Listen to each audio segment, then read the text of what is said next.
राहुल ने अजय से पूछा। यार, मैं रोज सुबह उठता हूँ, ऑफिस जाता हूँ, वापस आता हूँ और फिर वही दोहराता हूँ। कभी कभी लगता है, क्या बस यही जिंदगी है? अजय ने राहुल को बताया। भाई, अगर तुझे भी ऐसा लग रहा है कि तेरा कोई असली मकसद नहीं है, तो तू अकेला नहीं है। लाखों लोग इसी सवाल से जूझ रहे हैं। क्या मैं सही रास्ते पर हूँ? क्या मैं अपने पैशन को जी रहा हूँ?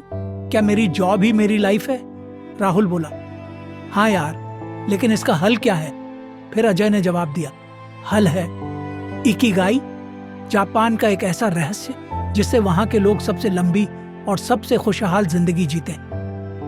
आज पुस्तक मंथन में हम इकिगाई किताब से जानेंगे कि कैसे आप भी अपनी लाइफ का असली मकसद ढूंढ सकते हैं और हर दिन को खुशहाल बना सकते हैं। तो अगर आप भी अपनी लाइफ में फंसे हुए महसूस कर रहे हैं और एक ऐसा तरीका चाहते हैं जिससे आपकी लाइफ में नया उत्साह आए, तो इस वीडियो को आखिर तक जरूर देखें। और हाँ, वीडियो को लाइक करें, चैनल को सब्सक्राइब करें और बेल आइकन दबाएं ताकि आप एक भी लाइफ चेंजिंग वीडियो मिस न करें। अब चलिए इस जापानी रहस्य की गहराई में उतरते हैं। शुरू करते हैं। इकिगाई, एक सीक्रेट वर्ड। टोक्यो में एक रात बारिश हो रही थी। तब इस किताब के दोनों लेखक यानी हम दोनों पहली बार मिलकर नगर के छोटे से बारे में चर्चा कर रहे थे। इसी दौरान पहली बार इस किताब के बीज बोए थे। इससे पहले कई बार हम दोनों ने एक दूसरे की किताबों को पढ़ा था, लेकिन यह पहली ही बार था जब हम एक दूसरे से मिल रहे थे। हम दोनों जापान की राजधानी से हजारों मील दूर रहते थे, लेकिन दोनों की पसंद का विषय एक ही था। शायद यही वजह थी कि हम उस रोज मिल रहे थे। उस मुलाकात की वजह से ही इस किताब का निर्माण हुआ। उस मुलाकात के करीब 1 साल बाद हम दोनों दोबारा मिले। टोक्यो के बगीचे में टहलते हुए हमने पाश्चात्य मनोविज्ञान और खासकर उस लोगो थेरेपी के बारे में बातचीत की जो लोगों को अपने जीवन का मकसद ढूंढने में मदद करती है। हमारी बातचीत में एक बात उभर कर आई कि आजकल के मनोचिकित्सक विक्टर फ्रैंकल की बताई हुई लोगो थेरेपी का इस्तेमाल कम करते हैं। इसके बजाय वो कॉलेजों में सिखाई जाने वाली बातों को प्रमाण मानते हैं। लेकिन आज भी लोग अपने जीवन का सही मकसद जानने में नाकामयाब होते रहते हैं। हम हमेशा ही अपने आप से यह सवाल पूछते रहते हैं, मेरे जीवन का उद्देश्य क्या है? क्या ज्यादा से ज्यादा साल जिंदा रहना ही जीवन का लक्ष्य है, या इससे भी बड़ा और इससे अलग कोई और उद्देश्य है? कुछ लोगों को यहाँ पता होता है कि उन्हें क्या चाहिए और वे उस लक्ष्य को प्राप्त करने के लिए ही जीते हैं, जबकि कुछ लोग हमेशा दुविधा में जीते हैं। ऐसा क्यों होता है? तब हमारी चर्चा में एक शब्द बार बार आया और वह जादुई शब्द था इकिगाई। यह एक जापानी संकल्पना है। इसका सामान्य अर्थ है हमेशा व्यस्त रहने से मिलने वाला आनंद। लोगो थेरेपी की तरह इसका मकसद भी अपने जीवन का उद्देश्य ढूंढना है, लेकिन इसमें काफी गहरा अर्थ छुपा हुआ है। इकिगाई शब्द जापान के लोगों की लंबी आयु का रहस्य बताता है। ओकिनावा जैसे शहर में रहने वाले लोगों की आयु काफी ज्यादा होती है। यहाँ पर प्रति 1 लाख लोगों में से 24 लोग 100 साल से ज्यादा उम्र के पाए जाते हैं। वैश्विक स्तर की तुलना में यह अनुपात काफी ज्यादा है। जिन लोगों ने यह राज पता लगाने के लिए अध्ययन किया है, उनका कहना है कि अच्छा भोजन, ग्रीन टी तथा अच्छे मौसम इसमें बड़ी भूमिका निभाते हैं। लेकिन यहाँ के लोगों के ज्यादा साल जीने के पीछे की असली वजह होती है इकिगाई। यह शब्द उनके जीवन को सही दिशा देता है। इस विषय का अध्ययन करते वक्त एक बात विशेष रूप से हमारे सामने आई कि मनोविज्ञान या निजी विकास के क्षेत्र में कोई भी किताब उपलब्ध नहीं है जिससे कि इस दर्शन से पश्चिमी जगत परिचित हो सके। क्या अन्य जगहों की तुलना में ओकिनावा निवासियों के शतायु होने का राज इकिगाई है? उनके आनंदित और लंबी उम्र वाले जीवन के पीछे क्या राज होगा? हमने इस बात की और गहराई से खोज की तो हमें द्वीप के उत्तरी छोर पर स्थित ओगिमी नामक एक छोटे से गांव के बारे में पता चला। इस गांव को दीर्घायु लोगों के गांव के रूप में जाना जाता है। 3000 लोगों के इस छोटे से गांव में विश्व के सबसे ज्यादा दीर्घायु लोग रहते हैं। ओकिनावा ऐसी जगह स्थित है जहां जापान का सिकुआसा फल, यह एक नींबू की तरह दिखने वाला और एंटीऑक्सीडेंट्स की बहुत ज्यादा मात्रा वाला फल है, जो कि यहाँ सर्वाधिक मात्रा में मिलता है। कहीं यह फल तो इनकी लंबी उम्र का राज नहीं है? मोरिंगा चाय बनाने के लिए जो शुद्ध पानी इस्तेमाल होता है, कहीं वह तो इसके पीछे की वजह नहीं? हमने जापानियों के शतायु होने का रहस्य व्यक्तिगत तौर पर जानने की ठान ली। 1 साल के प्रारंभिक शोध के बाद हम अपने कैमरों और रिकॉर्डिंग उपकरणों के साथ ओकिनावा पहुंच गए। वहाँ के लोग काफी प्राचीन भाषा बोलते हैं और जीवावी धर्म के उसूलों के अनुसार जीते हैं। हमारे पहुंचते ही वहाँ के लोगों ने स्नेहशीलता के साथ हमारा स्वागत किया। कुछ ही समय में हम उनके साथ अच्छे से घुल मिल गए। वे लोग हरी भरी पहाड़ियों और स्वच्छ पानी वाले वातावरण में हंसते और चुटकुले सुनाते दिखते। जब हमने वहाँ के सबसे बुजुर्ग लोगों से भेंट-वार्ता की तो हमें पता चला कि कुदरती माहौल के अलावा वहाँ और कुछ भी है जिसकी वजह से वहाँ के लोग लंबी आयु जीते हैं। वहाँ के लोगों में एक अजीब सी ऊर्जा और जोश है जिसकी वजह से वो लंबा और आनंददायक जीवन जीते हैं। फिर एक बार इकिगाई शब्द हमारे सामने आया। हमने वहाँ के लोगों से पता करने की कोशिश की कि इकिगाई का मतलब क्या, इसका असली अर्थ क्या है। हमने वहाँ के लोगों से पता करने की कोशिश की कि इकिगाई का मतलब क्या, इसका असली अर्थ क्या है और इससे क्या फायदा होता है।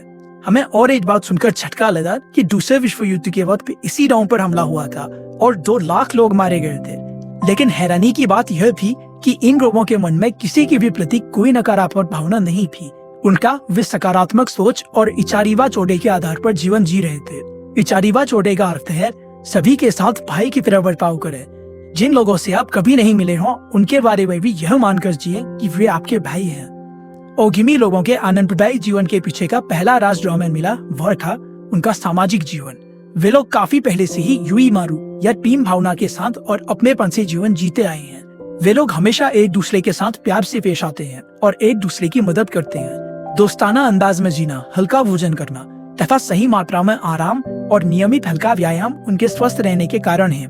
लेकिन उनके पूर्णतः आनंददायक और शतायु जीवन जीने के पीछे का असली कारण है इकिगाई। वे हर दिन को इकिगाई के हिसाब से जीते हैं। इन लोगों के शतायु जीवन का राज आपके सामने उजागर करना और साथ ही आपको अपना इकिगाई ढूंढने में मदद करना ही इस किताब का मूल मकसद है। क्योंकि जिन जिन लोगों को इकिगाई मिला है वे लोग आनंददायक और लंबा जीवन जी रहे हैं। आपकी इस यात्रा के लिए आप सभी को दिल से शुभकामनाएं। हेक्टर गार्सिया और फ्रांसिस्क मिरालेस। Chapter 1 Ikigai. बढ़ती उम्र में भी युवा रहने की कला। आपके अस्तित्व की वजह क्या है? जापानी लोगों का ऐसा मानना है कि हर एक जीवन का एक इकिगाई होता है।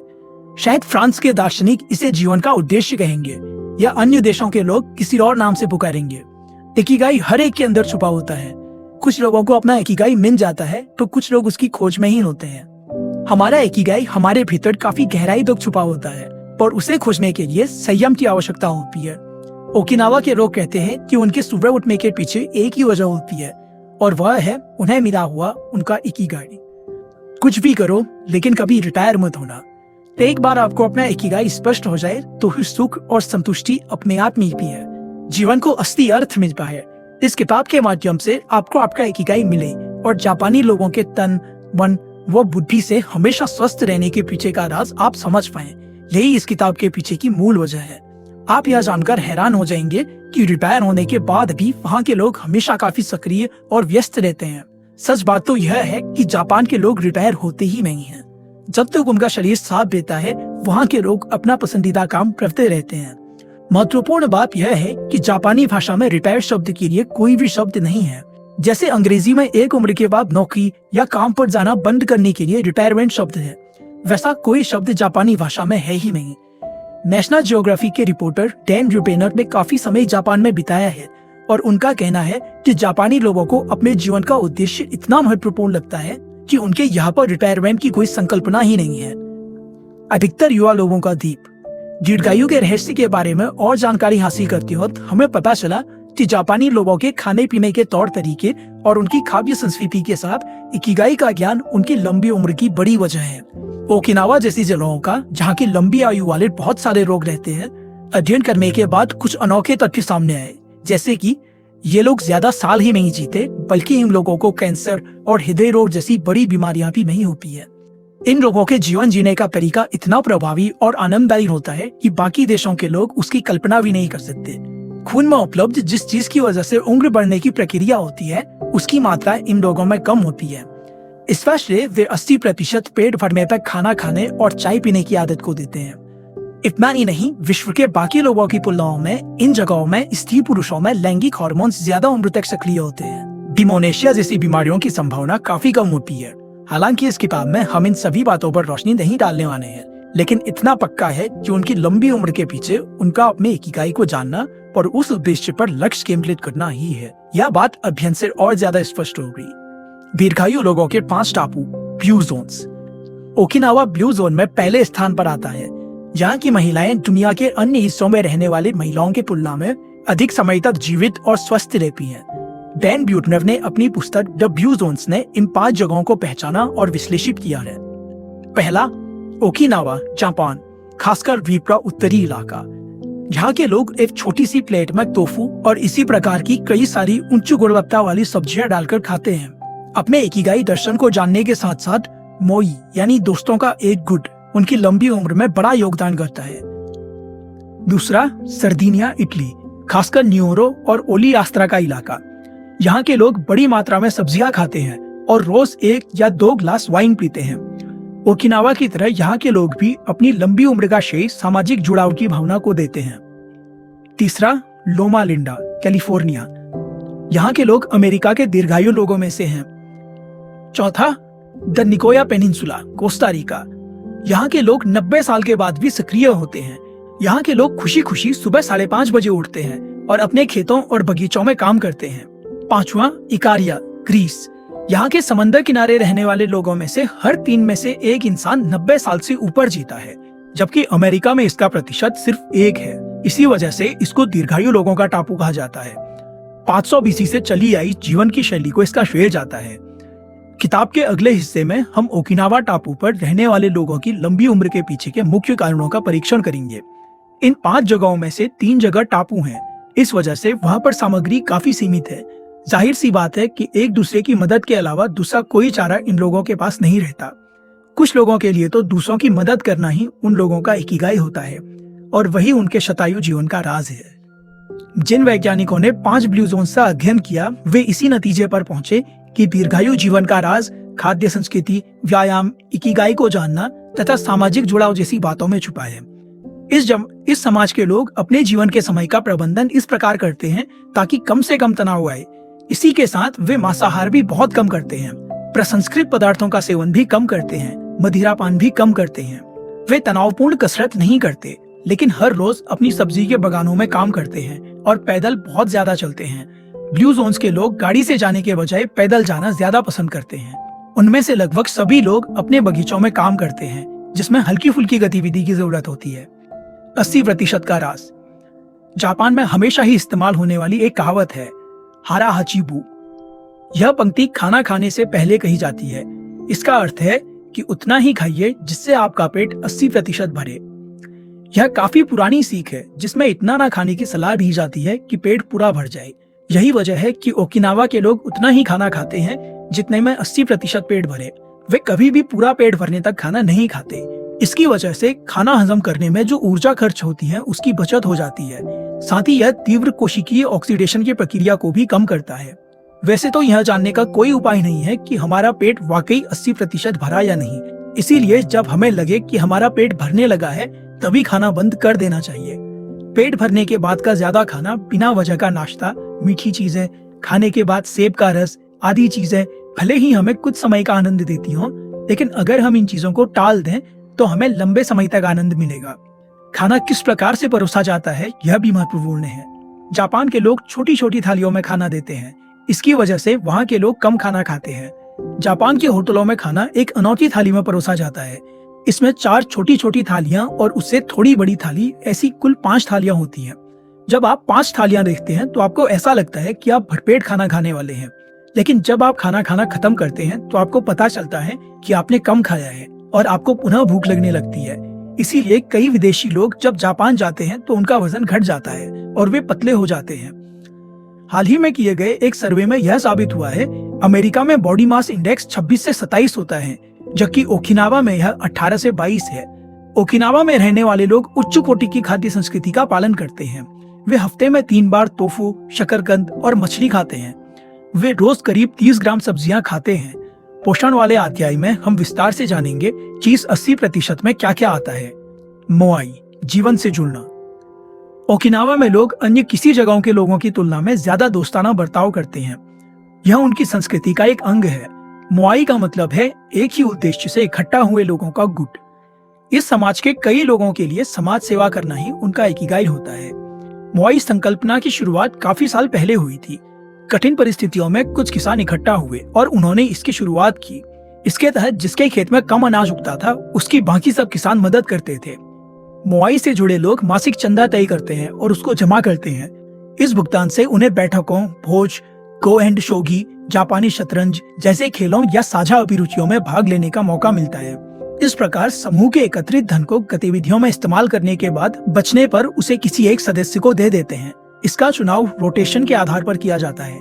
इस प्रकार से मोआई में जो सदस्य होते हैं उनकी भावनात्मक और आर्थिक दोनों जरूरतें पूरी होती हैं। अगर मोआई के किसी सदस्य को पैसे की जरूरत हो तो उसे कुछ पैसे उधार भी दिए जाते हैं। इन सभी बातों का बही खाता रखा जाता है और हर कोई अपनी जिम्मेदारी पहचानकर इस समूह का फायदा लेता है।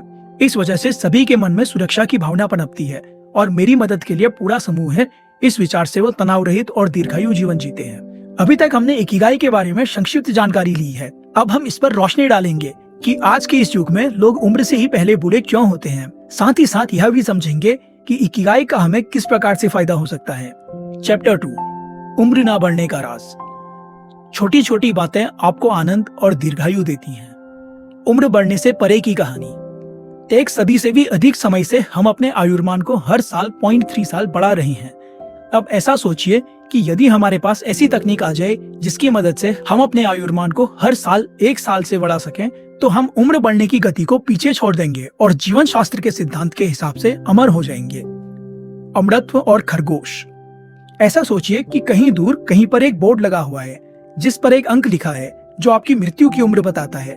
हर वर्ष आप जीते हुए उस अंक के करीब पहुंचते हैं। जब आप उस अंक के अनुरूप उम्र के होते हैं, आपकी मृत्यु हो जाती है। अब इस प्रकार से सोचिए कि एक खरगोश है जिसने उस बोर्ड को हाथ में पकड़ा हुआ है और वह भी भविष्य की दिशा में यात्रा कर रहा है। आप जब 1 साल आगे बढ़ते हैं तो वह खरगोश आधा साल आगे जाता है। इस प्रकार दोनों यात्रा करते रहेंगे तो एक समय आप उसके पास पहुंचेंगे और आपकी मृत्यु हो जाएगी। लेकिन यदि खरगोश भी हर 1 साल आगे जाने लगा तो क्या होगा? उसकी गति हर साल के लिए 1 साल की होगी और आप उस खरगोश तक कभी नहीं पहुंच पाएंगे और आपको कभी भी मौत नहीं होगी। जिस गति से खरगोश भविष्य में चल रहा है वह है हमारी तकनीक।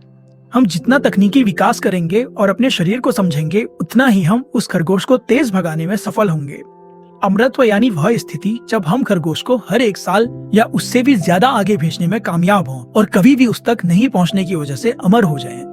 भविष्य के बारे में काफी सकारात्मक नजरिया रखते हुए रे कुर्जवेल और ऑब्री डिग्रे को लगता है कि आने वाले 10 सालों में हम इस लक्ष्य को पा सकते हैं। हालांकि कुछ वैज्ञानिक मानते हैं कि ऐसा हो पाना असंभव है। हमने तकनीक में चाहे कितना भी विकास क्यों नहीं किया हो, लेकिन हम अपनी आयु को एक सीमा से ज्यादा नहीं बढ़ा सकते। उदाहरण के लिए कुछ वैज्ञानिक व विशेषज्ञ मानते हैं कि 120 की उम्र के बाद हमारे शरीर में नई कोशिकाओं का बनना बंद हो जाता है। कार्यक्षम मन, युवा शरीर। स्वस्थ शरीर में स्वस्थ मन। यह पुरानी कहावत वाकई काफी अर्थपूर्ण और सोचने पर मजबूर करने वाली है। इस कहावत से हमें यह बात समझ आती है कि शरीर और मन दोनों ही महत्वपूर्ण हैं। इन दोनों का स्वास्थ्य एक दूसरे पर निर्भर होता है। इसका अर्थ यही है कि हमेशा जवान रहने के लिए आपके मन का कार्यक्षम और खुला होना ज्यादा आवश्यक है। जोश से भरा हुआ मन हमेशा आपको जवान रखता है और उम्र बढ़ने के आसार कम दिखाई देते हैं। जिस प्रकार से शारीरिक व्यायाम नहीं करने की वजह से हमारे शरीर और जोश पर बुरा असर होता है, वैसे ही यदि हम मानसिक व्यायाम नहीं करें तो हमारी न्यूरोलॉजिकल कनेक्शन भी कमजोर होने लगते हैं। फिर परिस्थितियों व माहौल को प्रतिक्रिया देने की हमारी शक्ति कमजोर होने लगती है। इसीलिए मस्तिष्क को भी व्यायाम कराने की आवश्यकता होती है। मस्तिष्क और मन को व्यायाम की जरूरत होती है। ऐसा बताने वाले न्यूरोलॉजिस्ट श्लोमो ग्रेजनिस्ट कहते हैं, दिमाग को सही रखने के लिए उसका व्यायाम किया ही जाना चाहिए। उन्होंने स्पेनी टेलीविजन के कार्यक्रम रेडेस में एडवर्ड पुंटेस से मुलाकात में कहा था, किसी के लिए क्या अच्छा है और उसे क्या करना अच्छा लगता है, इसमें हमेशा ही दुविधा होती है, जिसकी वजह से ही तनाव का निर्माण होता है। खासकर बुजुर्ग लोगों को हमेशा ही वही करना अच्छा लगता है जो वे आज तक करते आए हैं। समस्या यह है कि दिमाग के काम करने का तरीका ही ऐसा है कि वह नया सोचने के बजाय उसी चीज को दोहराना ज्यादा पसंद करता है जो वो हमेशा से करते आया है। इसमें कोई शक नहीं है कि हमेशा एक ही प्रकार का काम करने की वजह से काम अच्छा भी होता है और सहजता से भी होने लगता है। इसके कई सारे फायदे भी हैं, इसीलिए लोग अपनी दिनचर्या से चिपके रहते हैं। यह श्रृंखला अगर तोड़नी हो तो दिमाग को नई नई जानकारी देना जरूरी होता है। जब दिमाग को नई जानकारी मिलती है तो दिमाग नए कनेक्शन का निर्माण करता है और पुनर्जीवित होता है। इसीलिए हमेशा नई बातें करना और बदलाव के सामने जाना महत्वपूर्ण होता है। इसीलिए भले ही हमें कठिन लगे और तनाव महसूस हो, तब भी हमारा अपने आराम के दायरे से बाहर आना जरूरी होता है। दिमाग को प्रशिक्षण देने से क्या क्या फायदे होते हैं, यह विज्ञान ने साबित किया है। कॉलिंग्स, हेमिंगवे और श्लोमो ब्रेसनिट्स ने अपनी पुस्तक maximum brain power challenging the brain for health and wisdom में लिखा है, मानसिक प्रशिक्षण का फायदा अलग अलग स्तरों पर होता है। वे कहते हैं, जब आप कोई भी काम पहली बार करते हैं तो वह आपको कठिन लगता है, उसे पूरा करने में आपको ज्यादा परेशानियां होती हैं। लेकिन वही काम जब आप दोबारा करते हैं तो पहली बार किया हुआ अभ्यास काम में आता है और वह काम आपको उतना कठिन नहीं लगता। आपको लगता है कि यह काम तो काफी आसान है। असल में काम वैसा ही होता है, लेकिन पहली बार काम करते वक्त मिले हुए अनुभव और प्रशिक्षण का प्रभाव आगे काम आता है। उस वक्त काम करने का जोश और गुणवत्ता भी बढ़ती है। इसका परिणाम यही होता है कि वह काम करते वक्त उस इंसान की स्वयं की छवि भी उन्नत होती है। मानसिक व्यायाम का सबसे साधारण उदाहरण है दूसरों के साथ कोई खेल खेलने या गपशप करने से भी मन में एक नया जोश आ जाता है। इससे अकेलापन और निराशा भी नष्ट हो जाती है। जब हम 20 की उम्र पार करते हैं तभी से हमारे न्यूरॉन्स व्यसक होने लगते हैं।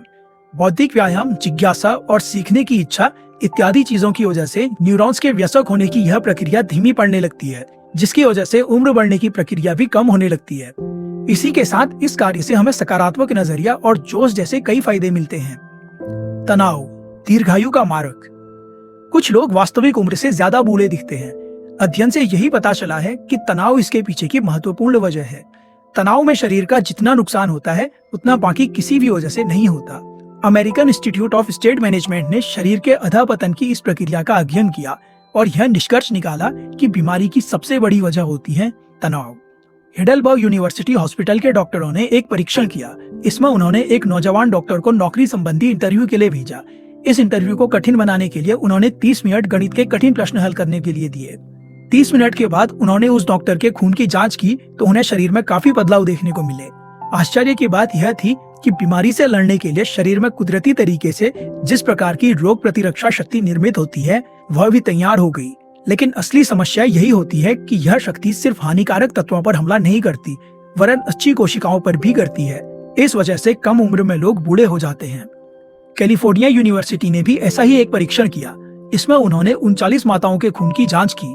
जिन माताओं के बच्चे गंभीर रूप से बीमार थे उन माताओं की जांच के साथ ही जिनके बच्चे स्वस्थ थे ऐसी माताओं की भी जांच की। तब उन्हें पता चला कि तनाव कोशिकाओं के टेलोमियर्स पर ही हमला करता है, जिससे कोशिकाओं के पुनर्निर्माण और उम्र पर असर होने लगता है। इस प्रयोग से यही साबित हुआ कि जितना ज्यादा तनाव होता है कोशिकाओं पर उतना ही बुरा असर होता है। तनाव कैसे काम करता है? आजकल लोग जीवन बहुत ही तेज गति से जी रहे हैं, साथ ही स्पर्धा भरे माहौल में रह रहे हैं। ऐसी परिस्थितियों में हमारे शरीर को समस्या के संकेत हमेशा ही मिलते रहते हैं और प्रतिक्रिया के तौर पर शरीर में तनाव निर्मित होता रहता है। वैसे देखा जाए तो यह प्रतिक्रिया मतलब तैयार हुआ तनाव अच्छी है, क्योंकि इसकी मदद से हम खुद को अपने आसपास के माहौल में ढाल लेते हैं। विकास की इस यात्रा में इस प्रकार के प्रतिसाद की वजह से हम कठिन परिस्थितियों से उभर कर आए और समस्याओं से बच सकें। जब हमें खतरे का संकेत मिलता है तो हमारा मस्तिष्क पिट्यूटरी ग्रंथि को सक्रिय करता है, जिससे हमारे शरीर में हार्मोन्स बनते हैं जो कोर्टिकोट्रोपिन छोड़ते हैं। उसे हमारे नर्वस सिस्टम के द्वारा पूरे शरीर में पहुंचाया जाता है। उसके बाद एड्रिनल ग्लैंड को संकेत मिलता है और एड्रिनालाइन और कोर्टिसोल का निर्माण होता है। एड्रिनालाइन हमारी सांस लेने की प्रतिक्रिया की गति और पल्स रेट को बढ़ाता है। इससे हमारे स्नायु तैयार हो जाते हैं जो सामने खतरे से आपको बचाने के लिए सक्षम होते हैं। उसी समय कोर्टिसोल हमारे शरीर में ब्लड ग्लूकोज और डोपामिन की मात्रा को बढ़ाता है, जिसकी वजह से हम चार्ज हो जाते हैं और समस्या से लड़ने के लिए तैयार हो जाते हैं। वैसे देखा जाए तो यह तनाव हमारे काम का है और हमारे बचाव के लिए उपयोगी भी है, लेकिन हर थोड़े समय के बाद इस तनाव का बार बार आना शरीर के लिए यकीनन हानिकारक है। लगातार तनाव में रहना शरीर के लिए हानिकारक होता है, साथ ही यह मस्तिष्क की याददाश्त से संबंधित कोशिकाओं पर भी नकारात्मक असर करता है। लगातार आने वाले तनाव से निराशा पैदा होती है। निराशा ना आए इसके लिए जिन हार्मोन्स का निर्माण होना जरूरी है वह भी रुक जाता है। इसकी वजह से बाकी परिणाम भी देखने को मिलते हैं, जैसे कि चिड़चिड़ाहट, नींद नहीं आना, चिंता और उच्च रक्तचाप। माना कि सामने आने वाली परिस्थितियां हमारे मन और शरीर के कार्यरत रहने की जरूरत पैदा करती हैं, लेकिन अगर हमें समय से पहले आने वाला बुढ़ापा टालना है तो अपनी दिनचर्या में बदलाव लाकर जीवन को तनाव मुक्त करने की कला सीखनी होगी। तनाव कम करने के लिए सजग रहें। हमें सताने वाले डर व चिंताएं चाहे असली हो या नकली, लेकिन उससे जो तनाव पैदा होता है उसके परिणाम असली ही होते हैं।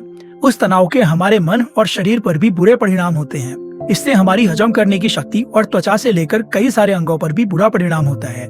इसीलिए समस्या आने से पहले ही हमें उसके उपाय खोजने होंगे। कई सारे लोगों ने इसके लिए माइंडफुल मतलब सजग रहने की सलाह दी है। तनाव मुक्त होने के उपायों में सजग रहने का सबसे ज्यादा महत्व दिया गया है।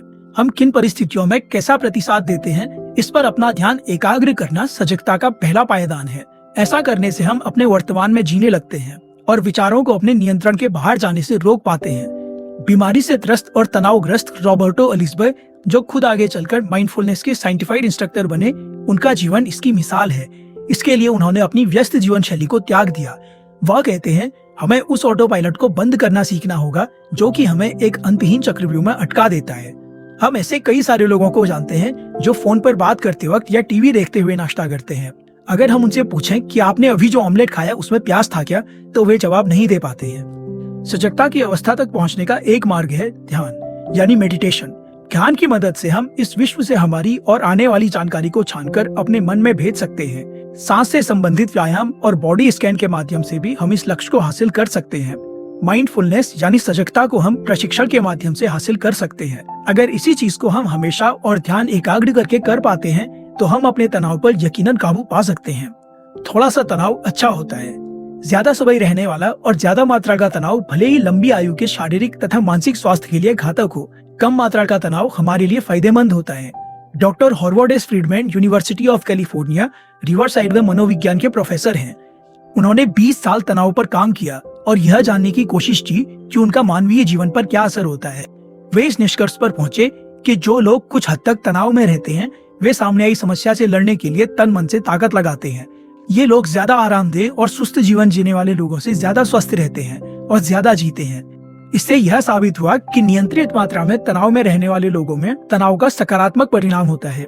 वे लोग ज्यादा आनंदित जीवन जीते हैं, अच्छी आदतें बनाते हैं तथा धूम्रपान व मद्यपान जैसी आदतों से दूर रहते हैं।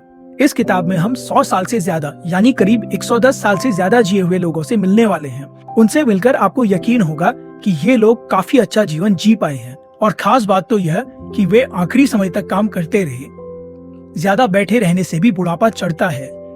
पश्चिमी देशों में एक जगह पर बैठकर काम करने की संस्कृति बढ़ती जा रही है।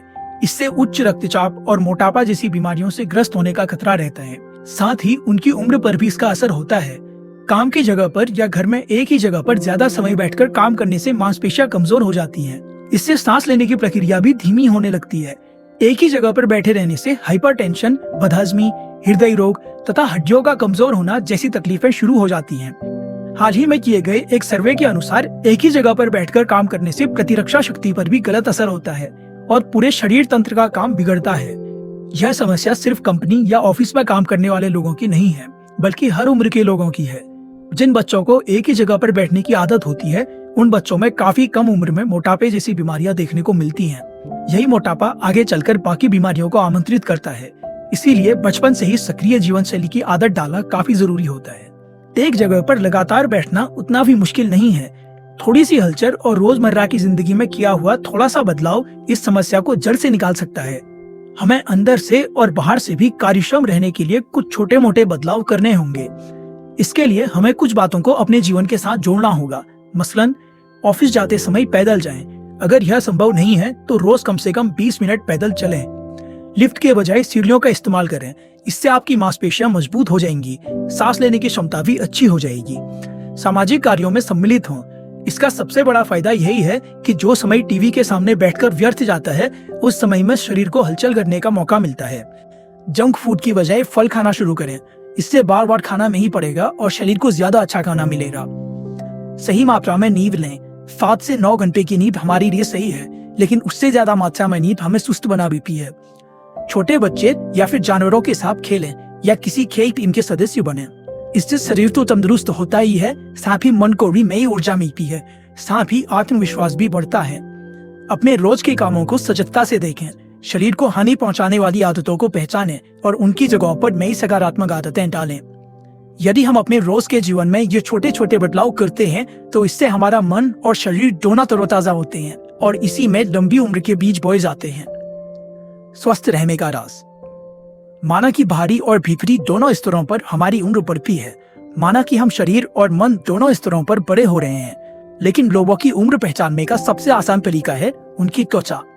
हमारे शरीर के अंदर जो जो बदलाव होते हैं वे त्वचा पर स्पष्ट दिखते हैं। ऐसा कह सकते हैं कि हमारी त्वचा हमारे भीतर के सिस्टम का आईना होती है। जो लोग मॉडलिंग करते हैं वे बताते हैं कि किसी भी फैशन शो के एक दिन पहले वे रात को 9 से 10 घंटे की नींद लेते हैं।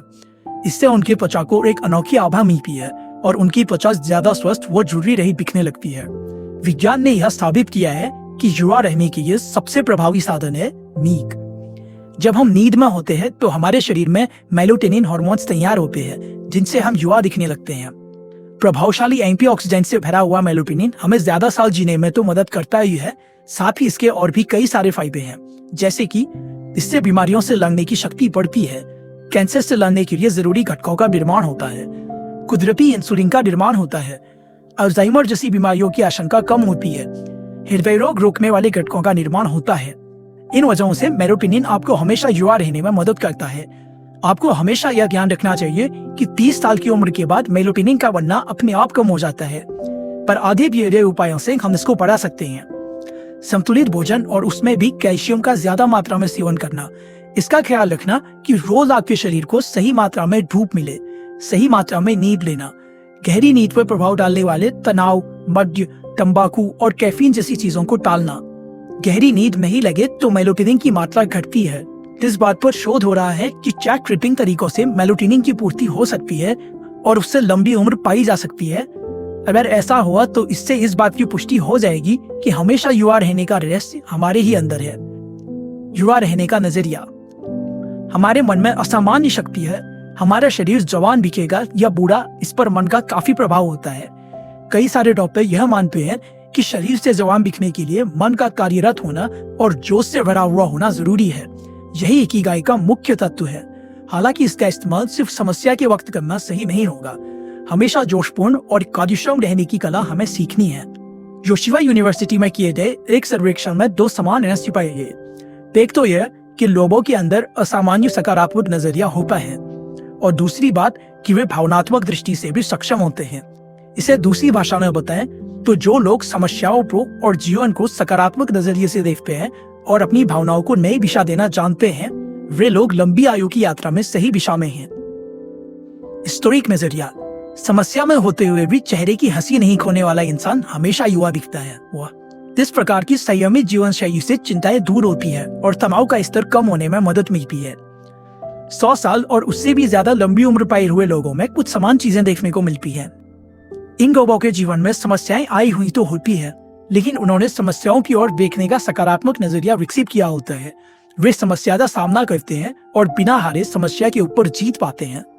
2014 में विश्व में सबसे उम्रदराज इंसान के तौर पर जाने गए 111 वर्षीय अलेक्जेंडर इमिज ऐसा मानते हैं कि बेशक अच्छे जीन्स मिलना लंबी आयु का एक कारण है, लेकिन यही एकमात्र वजह नहीं है। Guinness book of world records में नाम दर्ज होने के बाद जो मुलाकात हुई उसमें उन्होंने बताया, आप कैसा जीवन जीते हैं यह बात भी लंबी उम्र के लिए महत्वपूर्ण होती है। दीर्घायु काव्य।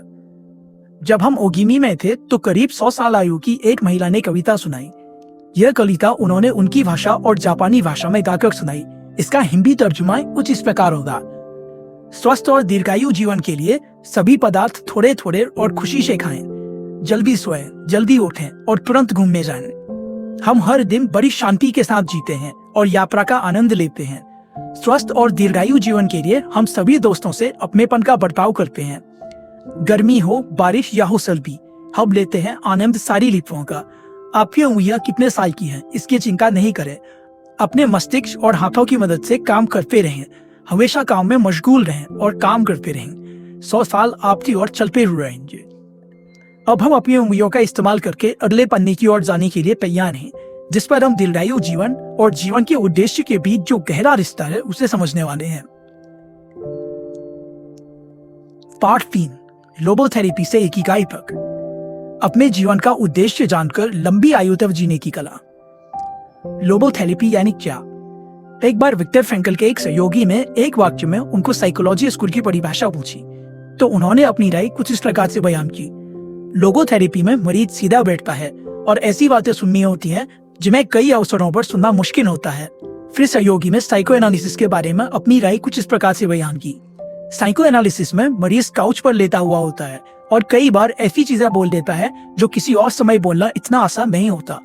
फ्रैंकल ने अपने मरीजों से पूछे जाने वाले पहले सवाल के बारे में स्पष्टीकरण देते हुए कहा कि वह हमेशा अपने मरीज से पहला सवाल यही पूछते हैं, आपने आज तक आत्महत्या क्यों नहीं की?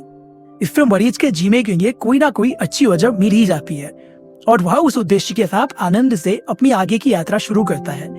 फिर लोबोथेरेपी क्या करती है? इसका जवाब एकदम स्पष्ट है। वह आपको जीवन जीने के लिए एक अच्छा सा मकसद ढूंढने में मदद करती है। लोगोथेरेपी लोगों को उनके जीवन का उद्देश्य समझाने में सहयोग कराती है, जिसकी वजह से उनके जीवन का अर्थ प्राप्त होता है, जिसकी वजह से उन्हें जीवन जीने की नई उम्मीद मिलती है और वे नए जोश और उत्साह के साथ आगे का जीवन जीने लगते हैं। साथ ही वे अपनी नकारात्मक कार्यशैली को बदलना और समस्याओं पर विजय प्राप्त करना भी सीख लेते हैं। जीने का उद्देश्य। वियना क्लिनिक में फ्रैंकल ने यह निष्कर्ष निकाला कि लोगों को जिंदा रहने के लिए किसी न किसी मकसद की जरूरत होती है। उन्होंने जिन लोगों का अध्ययन किया उनमें से 80% लोग मानते थे कि उनके पास जिंदा रहने के लिए कोई उद्देश्य है, और 60% लोगों ने यह माना कि उनके जीवन में कम से कम एक चीज तो ऐसी है जिसके लिए वो मरने को तैयार नहीं है। जीवन के असली अर्थ की खोज में। अपने जीवन का उद्देश्य ढूंढना ही फ्रैंकल के जीवन का मुख्य लक्ष्य बन गया। लोगोथेरेपी को अगर संक्षिप्त में बताना है तो उसे नीचे दिए गए 5 बिंदुओं में बताया जा सकता है।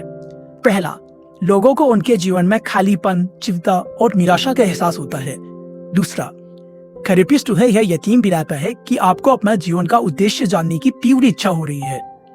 तीसरा, मरीज को उसके जीवन का उद्देश्य मिल जाता है, खासकर निराशा के समय में। चौथा, मरीज अपनी मर्जी से उद्देश्य का चयन करता है और उसे नकारता है। पांचवा, उसे मिले इस नए उद्देश्य की मदद से वह समस्याओं पर विजय प्राप्त करता है और नई विचारधारा और सकारात्मक नजरिए से जीवन जीने लगता है। फ्रैंकल का अपने खुद के सिद्धांतों के साथ जीने के लिए और समय आया तो मरने के लिए भी तैयार थे। ऑस्विट्स में जब वह कैद में थे तो उन्होंने अपने अनुभव से एक बात जानी।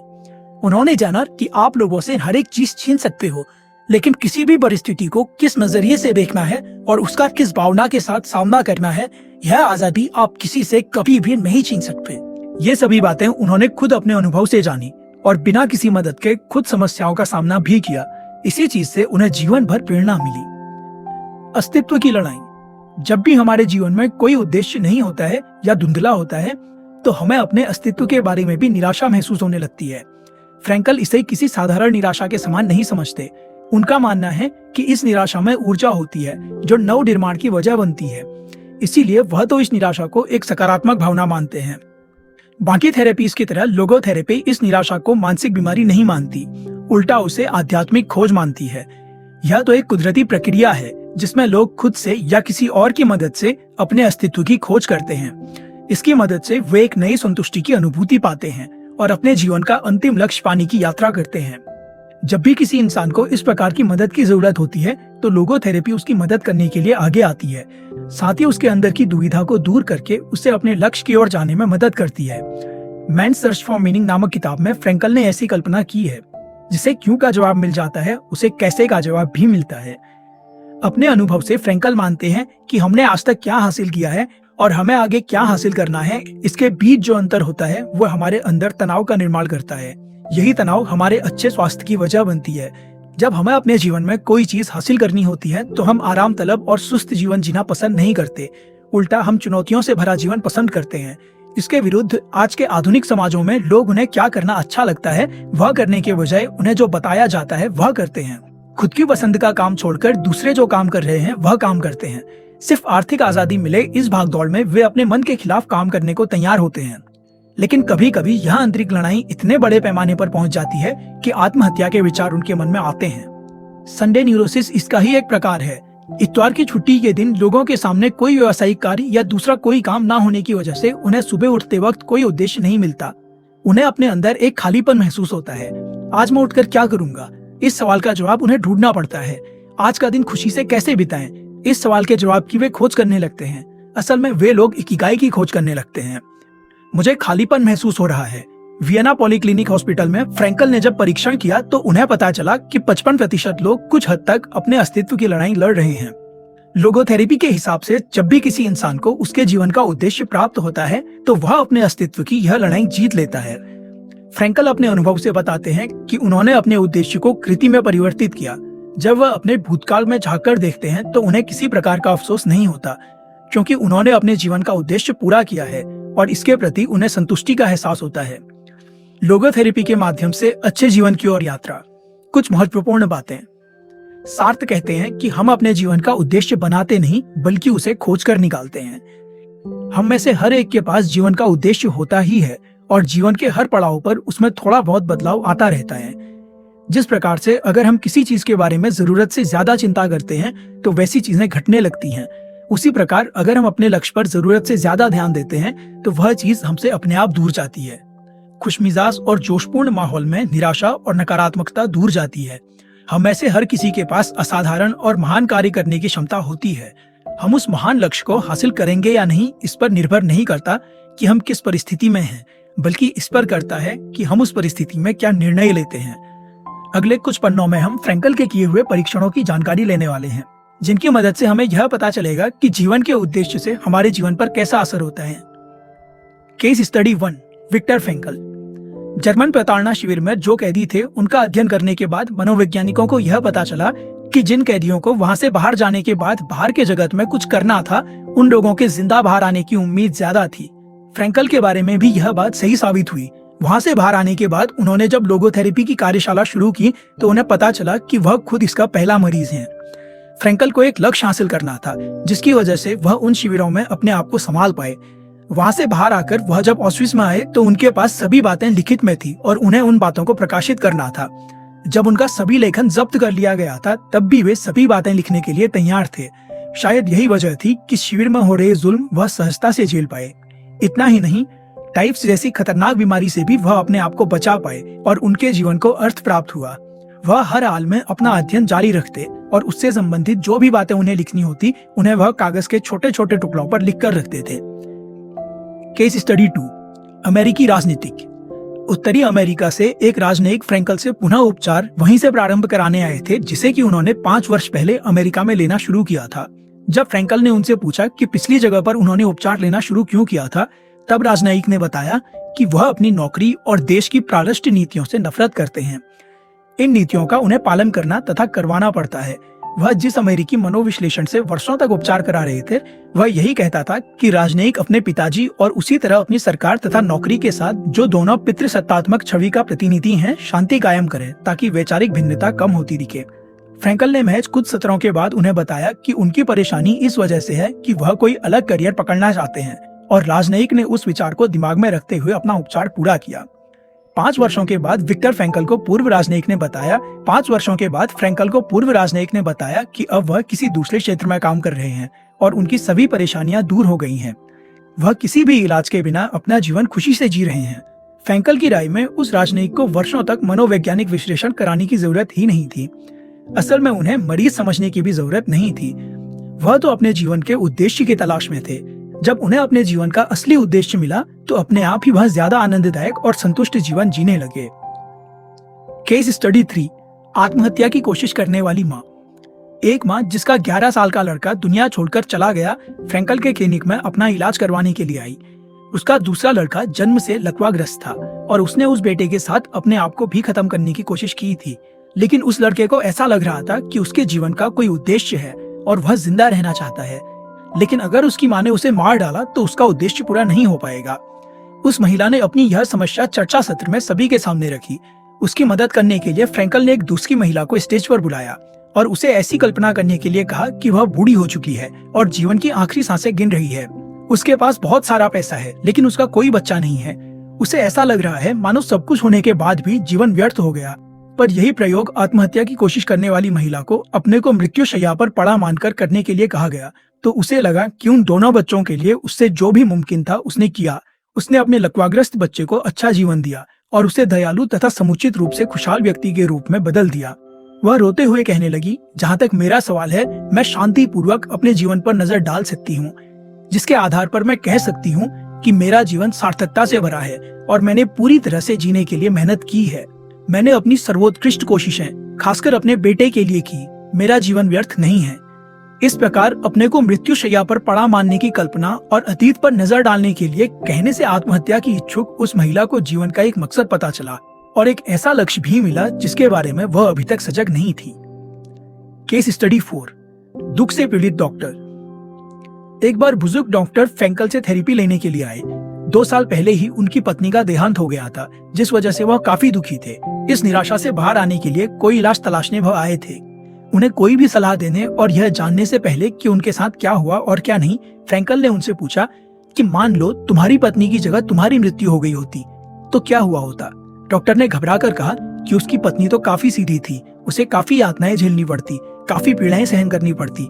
यह सुनकर फ्रेंकल ने कहा, देखा डॉक्टर, आप कितने महान हो। आपने अपनी पत्नी को इन सभी तकलीफों से बचाया। आप खुद दुख भुगत रहे हो, लेकिन आप अपनी पत्नी से इतना प्यार करते हो कि उन्हें इन सभी से मुक्त किया। यह सुनकर वार्ड डॉक्टर बिना कुछ बोले कुछ पल फ्रेंकल का हाथ अपने हाथ में लिए रुके और चले गए, लेकिन उनकी आंखें बहुत कुछ बोल रही थी। वह अपनी पत्नी का गम सहने लायक हो गए थे। उनके जीवन को नया उद्देश्य मिला। Morita therapy.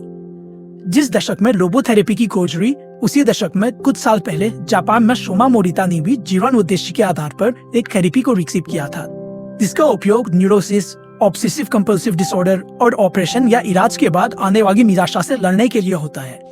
ऐसा मनोचिकित्सक होने के साथ साथ शोमा मोरिता जैन बुद्धिस्ट भी थे। उनके इलाज करने के तरीके ने जापान पर एक अनोखी आध्यात्मिक छाप छोड़ी है।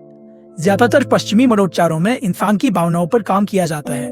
उन्हें अपनी भावनाओं पर काम करने की या उन्हें काबू में रखने की सलाह दी जाती है, क्योंकि ऐसा माना जाता है कि हम जिस प्रकार की भावनाएं अपने मन में रखते हैं उसी प्रकार से सोचते हैं, और जिस प्रकार की सोच रखते हैं वही चीजें हमारी क्रिया में भी व्यक्त होती हैं। इसके विपरीत मोरिता थेरेपी में भावनाओं को जानकर उन्हें स्वीकार करने की सलाह दी जाती है, क्योंकि वह ऐसा मानते हैं कि भावनाएं हमारी क्रियाओं को दिशा देती हैं। अभी हमारी जो भावनाएं हैं उन्हें स्वीकार करने के साथ साथ नई भावनाओं का निर्माण करने की कला भी सिखाई जाती है। मोरिता के हिसाब से यह कला अनुभव से और कोशिशों से हासिल की जा सकती है। मोरिता थेरेपी में किसी भी लक्षण को नजरअंदाज करने की सलाह नहीं दी जाती, उल्टा इसमें हमारी इच्छाओं, आकांक्षाओं, डरों, निराशाओं व चिंताओं आदि सभी भावनाओं का स्वीकार करने की सलाह दी जाती है। Morita therapy and the true nature of anxiety based disorder नामक किताब में मोरिता लिखते हैं, आपको भावनाओं के बारे में समृद्ध होना चाहिए। मोरिता नकारात्मक भावनाओं को छोड़ने की संकल्पना के बारे में एक कथा के माध्यम से लोगों के सामने रखते हैं। वह कहते हैं, समझो किसी गधे को एक खंबे से बांध कर रखा जाए तो वह अपने आप को छुड़ाने की नाकाम कोशिश करता रहता है। इस कोशिश में वह खंबे के ही गोल गोल चक्कर लगाता है, लेकिन उसे लगता है कि उसने बड़ी लंबी यात्रा की है।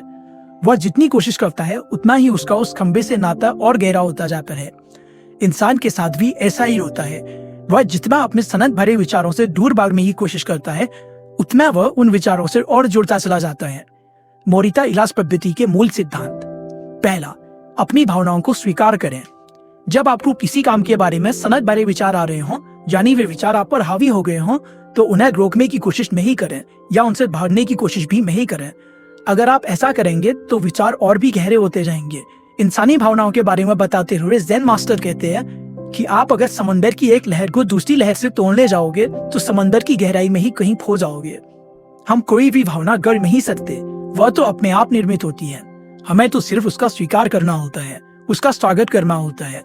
भावनाएं मौसम की तरह होती हैं, हम उनका अंदाज नहीं लगा सकते, बस उनको बदलते देख सकते हैं। इस बारे में बताते हुए वियतनामी संत ट्रिक न्याय थम की एक पंक्ति याद आती है।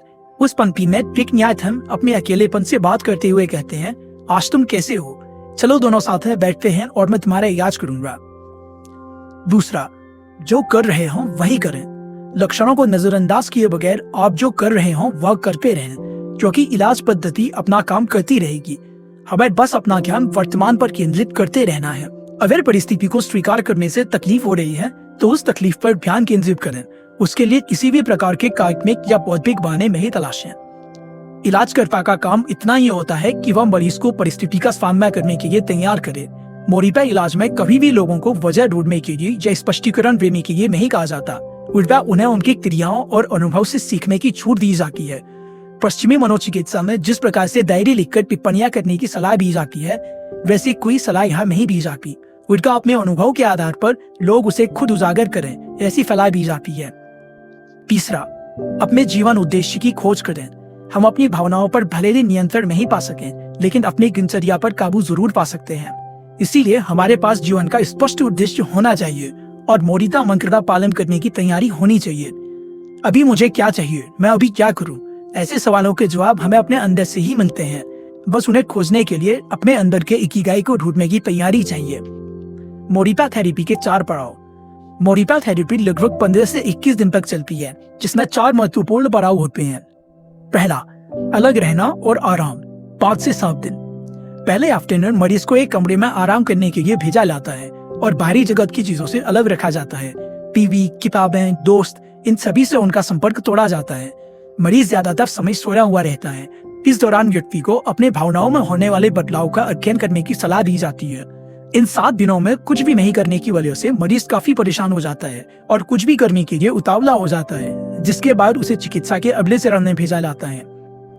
दूसरा, हल्का पेशेवराना प्रशिक्षण 5 से 7 दिन। इस चरण में मरीज शांत माहौल में कामों को दोहराता है। ऐसे कामों में से एक के तहत उसे डायरी में अपने विचारों और भावनाओं को लिखने को भी कहा जाता है। मरीज 1 हफ्ते तक एकाकी जीवन बिताने के बाद बाहर निकलता है, कुदरती माहौल में टहलता है और श्वसन संबंधी व्यायाम करता है। वह बागवानी, चित्रकला या पेंटिंग जैसे हल्के फुल्के कार्य करता है। इस दौरान उपचारिकता के अलावा और किसी को भी मरीज के साथ बात करने की अनुमति नहीं होती है। तीसरा, पेशेवराना थेरेपी 5 से 7 दिन। इस दौरान मरीज को शारीरिक गतिविधियों वाले काम दिए जाते हैं। डॉक्टर मोरिता अपने मरीज को पहाड़ पर लेकर लाते हैं और उससे पैर काटने जैसे काम करवाते हैं। इसके साथ ही लिखना, पेंटिंग या सिरामिक बर्तन बनाना जैसे काम भी बताए जाते हैं। इस चरण में मरीज संबंधित लोगों के साथ केवल काम के बारे में बातचीत कर सकता है। चौथा, सामाजिक और वास्तविक दुनिया से जुड़ना। इस पड़ाव में मरीज अस्पताल छोड़ लेता है और उसे सामाजिक जीवन में फिर से प्रवेश कराया जाता है। इसके बाद भी व्यक्ति थेरेपी के दौरान सीखे हुए ज्ञान और कला का इस्तेमाल करता रहता है। इस पूरी प्रक्रिया का एक ही मकसद होता है, दुनिया को एक नया और एक ऐसा विकसित इंसान बनाना जिसके पास उसके जीवन का कोई उद्देश्य है। एक ऐसा इंसान जो किसी भी सामाजिक या मानसिक दबाव में आए बिना किसी उद्देश्य से प्रेरित होकर काम करता है। नाइकन ज्ञान पद्धति। ज़ेन मास्टर मोरितो इस आत्म परीक्षण से संबंधित ज्ञान पद्धति नाइकन के अभ्यासक हैं। उनकी पूरी इलाज प्रक्रिया इस कार्य प्रणाली और ज्ञान पर आधारित है। उनके हिसाब से हर एक को अपने आप से 3 मूलभूत सवाल पूछने चाहिए। मुझे किसी इंसान से क्या मिला है? मैंने उस इंसान को क्या दिया है? मेरी वजह से उस इंसान को क्या तकलीफ हुई है? इन सवालों को पूछने के बाद किसी इंसान की वजह से हमें जो तकलीफ होती रहती है वो अपने आप कम हो जाती है। सामने वाले इंसान के दोषी महसूस नहीं होने पर हमें अपनी जिम्मेदारियों का एहसास होता है। मोरितो कहते हैं, अगर आप गुस्से में हो और आपका झगड़ा करने का मन कर रहा है तो 3 दिन रुकें और फिर झगड़े की शुरुआत करें। झगड़े की तीव्रता अपने आप कम हो जाएगी। और अब इकिगाई। लोगोथेरेपी और मोरिता थेरेपी, ये दोनों आप अपने अनुभव से प्राप्त कर सकते हैं। इसके लिए किसी भी मार्गदर्शक या आध्यात्मिक शिविर की आवश्यकता नहीं है। इकिगाई आपके अस्तित्व की लड़ाई है। इस बार यह लड़ाई आपने जीती और आपको अपना इकिगाई पक्का हो गया तो सिर्फ साहस के साथ रास्ते पर चलने की जरूरत होती है। एक बार यह लड़ाई आपने जीती और आपको अपना इकिगाई पक्का हो गया तो सिर्फ साहस के साथ रास्ते पर चलने की जरूरत होती है। आगामी अध्यायों में हम इस रास्ते पर चलने के लिए लड़ने वाले मूलभूत साधनों की जानकारी लेने वाले हैं। आपको उस मार्ग पर चलने की जरूरत होगी। आपने जिस कार्य का चुनाव किया है उसके प्रति आपके मन में आस्था हो, आपका आहार सही हो, आप कम मात्रा में ही सही लेकिन रोज व्यायाम करते हो, कठिन से कठिन परिस्थितियों में भी हार नहीं मानकर उनका सामना करने की आपकी तैयारी हो, तो इस विश्व में परिवर्तन और विकास के कई मौके उपलब्ध होते हैं जो आपको अपने लक्ष्य तक लेकर जाते हैं। आपको जिस काम को करने की प्रेरणा मिलती है उस काम में अपने आप को झोंकने के लिए तैयार हैं क्या? पार्ट 4, अपने हर काम में प्रवाह की खोज। कार्य और खाली समय का इस्तेमाल अपने विकास के लिए कैसे करें? हम जैसा हमेशा करते हैं वैसे बढ़ते हैं, इसलिए उत्कृष्टता कोई क्रिया नहीं है, यह तो हमारी आदत है। परस्तु प्रवाह के साथ जाना। ऐसा सोचिए कि आप अपनी सबसे मनपसंद जगह पर स्केटिंग कर रहे हो। सफेद रेत जैसी बर्फ आपके दोनों ओर उड़ रही है। माहौल एकदम खुशमिजाज है और आपको बड़ा आनंद आ रहा है। आपका पूरा ध्यान स्केटिंग पर है। कौन से समय कौन सी हलचल करनी है यह आपको पक्का पता है। वहां ना भूतकाल है न भविष्य, वहां तो सिर्फ वर्तमान का अस्तित्व है। आप बर्फ का आनंद भी ले रहे हैं। स्केटिंग गर्मी में आप इतने मस्त हो गए हैं कि स्केटिंग, आप और सजगता, ये तीनों बातें तीन नहीं रहकर एक हो गई है। आप अनुभव में पूरी तरह डूब चुके हैं। दूसरा कोई भी ख्याल आपके मन में नहीं आता, ना ही आपको तकलीफ देता है। आपका अहंकार गायब हो जाता है और आप उस कार्य के साथ एक रूप हो जाते हैं। Be water my friend. इस पंक्ति में ब्रूस ली ने एक रूपता की अपने अनुभव का बयान किया है। हम में से सभी ने कभी ना कभी इस एक रूपता का अनुभव किया होगा। जब हम अपना सबसे पसंदीदा काम करते हैं तो हमें अपनी इंद्रियों का और समय का कोई अनुभव नहीं होता। कुछ लोग खाना बनाने लगते हैं और घंटों बीत जाने के बाद भी उन्हें पता नहीं चलता। कुछ लोग दोपहर में कोई किताब पढ़ने बैठते हैं और खाना पीना भूलकर उसमें खो जाते हैं। हम तालाब में तैरने या समंदर में सर्फिंग के लिए जाते हैं तो हमने पानी में कितना समय बिताया यह दूसरे दिन मांसपेशियों में होने वाला दर्द ही बताता है। इसके उलट जब भी हम कोई नापसंद काम करते हैं तो समय बीतता ही नहीं है। हम हमेशा घड़ी की तरफ देखते रहते हैं, न वह आगे बढ़ती है न ही हमारा काम। एल्बर्ट आइंस्टाइन सापेक्षता के नियम के बारे में हंसी मजाक में कहते थे, अगर आपने गैस स्टोव के ऊपर हाथ रखा हो तो 1 मिनट भी 1 घंटे जैसा लगता है, और वहीं अगर आप किसी सुंदर लड़की का हाथ पकड़कर बैठे हो तो 1 घंटा भी पल भर जैसा लगता है। यही सापेक्षता है। इसमें सबसे मजेदार बात यह है कि जो काम किसी एक को पसंद आता है वह दूसरे को तकलीफ दे लगता है। ऐसा कौन सा काम है जिसे करते वक्त हम सबसे ज्यादा आनंदित होते हैं और समय को भूलकर उस काम में पूरा डूब जाते हैं, सभी समस्याओं को भूल जाते हैं? इस सवाल का जवाब ढूंढना ही इकिगाई की खोज है। प्रवाह की शक्ति। मनोवैज्ञानिक मिहिली सिसी कजेंट मिहिली के मन में भी यह सवाल खड़े हुए थे और उन्होंने उनके जवाबों की खोज की। किसी काम के साथ एक रूप हो जाना, उस काम को करते वक्त पूरा होश खोकर उसमें खो जाने की अवस्था को उन्होंने प्रवाह, फ्लो का नाम दिया। उन्होंने बताया कि प्रवाह का मतलब ऐसी अवस्था है जिसमें हम आनंदित, उत्साहित व सृजनशील जीवन जीते हैं और तन मन खोकर उस कार्य में जुट जाते हैं। जैसे अपनी इकिगाई के अनुरूप जीवन जीते हुए खुशी पाने का कोई जादुई सूत्र नहीं है, उसी प्रकार से प्रवाह में जाने के लिए भी कोई विधि नहीं है। उस अवस्था में पहुंचने के लिए और उसी अवस्था में रहने के लिए सर्वोत्कृष्ट अनुभव की आवश्यकता होती है। इस अनुभव को पाने के लिए हमें अपने आप को ऐसे कामों में व्यस्त करना चाहिए जो हमें इस अनुभव के नजदीक लेकर जाते हों। ठूस कर खाने, ड्रग्स और शराब का सेवन करने और टीवी के सामने बैठकर जमकर चॉकलेट खाने जैसी क्षणिक व नकली आनंद देने वाली चीजों में नहीं फंसते हुए उच्च स्तर और स्थायी आनंद खोजने की आवश्यकता होती है। सिसी कजेंट मिहिली ने flow the psychology of optimal experience नामक पुस्तक में प्रवाह के बारे में लिखा है, इस अवस्था में इंसान अपने कार्य में इतना खो जाता है कि आसपास क्या घट रहा है इससे उसको कोई फर्क ही नहीं पड़ता। वह कार्य ही उसके लिए प्रेरणा का सबसे बड़ा स्रोत होता है। उस काम को करने से जो फायदा होने वाला है उसके बारे में नहीं सोचते हुए सिर्फ काम करना ही उसे ज्यादा आनंद देता है। उस आनंद को पाने के लिए वह किसी भी हद तक जा सकता है। सिर्फ सृजनात्मक कार्य करने वाले लोग इस अवस्था में जीते हों ऐसा नहीं है। कई सारे एथलीट्स, खिलाड़ी, शतरंज खेलने वाले, यहाँ तक कि कई सारे इंजीनियर भी अपना काफी सारा समय इस अवस्था में बिताते हैं। सिसी कजेंट मिहिली के हिसाब से शतरंज का खिलाड़ी चाल सोचते वक्त, गणितज्ञ सूत्र खोजते वक्त और डॉक्टर ऑपरेशन करते वक्त इस अवस्था में जाते ही हैं।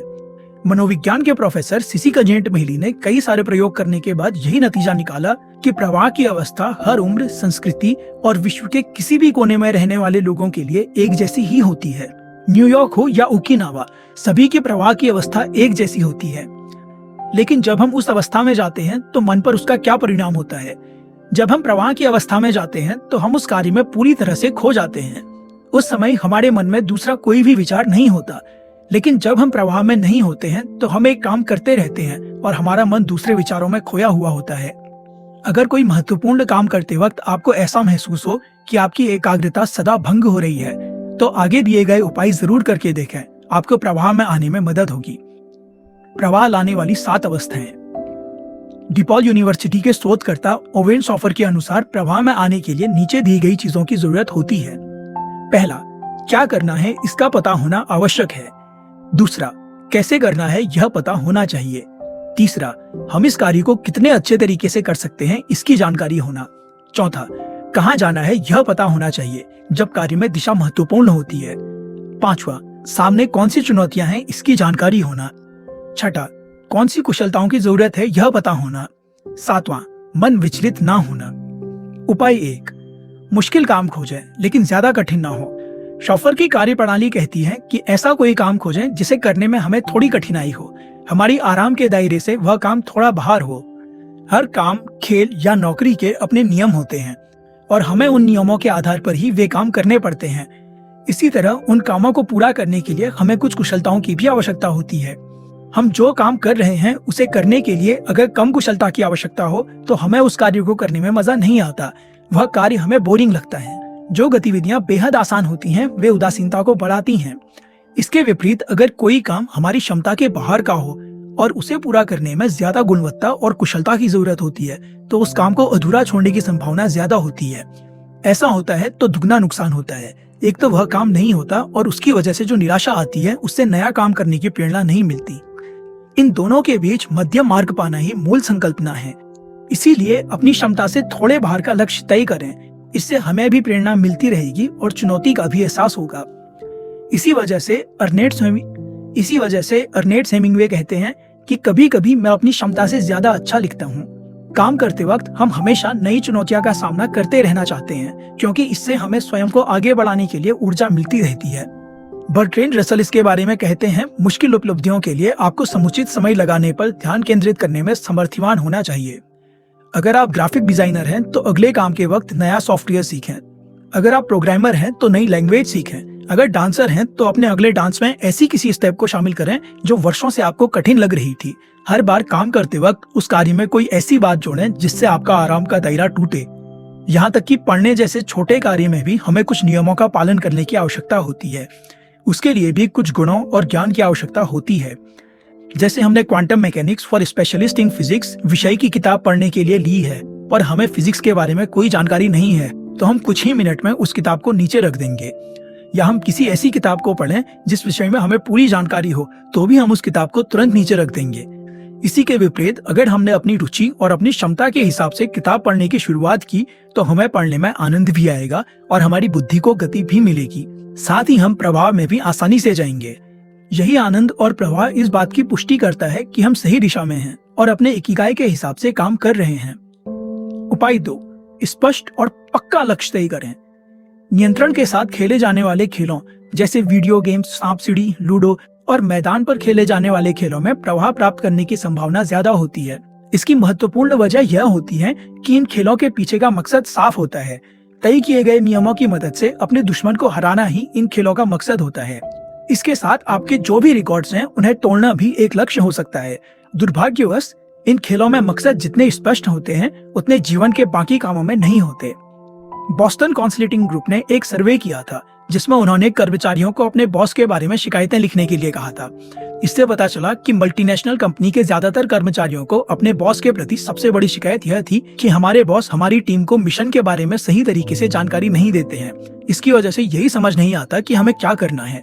बड़ी कंपनियों में बड़े ओहदे पर बैठे हुए लोग बड़ी बड़ी प्लानिंग करते हैं, रणनीति बनाते हैं। वे यह सब इस तथ्य को छिपाने के लिए करते हैं कि इनके पास स्पष्ट और पक्का लक्ष्य नहीं होता। यह तो ऐसा ही है कि हम नक्शे के साथ समंदर की यात्रा पर निकलें, लेकिन यही पक्का नहीं है कि कहाँ पहुँचना है। नक्शे से भी महत्वपूर्ण है कंपास का होना, जो हमें सही दिशा दिखा सकता है। MIT मीडिया लैब के डायरेक्टर जोई इतो हमेशा यही सिद्धांत बताते हैं, नक्शे से भी अच्छा है कंपास। उनके हिसाब से इस अनिश्चितता से भरे विश्व में कंपास ही हमारी मदद कर सकता है।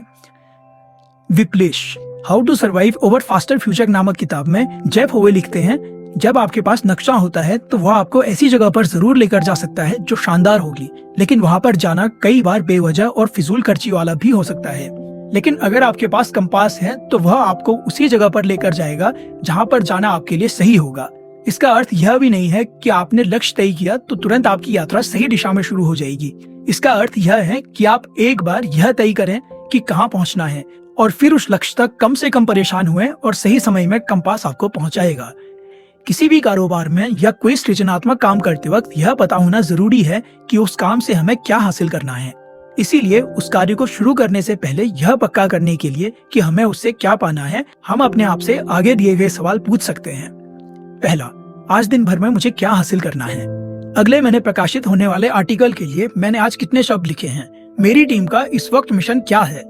अगर यह काम मुझे इस हफ्ते पूरा करना है तो मुझे किस गति से कार्य को पूरा करना होगा।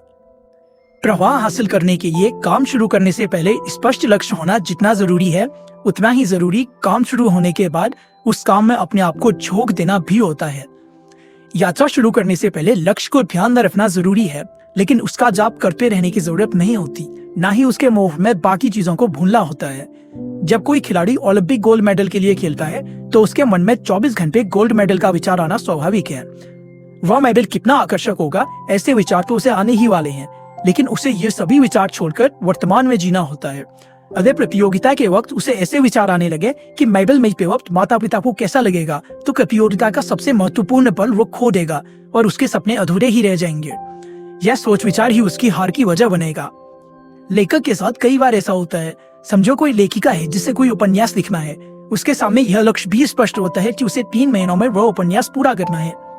रोज सुबह उठने के बाद वह यह तय करती है कि मुझे आज इतने पन्ने लिखने हैं, लेकिन दूसरे ही पल वह इस लक्ष्य को भूलकर अखबार पढ़ने, साफ सफाई करने या ऐसे ही और कामों में व्यस्त हो जाती है। शाम तक कोई भी काम ठीक से नहीं होने की वजह से वह नाराज होती है। उस वक्त वह यही सोचती है कि कल सुबह जोरदार शुरुआत करूंगी, लेकिन अगली सुबह फिर वही समय की बर्बादी शुरू हो जाती है। इस तरह दिन, हफ्ते, यहाँ तक कि महीने बीत जाते हैं, लेकिन लेखिका कागज पर कुछ भी नहीं लिख पाती है। अगर ये सभी बातें पालनी है तो पहला काम तो यही करना चाहिए कि कागज और पेन लेकर पहला शब्द लिखने की शुरुआत करनी चाहिए। उसके बाद दूसरा शब्द, फिर तीसरा शब्द, ऐसे लिखने की शुरुआत करनी चाहिए। इस तरह यदि एक एक शब्द के साथ उसमें लिखने की शुरुआत की तो कुछ ही समय में वह अपने इकिगाई को पूरा करने में सफल हो जाएगी। एक बार आपने शुरुआत की और छोटे छोटे कदम उठाए तो अपने आप ही आपकी चिंता नहीं हो जाएगी। फिर आपको प्रवाह की अवस्था प्राप्त होगी। फिर अपने आप प्रवाह में आप उस कार्य को पूरा करेंगे। एल्बर्ट आइंस्टाइन कहते हैं, आनंदित इंसान को वर्तमान में ही इतना आनंद मिलता है कि उसे भविष्य के विचारों में खोने की जरूरत ही नहीं होती। उपाय 3, एक ही लक्ष्य पर ध्यान केंद्रित करें। आज की तकनीक की वजह से हम एक बड़ी समस्या का सामना कर रहे हैं। वह समस्या है हमारे मन का विचलित होना, जिसकी वजह से हम किसी भी एक कार्य पर ध्यान केंद्रित नहीं कर सकते। ईमेल लिखते वक्त हम साइड में यूट्यूब पर कोई वीडियो भी देखते रहते हैं। उतने में चैटिंग का मैसेज पॉपअप हो जाता है और हम उसे जवाब देने में व्यस्त हो जाते हैं। लेकिन हमारी जेब में रखा हुआ स्मार्टफोन कोई नोटिफिकेशन देता है और उसमें खो जाते हैं। फिर हम कंप्यूटर की ओर घूमते हैं और फेसबुक में व्यस्त हो जाते हैं। इन सब बातों में 30 मिनट कैसे बीत जाते हैं पता ही नहीं चलता और हम यही भूल जाते हैं कि हम जो ईमेल लिख रहे थे वह काम तो वैसा का वैसा पड़ा हुआ है। घर में भी लोग टीवी देखते देखते खाना खाते रहते हैं और आखिरी निवाले तक उन्हें यही पता नहीं चलता कि सब्जी अच्छी बनी है या नहीं। लोगों को यह गलतफहमी है कि एक साथ एक से ज्यादा काम करने की वजह से उनका समय बचता है। अब यह साबित हो गया है कि इसका उल्टा ही परिणाम होता है। जो लोग मल्टीटास्किंग में माहिर होने का दावा करते हैं वे लोग भी ज्यादा कार्यक्षम नहीं होते हैं। असल में उनकी कार्य क्षमता बाकी लोगों से भी कम होती है। हमारा मस्तिष्क एक साथ लाखों प्रकार की जानकारी अपने अंदर ले सकता है, लेकिन वह बहुत ही थोड़ी जानकारी पर काम कर सकता है। जब लोग कहते हैं कि वे मल्टीटास्किंग कर रहे हैं तो वास्तव में वे हमेशा एक काम से दूसरे काम की ओर छलांग लगाते रहते हैं। दुर्भाग्यवश हम कंप्यूटर की तरह काम में हुए तुरंत बदलाव को तुरंत स्वीकार नहीं कर सकते। परिणाम स्वरूप कोई भी एक काम ठीक से नहीं होता। हम सिर्फ कामों को बदलते रहते हैं, साथ ही हमारी ऊर्जा और समय दोनों व्यर्थ होते हैं। एक ही काम पर ध्यान केंद्रित करना प्रवाह पाने के लिए सबसे महत्वपूर्ण जरूरत है। सिसिक ज़ेम निहाली ऐसा मानते हैं कि किसी भी काम को एकाग्रता के साथ करने के लिए 2 बातों का होना जरूरी होता है। पहला, काम के लिए अच्छा माहौल। दूसरा, हम जो कर रहे हैं उसके बारे में आत्मविश्वास। टेक्नोलॉजी ने वाकई बड़ी क्रांति की है। जब तक वह हमारे नियंत्रण में है तब तक वह किसी चमत्कार से कम नहीं है, लेकिन जब हम उसके नियंत्रण में जाते हैं तो वह तकलीफदेह बन जाती है। मान ले आपको शोध कार्य करना है। आप पूरी तैयारी के साथ कंप्यूटर पर गूगल खोलकर जानकारी लेने बैठ जाते हैं, लेकिन अगर आपका खुद पर नियंत्रण नहीं है तो आप अपने विषय के बारे में लिखना छोड़कर और कई अन्य चीजों की जानकारी में खो जाते हैं। इस मामले में गूगल और इंटरनेट आप पर हावी हो जाती है और आपको अपने प्रवाह से दूर ले जाती है। आज विज्ञान ने यह साबित कर दिया है कि यदि हम अपना ध्यान हमेशा एक काम से दूसरे काम में और दूसरे से तीसरे काम में लगाते रहते हैं तो हमारा समय व्यर्थ जाता है, गलतियां होती है और हम जो कर रहे हैं उस पर ज्यादा ध्यान नहीं दे पाते। स्टैनफोर्ड यूनिवर्सिटी में क्लिफोर्ड इवरनोस ने अपने किए हुए परीक्षण के बाद कहा कि आज की पीढ़ी मल्टीटास्किंग की महामारी से ग्रस्त है। उन्होंने कुछ विद्यार्थियों के साथ एक प्रयोग किया। वे विद्यार्थी एक साथ कितने काम करते हैं उसके आधार पर उनको गुटों में विभाजित किया। जिन विद्यार्थियों को मल्टीटास्किंग की आदत थी वे एक साथ कम से कम 4 काम करते थे, जिसमें लिखना, किताब पढ़ना, गाना सुनना और स्मार्टफोन पर मैसेज का जवाब देना जैसे काम शामिल थे। ये सभी काम वे एक साथ करते थे और कभी कभी तो इतना सब करते वक्त ट्विटर पर अपनी टैगलाइन भी देखते रहते थे। इस आधार पर उन्होंने विद्यार्थियों के कोई 4 गुट बनाए और उनको एक प्रयोग करने के लिए कहा। उनकी स्क्रीन पर कुछ लाल और कुछ नीले तीर दिखाई गए और उनसे लाल तीरों को गिनने के लिए कहा गया। पहले सभी छात्रों ने सही जवाब दिए। उनको वैसा करते वक्त कोई तकलीफ भी नहीं हुई, लेकिन जैसे ही नीले तीरों की संख्या बढ़ाई गई तो जिन बच्चों को मल्टीटास्किंग की आदत थी उनको दिए गए समय में लाल तीर गिनने की तकलीफ हुई। हालांकि लाल तीरों की संख्या उतनी ही थी, सिर्फ उनकी जगह बदल भी गई थी। इसकी केवल यही वजह थी कि नीले तीरों से उनका मन विचलित हो गया। उनके मस्तिष्क को किसी काम के महत्व पर विचार किए बगैर अन्य कामों पर भी ध्यान केंद्रित करने के लिए प्रशिक्षित किया गया था, जबकि अन्य छात्रों का मस्तिष्क केवल एक कार्य पर केंद्रित रहने के लिए प्रशिक्षित किया गया था। एक अन्य अध्ययन से पता चला है कि एक साथ एक से ज्यादा काम करने की वजह से कार्य क्षमता 60% और IQ 10 पॉइंट कम हो जाता है। Swedish council for working life and social research नामक संस्था ने एक परीक्षण किया था जिसमें उन्होंने 20 से 24 साल की उम्र के युवाओं का अध्ययन किया। इसमें यह बात सामने आई कि जो युवा स्मार्टफोन के आदी हैं वे काफी कम नींद लेते हैं, वे स्कूल के अन्य बच्चों से कम घुल मिल पाते हैं तथा अवसाद के लक्षण दिखाने लगते हैं। हमारे और प्रवाह के बीच में आने वाली इस महामारी को कम करने के लिए हम क्या कर सकते हैं? हम अपने दिमाग को एक ही लक्ष्य पर केंद्रित होने की आदत कैसे लगा सकते हैं? आगे कुछ कदम दिए हुए हैं जिनकी मदद से हम एकाग्रता के साथ और इकिगाई की मदद से प्रवाह पाने की ओर यात्रा कर सकते हैं। पहला, सोने से पहले और सुबह उठने के बाद किसी भी तरह की स्क्रीन, टीवी, मोबाइल इत्यादि की ओर नहीं देखें। दूसरा, कोई भी महत्वपूर्ण काम करते वक्त अपना मोबाइल बंद रखें, सिर्फ अपने काम पर ध्यान केंद्रित करें। अगर पूर्ण रूप से मोबाइल को बंद रखना संभव नहीं है तो अनचाहे मैसेज, नोटिफिकेशन डालने वाली सुविधा का इस्तेमाल करें। इससे आप इन चीजों से बच सकेंगे और जरूरत के वक्त आपके नजदीकी लोग आपसे संपर्क भी कर सकेंगे। तीसरा, हफ्ते में एक दिन, खासकर शनिवार या रविवार को टेक्नोलॉजी का उपवास करके उसका पालन करें, जिसमें वाईफाई रहित ई-रीडर या MP3 प्लेयर का अपवाद रखें। चौथा, ऐसे कैफे में जाए जहां वाईफाई की सुविधा नहीं हो। पांचवा, दिन भर में 1 या 2 बार ही ईमेल का जवाब दें। यह समय पहले से ही तय करें और उसी वक्त वह काम करें। छठा, पोमोडोरो तकनीक का इस्तेमाल करें। खुद के लिए पोमोडोरो या टमाटो जैसा दिखने वाला किचन टाइमर लेकर आएं। एक समय तय करें और उस समय तक कोई भी एक काम निरंतरता से करें। टेक्नोलॉजी कहती है कि अगर आप 25 मिनट काम करें तो 5 मिनट आराम करें, 50 मिनट काम करें तो 10 मिनट आराम करने का तय कर सकते हैं। आप कितना समय आराम करते हैं यह महत्वपूर्ण नहीं है। महत्वपूर्ण यह है कि आप जो तय करते हैं उसका पालन करें। अपने पसंदीदा काम से शुरुआत करें। सातवां, जब ऐसा लगे कि मन भटक रहा है तो मन को वर्तमान में लाने की आदत डालें। माइंडफुलनेस या ऐसे ही किसी और ध्यान पद्धति की मदद लें। टहलना, तैरना जैसे कामों पर अपना ज्ञान केंद्रित करें। आठवां, ऐसी जगहों पर काम करें जहां मन ज्यादा भटकने की संभावना नहीं हो। अगर घर में ऐसी कोई शांत जगह नहीं है तो लाइब्रेरी या कैफे की तलाश करें। जब तक कोई आदर्श जगह नहीं मिल जाती तब तक खोज जारी रखें। नौवां, काम के हिसाब से उसे अलग अलग समूहों में विभाजित करें। हर काम का समय और जगह पहले से ही तय करें। मान लें कि आप किसी मैगजीन के लिए कुछ लिखने जा रहे हैं तो सुबह घर में उसके नोट्स बनाएं, दोपहर को लाइब्रेरी में आर्टिकल लिखें और शाम को उसके संपादन का काम करें। 10वां, बिल भरना, फोन करना और ईमेल जैसे काम करने के लिए समय निश्चित करें और उसी समय पर वह काम पूर्ण करें। जापान में प्रवाह, तकुमिस यानी कलाकार, इंजीनियर, शोधकर्ता और ओटाकुस, एनिम या मंगा के चहेते, इन सब में कौन सी समानता है? इन सभी को इकिगाई के माध्यम से प्रवाह में रहने का महत्व पता चलता है। एक ऐसी मान्यता है कि जापान के लोग काफी ज्यादा काम करते हैं। वे अपने कार्य को समर्पित होकर खुद को उसमें झोंक देते हैं। हालांकि जापान के लोग कहते हैं कि हम ज्यादा काम नहीं करते, लेकिन सामने वाले को वैसा लगता जरूर है। वे चाहे कुछ भी कहें, लेकिन काम करते वक्त उनकी लगन या समस्या का समाधान करते वक्त वे जिस प्रकार से उसमें दिल और जान लगा देते हैं वह कला असाधारण है। जापानी भाषा सीखते वक्त जो पहला शब्द सिखाया जाता है वह है गंबारू। इसका अर्थ है डटे रहना या अपना श्रेष्ठ करते हुए दृढ़ बने रहना। जापान के लोग छोटे से छोटे काम में भी तन मन लगाकर काम करते हैं। वे अपना पूरा होश खोकर काम में अपने आप को झोंक देते हैं। रिटायर होने के बाद भी खेत में जाकर धान की देखभाल करने वाले लोग हों या छुट्टी के दिनों में कोनिविस जैसी चीजें बेचने वाले अथवा दुकानों में काम करने वाले कॉलेज के विद्यार्थी हों, सभी के अंदर काम के प्रति एक अजीब सी आस्था आपको दिखाई देगी। आप अगर नाहा, कानाझावा या क्योटो में से किसी हस्तकला की दुकान में गए तो आपको महसूस होगा कि जापान में हस्तकला का खजाना है। एक और टेक्नोलॉजी के क्षेत्र में जापान में असाधारण विकास किया है तो उन्हीं दूसरी ओर हस्तकला और अपनी संस्कृति को भी संभाल कर रखा है। तकुमी की कला, टोयोटा में कुछ ऐसे कारीगर हैं जिनके हाथों में जादू है। वे अपने हाथों से कुछ चीजें बनाते हैं। वे लोग इतने कुशल होते हैं कि उनका काम असाधारण होता है और उनके जैसा काम और कोई नहीं कर सकता। कुछ विशेष लोग कुछ कामों में माहिर हैं और आज की तारीख में ऐसा लगता है कि नई पीढ़ी उनकी जगह नहीं रह सकती। टर्न टेबल सुई एक जैसी चीज है जो आज भी सिर्फ जापान में ही बनाई जाती है। आज भी इस सुई को बनाने के लिए जिन साधनों का इस्तेमाल होता है उनमें लगने वाली कुशलता से काम करने वाले कुछ ही लोग हैं।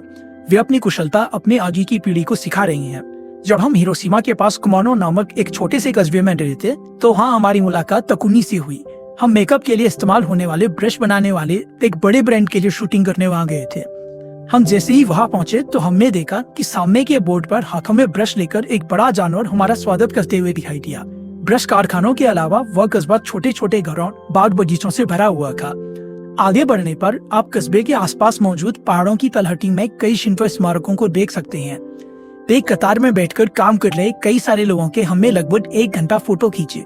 सब अपने तय काम को पूरा कर रहे थे। कोई ब्रश के डंडे को रंग दे रहा था, कोई तैयार ब्रश को गाड़ी में भर रहा था। लेकिन इन सभी बातों को देखते हुए हमें ध्यान में आया कि ब्लश में बाल लगाने का काम कोई भी नहीं कर रहा था। हमने इसके बारे में और जानकारी ली, कई सारे लोगों से पूछताछ की और विनती करने के बाद एक कंपनी के अध्यक्ष ने हमें यह दिखाने की तैयारी दिखाई कि वह काम कैसे चलता है। उन्होंने हमें फैक्ट्री के बाहर बुलाया और कार में बैठने को कहा। कुछ समय बाद हमारी गाड़ी एक छोटे से घर के बाहर आकर रुकी और हम सीढ़ियां चढ़कर उस घर के दरवाजे तक पहुंचे। हम जैसे ही उस छोटे से घर के अंदर गए तो हमने देखा कि उस कमरे में ढेरों खिड़कियां थी, जिनमें से काफी से कुदरती रोशनी अंदर आ रही थी। उस कमरे के बीच में एक महिला एक मास्क लगाकर बैठी हुई थी। हमने गौर से देखा तो वह महिला ब्रश के लिए एक ईंट बाल जुटाने में लगी हुई थी। कैंची, कंघी और ऐसी ही कुछ औजारों की मदद से उसका काम चल रहा था। उन बालों की गुणवत्ता के आधार पर वह उन्हें छाप रही थी। वह अपने काम में इतनी मशगूल थी कि उसे हमारे आने की कोई खबर ही नहीं थी। हमने जब गौर से देखा तो पाया कि वह इतनी गति से काम कर रही थी कि वह क्या कर रही थी यह समझना बड़ा मुश्किल था। कंपनी के अध्यक्ष ने उसे हमारे आने के बारे में बताया और यह भी बताया कि हम उसके फोटो लेने वाले हैं। तब उसकी आंखों में खुशी के भाव हमें तुरंत दिखाई दिए। भले ही हमें उसका चेहरा दिखाई नहीं दिया, लेकिन उसके चेहरे पर खुशी थी, यह बात हमें उसकी आंखों से पता चली। उसकी आवाज में भी एक जोश था। वह अपने काम के बारे में और अपनी जिम्मेदारियों के बारे में खुलकर बता रही थी। उसके हाथों की हलचल कैमरे में कैद करने के लिए हमें काफी फास्ट शक्ल का इस्तेमाल करना पड़ा। बालों का चयन करते समय उसके हाथ मानो नृत्य कर रहे थे और वह औजारों का प्रभावपूर्ण इस्तेमाल कर रही थी कि हालांकि हमने इसे छोटे से कमरे में छुपा कर रखा है, लेकिन असल में यह कंपनी की महत्वपूर्ण कारीगर है। इस कंपनी के हर ब्रश का हर बाल इसी के हाथों से होकर जाता है। जापान में स्टीव जॉब्स। एप्पल के सह संस्थापक स्टीव जॉब्स जापान के बड़े प्रशंसक थे। उन्होंने 1980 के दशक में सोनी कंपनी को एक भेंट दी। उन्होंने जब एप्पल कंपनी की स्थापना की तो सोनी कंपनी में इस्तेमाल की जाने वाली कई कार्य प्रणालियों का इस्तेमाल किया। इसी के साथ जापान की सादगी और क्योटो में पोर्सेलिन से बनाए गए बर्तन उन्हें काफी पसंद आए। स्टीव जॉब्स का ध्यान क्योटो के शिल्पकार ने खींचा था। तोयामा में रहने वाले शिल्पकार का नाम था युकियो शाकुनागा, जो कि एक टकुमी थे। शाकुनागा को इच्चू शेतोयाकी नामक वह कला आती थी जिससे काफी कम लोग अवगत थे। जॉब्स जब क्योटो में थे तो उन्हें शाकुनागा के काम की प्रदर्शनी भी थी। वह जल्द ही समझ गए कि शाकुनागा के पोर्सेलिन के बर्तनों में कुछ विशेष जरूर है। वहां से उन्होंने कई कपों, गुलदस्तों और प्लेटों को खरीद लिया। यही नहीं, उस हफ्ते वह प्रदर्शनी देखने 3 बार गए। जॉब्स इसी प्रेरणा की खोज में कई बार टोक्यो आए थे। वह शाकुनागा से मिले, उनको बर्तनों के और खासकर उन्हें बनाने की प्रक्रिया के बारे में कई सारे सवाल पूछने थे। वह कौन सी सामग्री का इस्तेमाल करते हैं, इसके बारे में जानने की भी उनके मन में चाह थी। शाकुनागा ने उन्हें बताया कि वह तोयामा प्रांत के पहाड़ों से स्वयं ही ढूंढकर लाए हुए सफेद रंग के पोर्सेलिन मटेरियल का इस्तेमाल करते हैं। इस प्रकार से सामग्री को खोज कर लाने और उससे बर्तन बनाने वाले वह एकमात्र कलाकार थे। यह सुनकर जॉब्स इतने प्रभावित हुए कि उन्होंने उस पहाड़ को देखने की इच्छा जाहिर की। जॉब्स को यह सुनकर और ज्यादा आश्चर्य हुआ कि जिस पहाड़ से यह सामग्री लाते थे वह पहाड़ नजदीक नहीं बल्कि काफी दूर था। उन्हें उस पहाड़ तक जाने के लिए ट्रेन से 4 घंटे से भी अधिक यात्रा करनी पड़ती थी। जॉब्स की मृत्यु के बाद शाकुनागा से वार्तालाप हुआ तो उन्होंने बताया कि जिस इंसान ने आईफोन बनाया उन्होंने मेरे काम को सराहा, इसका मुझे अभिमान है। उन्होंने यह भी बताया कि जॉब्स ने उनके पास से 12 कपों का एक सेट खरीदा। जॉब्स ने उन्हें नए तरीके के विशेष कप बनाने के लिए कहा। इस आग्रह के अनुरूप कप बनाने के लिए शाकुनागा ने 150 अलग अलग प्रकार के कप बनाए। इनमें से जॉब्स को जो सबसे ज्यादा अच्छे लगे उस प्रकार के 12 कपों का एक सेट बनाकर शाकुनागा ने जॉब्स के परिवार को बेचा। जापान में आकर वापस जाने के बाद जॉब्स जापान के शिल्पकारों, इंजीनियरों, दर्शन और खाद्य संस्कृति के दीवाने हो गए। अत्याधुनिक सादगी। सोचने वाली बात यह है कि जापान के शिल्पकार, इंजीनियर, जैन दर्शन और खाद्य संस्कृति में कौन सी चीज एक समान है? इसका जवाब है सादगी और लक्ष्य। यह सादगी आलस की वजह से नहीं आई है, इसे को आधुनिकता से आई हुई सादगी कह सकते हैं। हर कोई अपने इरादे के अनुसार काम को तन मन में एकाग्र करके उस चीज को विकास की नई ऊंचाई पर लेकर जाते हैं। C6 जैन महिला के हिसाब से अगर हमें हमेशा प्रवाह में रहना है तो कोई ना कोई अर्थपूर्ण चुनौती हमारे सामने होनी जरूरी है। जीरो ड्रीम्स ऑफ सुशी नामक वृत्तचित्र में तकुमी का और एक उदाहरण दिखाया गया है। इसमें दिखाया गया उदाहरण किचन से संबंधित है। इसमें जो मुख्य किरदार है जीरो, उसका टोक्यो में गिंजा सबवे स्टेशन के पास एक छोटा सा सुशी रेस्टोरेंट दिखाया है। उस रेस्टोरेंट में जीरो और उनका बेटा पिछले 80 सालों से सुशी पदार्थ बनाते थे। दोनों रोज सुकीजी बाजार जाते थे और अच्छी गुणवत्ता की मछलियां लाते थे। उस वृत्ति चित्र में ऐसा दिखाया गया है कि जीरो के पास सीखने वाला एक विद्यार्थी टामागो यानी पतला और छोटा मीठा ऑमलेट बनाना सीख रहा होता है। वह लाख कोशिश करता है लेकिन उसके द्वारा बनाए गए टामागो को जीरो की प्रशंसा नहीं मिलती। लेकिन वह कई वर्षों तक जी तोड़ मेहनत करता है और 8-0 की प्रशंसा पाता ही है। वह विद्यार्थी कोशिश करना क्यों नहीं छोड़ देता है? रोज ऑमलेट बनाने से वह उबता नहीं है क्या? नहीं, क्योंकि सुशी बनाना उसका इकिगाई होता है। जीरो और उनका पुत्र दोनों खाना बनाने में कुशल होते हैं। खाना बनाते वक्त उन्हें कभी भी ऊब नहीं होती थी। सच बात तो यह थी कि वे प्रवाह की अवस्था में जाके थे और कार्यमग्न होकर काम करते थे। वे अपने किचन में बहुत खुशी से काम करते थे। इसकी असली वजह यही थी कि वह इकिगाई था। उनको काम करते वक्त इतनी खुशी होती थी कि वे समय से परे चले जाते थे। इस पिता पुत्र के अच्छे संबंधों के पीछे की और एक वजह थी उनके काम की जगह और वहाँ का शांत माहौल, जिसकी वजह से वे एकाग्रता से काम कर पाते थे। हालांकि उनको काम के लिए कई सारे पुरस्कार मिले, लोगों ने उनके काम की सराहना की और मिशेलिन की ओर से उन्हें 3 स्टार रेटिंग भी मिली। फिर भी उन्होंने व्यवसाय को बढ़ाने के बारे में या शाखाएं खोलने के बारे में कभी नहीं सोचा। वे अपने छोटे से होटल में एक साथ 10 लोगों के लिए खाना बनाते रहे। जीरो के परिवार में कभी भी ज्यादा पैसे कमाने के बारे में नहीं सोचा। उन्होंने हमेशा शांत, आनंददायक और जोशपूर्ण माहौल में काम करने पर ज्यादा जोर दिया, जिसकी वजह से वो विश्व के सर्वश्रेष्ठ सुशी बनाते रहे और प्रवाह में रहे। जीरो भी युकियो साकुनाका की तरह ही अच्छे माल से शुरुआत करते थे। जीरो रोज सुबह खुद बाजार जाते और जिस प्रकार साकुनाका पहाड़ से सामग्री तलाश कर लाते थे, उसी प्रकार वहाँ सबसे अच्छी मछलियाँ ढूंढ कर लाते। जब वह अपने काम की शुरुआत करते थे तो प्रवाह की अवस्था में चले लाते। इस प्रकार से काम के साथ एकरूप होने की अवस्था को जापान में काफी महत्व दिया जाता है। शिंतोवाद ऐसा मानता है कि पेड़, जंगल और वस्तुओं में कामी का अंश होता है। हर इंसान की, फिर चाहे वह कलाकार हो, इंजीनियर हो या शेफ हो, यही जिम्मेदारी होती है कि वह उस चैतन्य के साथ मेलजोल करके उसमें जान डाले। इसकी वजह से कलाकार कला के साथ एकरूप हो जाता है। इसी की मदद से वह कार्यमग्नता की अवस्था में जाता है। लोहे के साथ काम करने वाले को लोहे के अंदर का, सिरेमिक के बर्तन बनाने वाले को मिट्टी के अंदर का चैतन्य पहचान कर उसके साथ अपने आप को एकरूप करना चाहिए। जापान के लोग कुदरत और टेक्नोलॉजी को संयुग्मित करने में माहिर हैं। वे कभी भी कुदरत और तकनीक में संघर्ष नहीं होने देते, बल्कि दोनों का एक साथ फायदा लेने में माहिर हैं। गिबली की शुद्धता। आज कुछ लोग ऐसा मानते हैं कि कुदरत के साथ एकरूप होने से शिंतो मूल्य गायब होते जा रहे हैं। इसके सबसे बड़े और साहसी आलोचक हैं हायाओ मियाजाकी, जिन्होंने स्टूडियो गिबली के माध्यम से कई सारे एनिमेटेड फिल्म्स बनाए हैं। उनको उनका इकिगाई स्पष्ट था। उनकी लगभग हर फिल्म में इंसान, तंत्र ज्ञान, असंभव कल्पनाएं और प्रकृति देखने को मिलती है। शुरुआत में भले ही सभी एक दूसरे से लड़ते हुए दिखाई देते हैं, लेकिन बाद में सभी इकट्ठा हो जाते हैं। स्पिरिटेड अवे नामक फिल्म में उन्होंने एक ऐसी स्पिरिट की कल्पना दिखाई है जो कचरे के माध्यम से नदी के प्रदूषण पर रोशनी डालती है। मियाजाकी की फिल्मों की विशेषता यही है कि जंगल में भी व्यक्तित्व होते हैं, जो पेड़ हैं उनकी भी भावनाएं होती हैं। रोबोट की पंछियों के साथ दोस्ती होती है। राष्ट्रीय संपत्ति माने गए मियाजाकी पूर्ण रूप से अपनी कला में डूबे रहते हैं। वह 1980 में बनाए गए सेलफोन का इस्तेमाल करते हैं और आज भी अपनी टीम के लोगों को हाथों से चित्र बनाने के लिए प्रेरित करते हैं।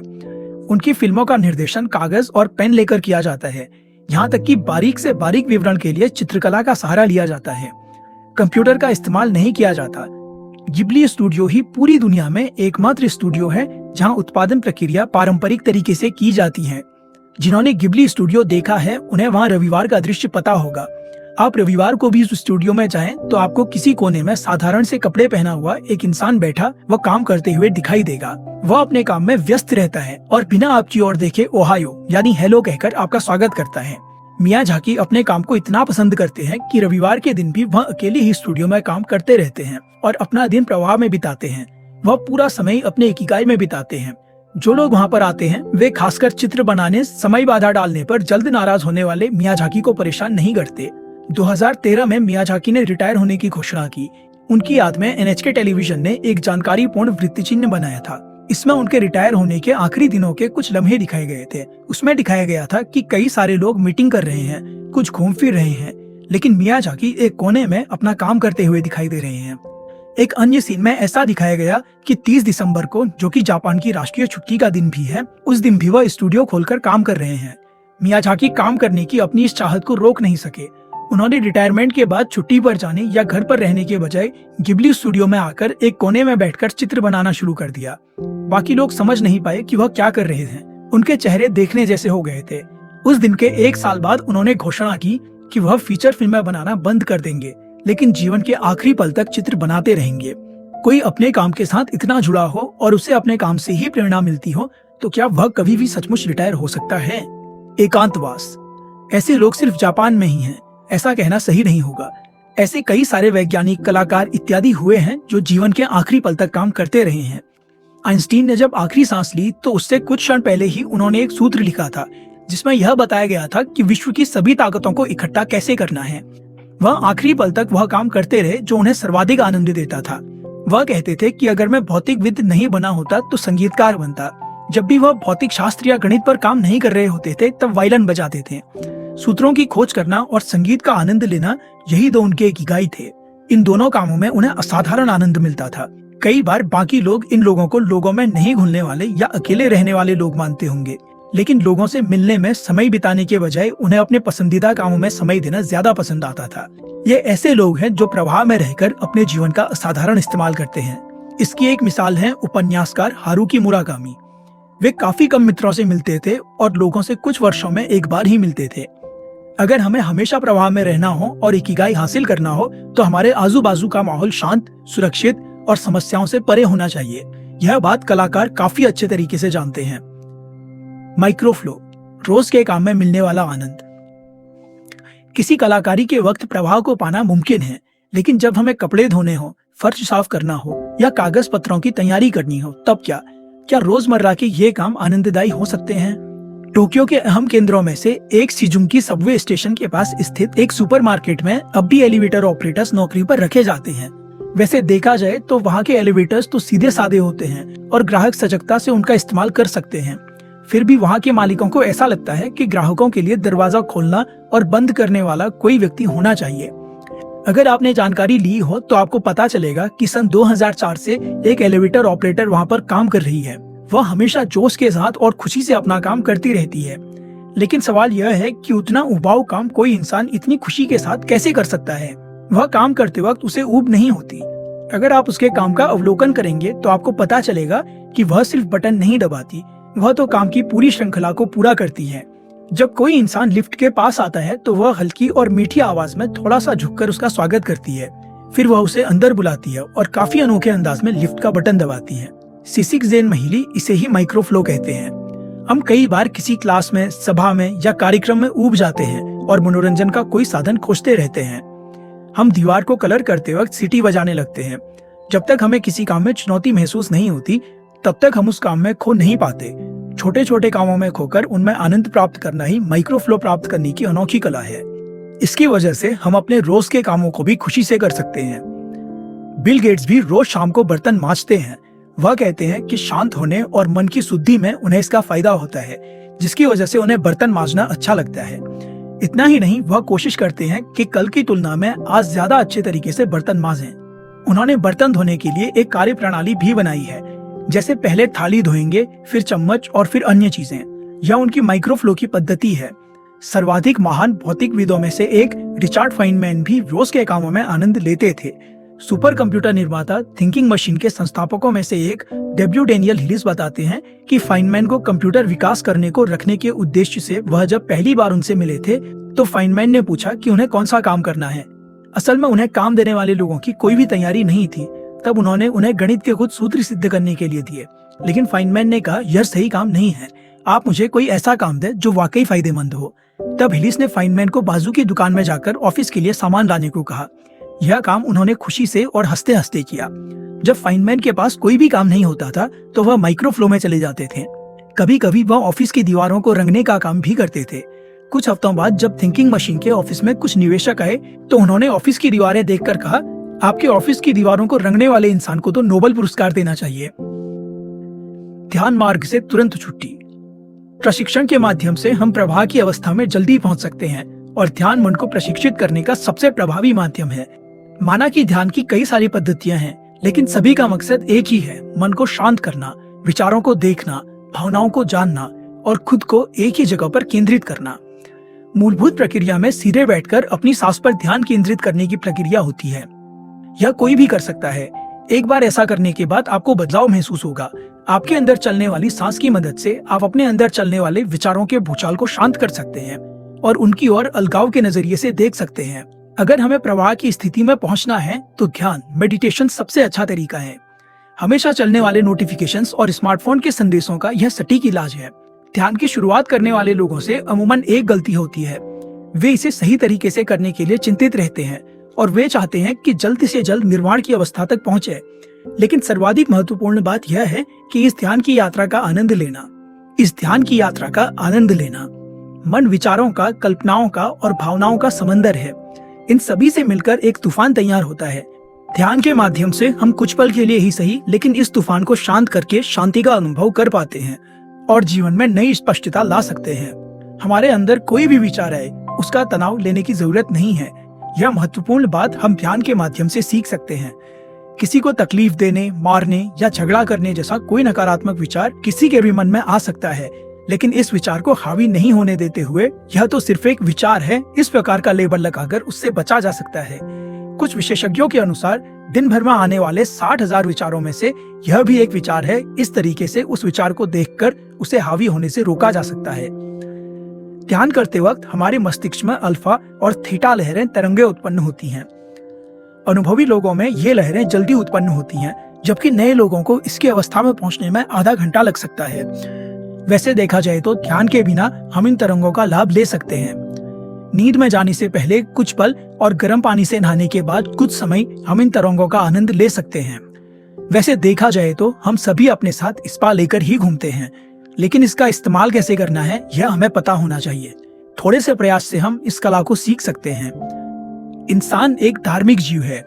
हमारा जीवन धर्मों पर आधारित है। हम तर्क दे सकते हैं कि लोग सिर्फ व्यस्त रहने के लिए अपने धर्म का पालन करते हैं। कुछ आधुनिक संस्कृतियों में हम कामयाबी पाने के लिए अपने धर्म को छोड़कर एक के बाद एक दूसरा लक्ष्य हासिल करने के पीछे लग जाते हैं। लेकिन इतिहास कहता है कि हम हमेशा से ही व्यस्त रहे हैं। हम शिकार करने, खाना पकाने, खेती, शोध कार्य और परिवार पालने जैसी चीजों में व्यस्त रहते थे। ये ऐसी गतिविधियां हैं जिन्हें हमने व्यस्त रहने के लिए धार्मिक नियमों के रूप में गढ़ लिया है। इसीलिए व्यस्त रहना हमारा स्वभाव बन गया है। जापान के आधुनिक युग में भी दिनचर्या और धर्म का सही मात्रा में मेलजोल रखा गया है। जापान में विशेष रूप से कन्फ्यूशियस, बुद्ध और शिंतो धर्म माने जाते हैं। इनमें नियमों से भी ज्यादा धर्म को महत्व दिया जाता है। जापान में व्यापार करते वक्त अंतिम नतीजों के बजाय प्रक्रिया, तरीकों और आप उस काम को कैसे कर रहे हैं, इन बातों को ज्यादा महत्व दिया जाता है। ऐसा करना अर्थव्यवस्था के लिए अच्छा है या नहीं, यह इस किताब का विषय नहीं है, लेकिन इतना पक्का है कि अपने बॉसों के तय हुए अनिश्चित लक्ष्यों को तनावपूर्ण माहौल में पूरे करने से अच्छा है धार्मिक रीति रिवाजों के आधार पर प्रभाव को ढूंढना और उसमें रहकर काम करना। धार्मिक रिवाज हमें स्पष्ट नियम और आसान सा मकसद दिखाते हैं, जिसकी वजह से हमें प्रवाह की अवस्था में जाने में मदद मिलती है। एकदम बड़ा लक्ष्य हो तो उसे हासिल करना हमें कठिन या असंभव लग सकता है, लेकिन रीति रिवाजों से हमें कदम कदम पर मार्गदर्शन मिलता है और लक्ष्य पाने के लिए उस रास्ते पर कैसे चलना है इसका प्रशिक्षण भी मिलता है। इसीलिए जब आपका लक्ष्य बड़ा हो तो उस लक्ष्य को टुकड़ों में विभाजित करें और उसमें से एक एक टुकड़े पर हमला बोलें। रोज के कार्यों में आनंद लेने की कला प्राप्त करें। इसकी वजह से आपको प्रवाह में जाने में सहायता होगी। नतीजे की चिंता करना छोड़ दें, अपने आप सकारात्मक परिणाम सामने आएंगे। आनंद कृति में होना चाहिए, नतीजों में नहीं। हमने क्या हासिल किया इससे भी अधिक महत्वपूर्ण है काम करते वक्त आनंद लेना। एक बात हमेशा ध्यान रखनी चाहिए, धर्म नियमों से बड़ा है। जो लोग ज्यादा चीजें हासिल करते हैं वे ज्यादा आनंदित नहीं होते, बल्कि जो लोग ज्यादा समय प्रवाह की स्थिति में होते हैं वे ज्यादा आनंदित होते हैं। इकिगाई ढूंढने के लिए प्रवाह का इस्तेमाल। इस अध्याय को पढ़ने के बाद आपको यह जरूर समझ आ गया होगा कि वह कौन से काम हैं जिन्हें करते वक्त आप प्रवाह में जाते हैं। उन सभी कामों को कागज पर लिख लें। अब यह खोजें कि वो कौन सी गतिविधियां हैं जिन्हें करते वक्त आप प्रवाह के नजदीक पहुंच जाते हैं। ये गतिविधियां आपको क्यों प्रवाह की ओर ले जाती हैं। उदाहरण के लिए, जिन गतिविधियों को करना आप सर्वाधिक पसंद करते हैं उन्हें आप अकेले करना चाहेंगे या टीम के साथ। आपको शारीरिक श्रम करने वाले काम में ज्यादा मजा आता है या सोचने वाले काम में। हो सकता है कि इन सवालों के जवाबों में आपको आपका इकिगाई मिल जाए और जीवन को चलाने का रास्ता मिल जाए। अगर ऐसा नहीं होता है तो अपनी खोज जारी रखें और ऐसा काम खोजें जिसे करते वक्त आप जल्द से जल्द प्रवाह में जाते हो। इसी के साथ आप ऐसे नए नए कामों की भी खोज करें जो आपको प्रवाह की ओर लेकर जाते हो। आपको जिन कामों के प्रति उत्सुकता है उन्हें करना शुरू करें। उदाहरण के लिए, अगर आपको फोटोग्राफी के वक्त प्रवाह का अनुभव मिलता है तो पेंटिंग या इसी प्रकार का कोई और काम भी करके देखें। हो सकता है आप उसे ज्यादा पसंद करने लगें। अथवा यदि आपको स्नोबोर्डिंग पसंद है और कभी सर्फिंग की कोशिश नहीं की है तो प्रवाह रहस्यमयी है। आप उसका जितना ज्यादा बार अनुभव करेंगे उतना आप उसके नजदीक पहुंचेंगे। वह अनुभव आपको जल्द से जल्द मिलेगा और उतने ही जल्द आप अपने इकिगाई के नजदीक पहुंचेंगे। पार्ट 5, दीर्घायु मास्टर्स, विश्व के सबसे दीर्घायु लोगों को महत्वपूर्ण मार्गदर्शन। जब हमने इस किताब की शुरुआत की थी तो हमारा मकसद सिर्फ इतना ही जानना नहीं था कि आनंददायी और दीर्घायु जीवन जीने के लिए कौन से तत्व जरूरी हैं, बल्कि जो लोग लंबी आयु के हैं वे इसके बारे में क्या कहते हैं, यह जानना भी हमारे लिए उतना ही महत्वपूर्ण था। ओकिनावा में हमने जो भेंटवार्ता की वह बिल्कुल असाधारण थी। इसके साथ हम विश्व भर में जो लंबी आयु के लोग हैं उनके जीवन के तत्व ज्ञान को भी समझने जा रहे हैं। हम ऐसे लोगों के बारे में बात करेंगे जो 110 सालों से ज्यादा समय से जिंदा हैं। इन लोगों को सुपर सेंटेनेरियंस कहा जाता है। सुपर सेंटेनेरियंस शब्द का प्रयोग सबसे पहले 1970 में the Guinness book of world record के संपादक नेरिस मैर्क्वेटर ने किया था।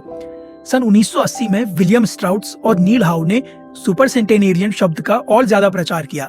आज की तारीख में विश्व भर में करीब 350 से 400 लोग ऐसे हैं जिनकी उम्र 110 साल से ज्यादा है।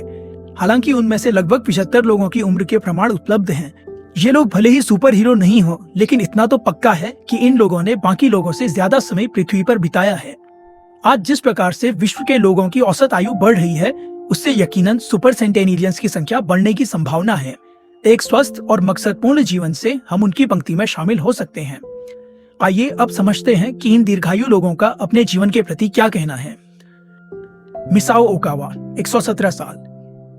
खाना खाइए, नींद लीजिए और दीर्घायु बनिए। आपको आराम करने की कला सीखनी होगी। जेरेंटोलॉजी रिसर्च ग्रुप के प्रशिक्षण के हिसाब से अप्रैल 2015 तक मिसाओ ओकावा विश्व की सबसे ज्यादा आयु की महिला के तौर पर जानी जाती थी। जब अस्पताल में उनकी मौत हुई तो उस वक्त उनकी उम्र 117 वर्ष और 27 दिन थी। सन 1898 में एक टेक्सटाइल व्यापारी के घर में मिसाओ का जन्म हुआ। तब स्पेन ने क्यूबा और फिलीपींस में अपने ठिकानों को गवा दिया था तथा अमेरिका ने हवाई को हड़प लिया था और पेप्सी कोला की लॉन्चिंग हुई थी। 3 अलग अलग सदियों में जीने वाली इस महिला ने अपने जीवन में कई सारी चीजें देखी।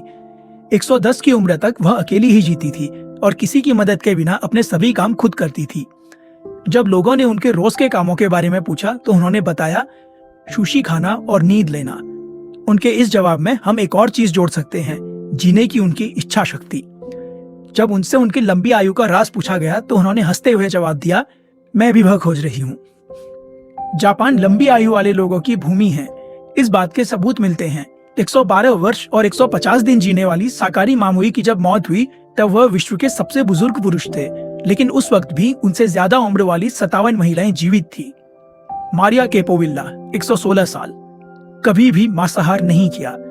सन 1989 यानी 1889 में इक्वेडोर में जन्मी मारिया कोपोविल्ला का नाम गिनीज बुक्स ने विश्व के सबसे ज्यादा उम्रदराज महिला के तौर पर दर्ज किया है।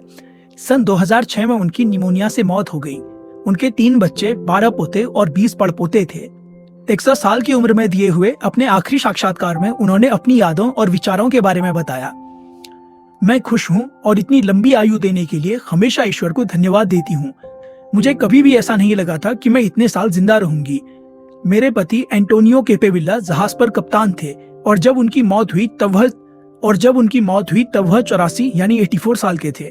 तब मेरे साथ 2 बेटियां और एक बेटा था। उसके बाद उनका संसार बढ़ता गया और आज मेरे पोते और पड़पोते भी हैं।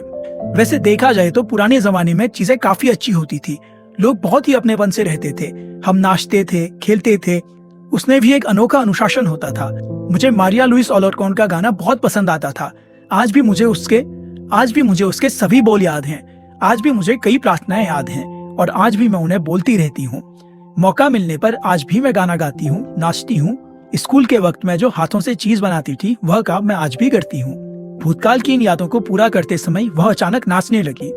उनके अंदर की ऊर्जा देखकर ऐसा महसूस हुआ मानो वह कई साल जवान हो गई हों।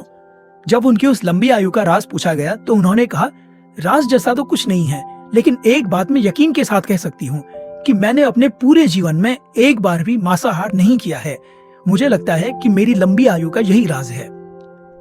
जेन केल्मे, 122 साल। सब अच्छा चल रहा है। सन 1975 में फ्रांस के अहेले में जन्मी जेन केल्मे 4 अगस्त 1997 को विश्व की सबसे बुजुर्ग महिला के तौर पर पहचानी गई थी। उस वक्त उनकी उम्र 122 वर्ष की थी। एक बार मजाक में उन्होंने बताया था कि मैंने मिथ्यूसला, जो कि बाइबल के मुताबिक 969 ईयर्स तक जीने वाले इंसान हैं, उनसे स्पर्धा की है। जेन ने अपने जीवन में कई रिकॉर्ड ब्रेक किए। जीवन के आखिरी पल तक वह स्वस्थ और आनंदित रही। 100 वर्ष की उम्र तक वह साइकिल चलाती रही। 110 साल तक वह अकेले ही रहती थी। अपार्टमेंट में जरा सी आग लगने की वजह से सुरक्षा के हिसाब से उन्हें नर्सिंग होम जाना पड़ा। उन्होंने 120 की उम्र में सिगरेट पीना बंद कर दिया था। तब मोतियाबिंद की तकलीफ की वजह से उन्हें ठीक से दिखना बंद हो गया था, जिससे सिगरेट होठों तक लेकर जाना कठिन हो गया था। शायद उनकी लंबी आयु का एक राज मजाक करने की आदत रहा होगा। 120 की उम्र में उन्होंने कहा था, मुझे ठीक से दिखाई नहीं देता, सुनने में भी तकलीफ होती है, मेरा स्वास्थ्य भी ठीक नहीं रहता है, लेकिन बाकी सब बढ़िया चल रहा है। वॉल्टर ब्रूनिंग, 114 साल। अगर आपने अपने मन और शरीर को सक्रिय रखा तो आप यकीनन लंबी उम्र तक जिएंगे। सन 1896 में मिनेसोटा में जन्मे वॉल्टर ब्रूनिंग ने अपने जीवन में 3 अलग अलग सदियां देखी। मोंटाना में सन 2011 में उनकी कुदरती मौत हो गई। उनकी 2 पत्नियां थी और उन्होंने 50 साल रेलवे में सेवा की। 83 साल की उम्र में वह मोंटाना से रिटायर हुए और जीवन के आखिरी पल तक काम करते रहे। उन्होंने अपने आखिरी वर्षों में कई साक्षात्कार किए। वह अपनी लंबी आयु का श्रेय अपनी कुछ आदतों को देते थे। जब तक शरीर साथ देता हो तब तक काम करते रहना और दिन में सिर्फ 2 बार भोजन करना, इन दोनों बातों को वह ज्यादा महत्व देते थे।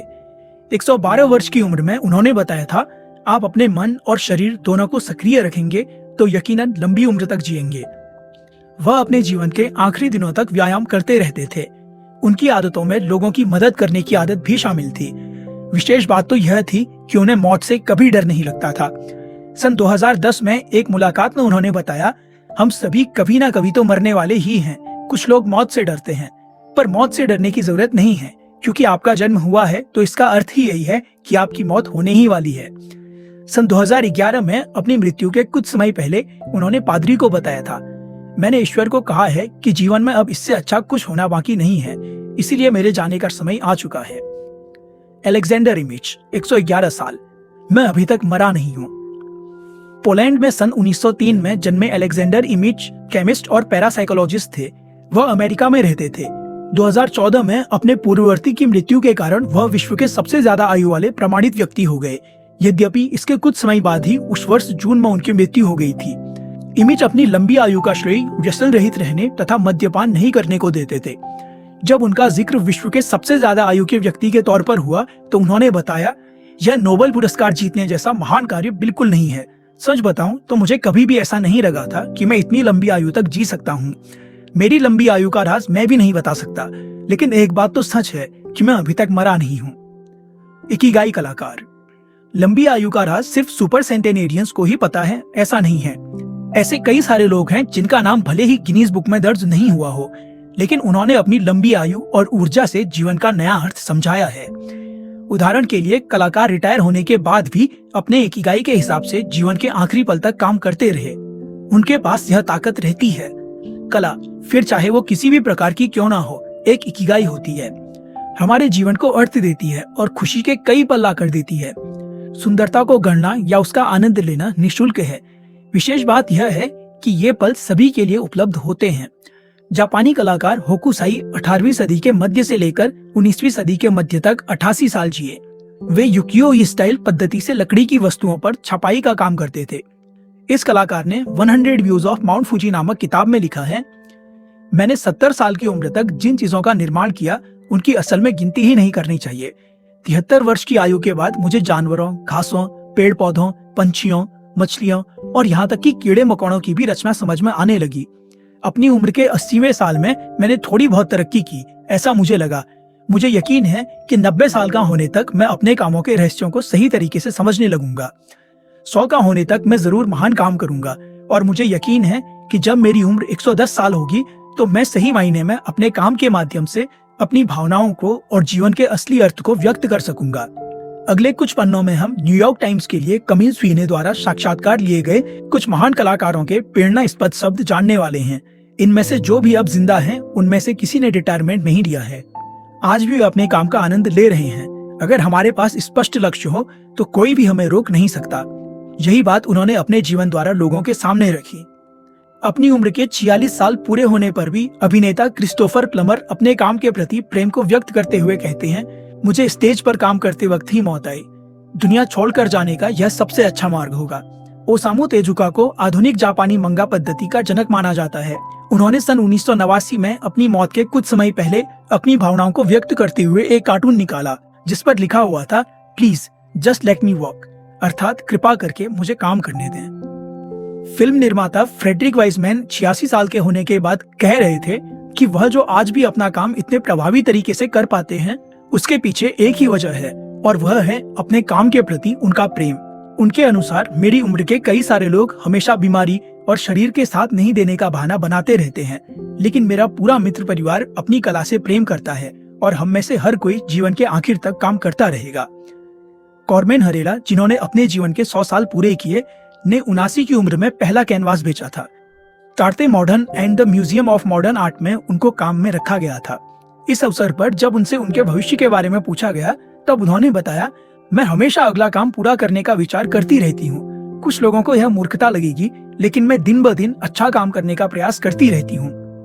सदा सीखते रहें। भले ही आप बुजुर्ग हो जाएं और आपका शरीर थक जाए, भले आपके शरीर में तकलीफ हो रही हो और दर्द आपको दिन रात जगाता रहे, भले ही आपकी प्यारी पत्नी आपको छोड़कर चली गई हो और आपके सपने नष्ट हो गए हो, और भले ही आपका आत्मविश्वास कम हो गया हो, तो भी सदा सीखते रहें, क्योंकि यही एकमात्र चीज है जो परिस्थितियों को बदल सकती है। इसी की वजह से आपको फायदा हो सकता है। सीखते वक्त मन कभी भी थकता नहीं है और आपको कभी भी इसका पश्चाताप नहीं होगा। T.H. White, the ones and future king. प्रकृति प्रेमी और लेखक एडवर्डो विल्सन ने एक बार कहा था, मुझे हमेशा ऐसा लगता था कि मेरे पास काफी जानकारी है और मैं किसी भी सवाल का जवाब दे सकता हूँ, लेकिन पिछले 10 सालों में जब से मैंने मैं कौन हूँ, हम कहाँ से आए हैं और हमें कहाँ जाना है जैसे विषयों पर पढ़ना शुरू किया है, तब से मुझे महसूस होने लगा है कि मैं कितना कम जानता हूँ। एल्सवर्थ केली, जिनकी सन 2015 में 92 साल की उम्र में मौत हुई, उन्होंने कहा था, यह बहुत बड़ा भ्रम है कि उम्र के साथ हमारी इंद्रियां कमजोर हो जाती हैं। मुझे तो ऐसा लगता है कि जैसे जैसे उम्र बढ़ती है, वैसे वैसे हम ज्यादा देखने लगते हैं, ज्यादा सुनने लगते हैं। आपकी उम्र जितनी बढ़ती है, उतना ही आप ज्यादा देखने की कला सीखते हैं। मुझे रोज नई नई चीजें दिखाई देती हैं, जिसकी वजह से ही मैं नए नए चित्र बना सकता हूँ। 86 वर्ष के आर्किटेक्ट फ्रैंक गेहरी हमें बताते हैं कि कुछ इमारतों को बनाने में 7 साल, यानी आपके नियोजित होने से चूक जाने तक का समय लग जाता है।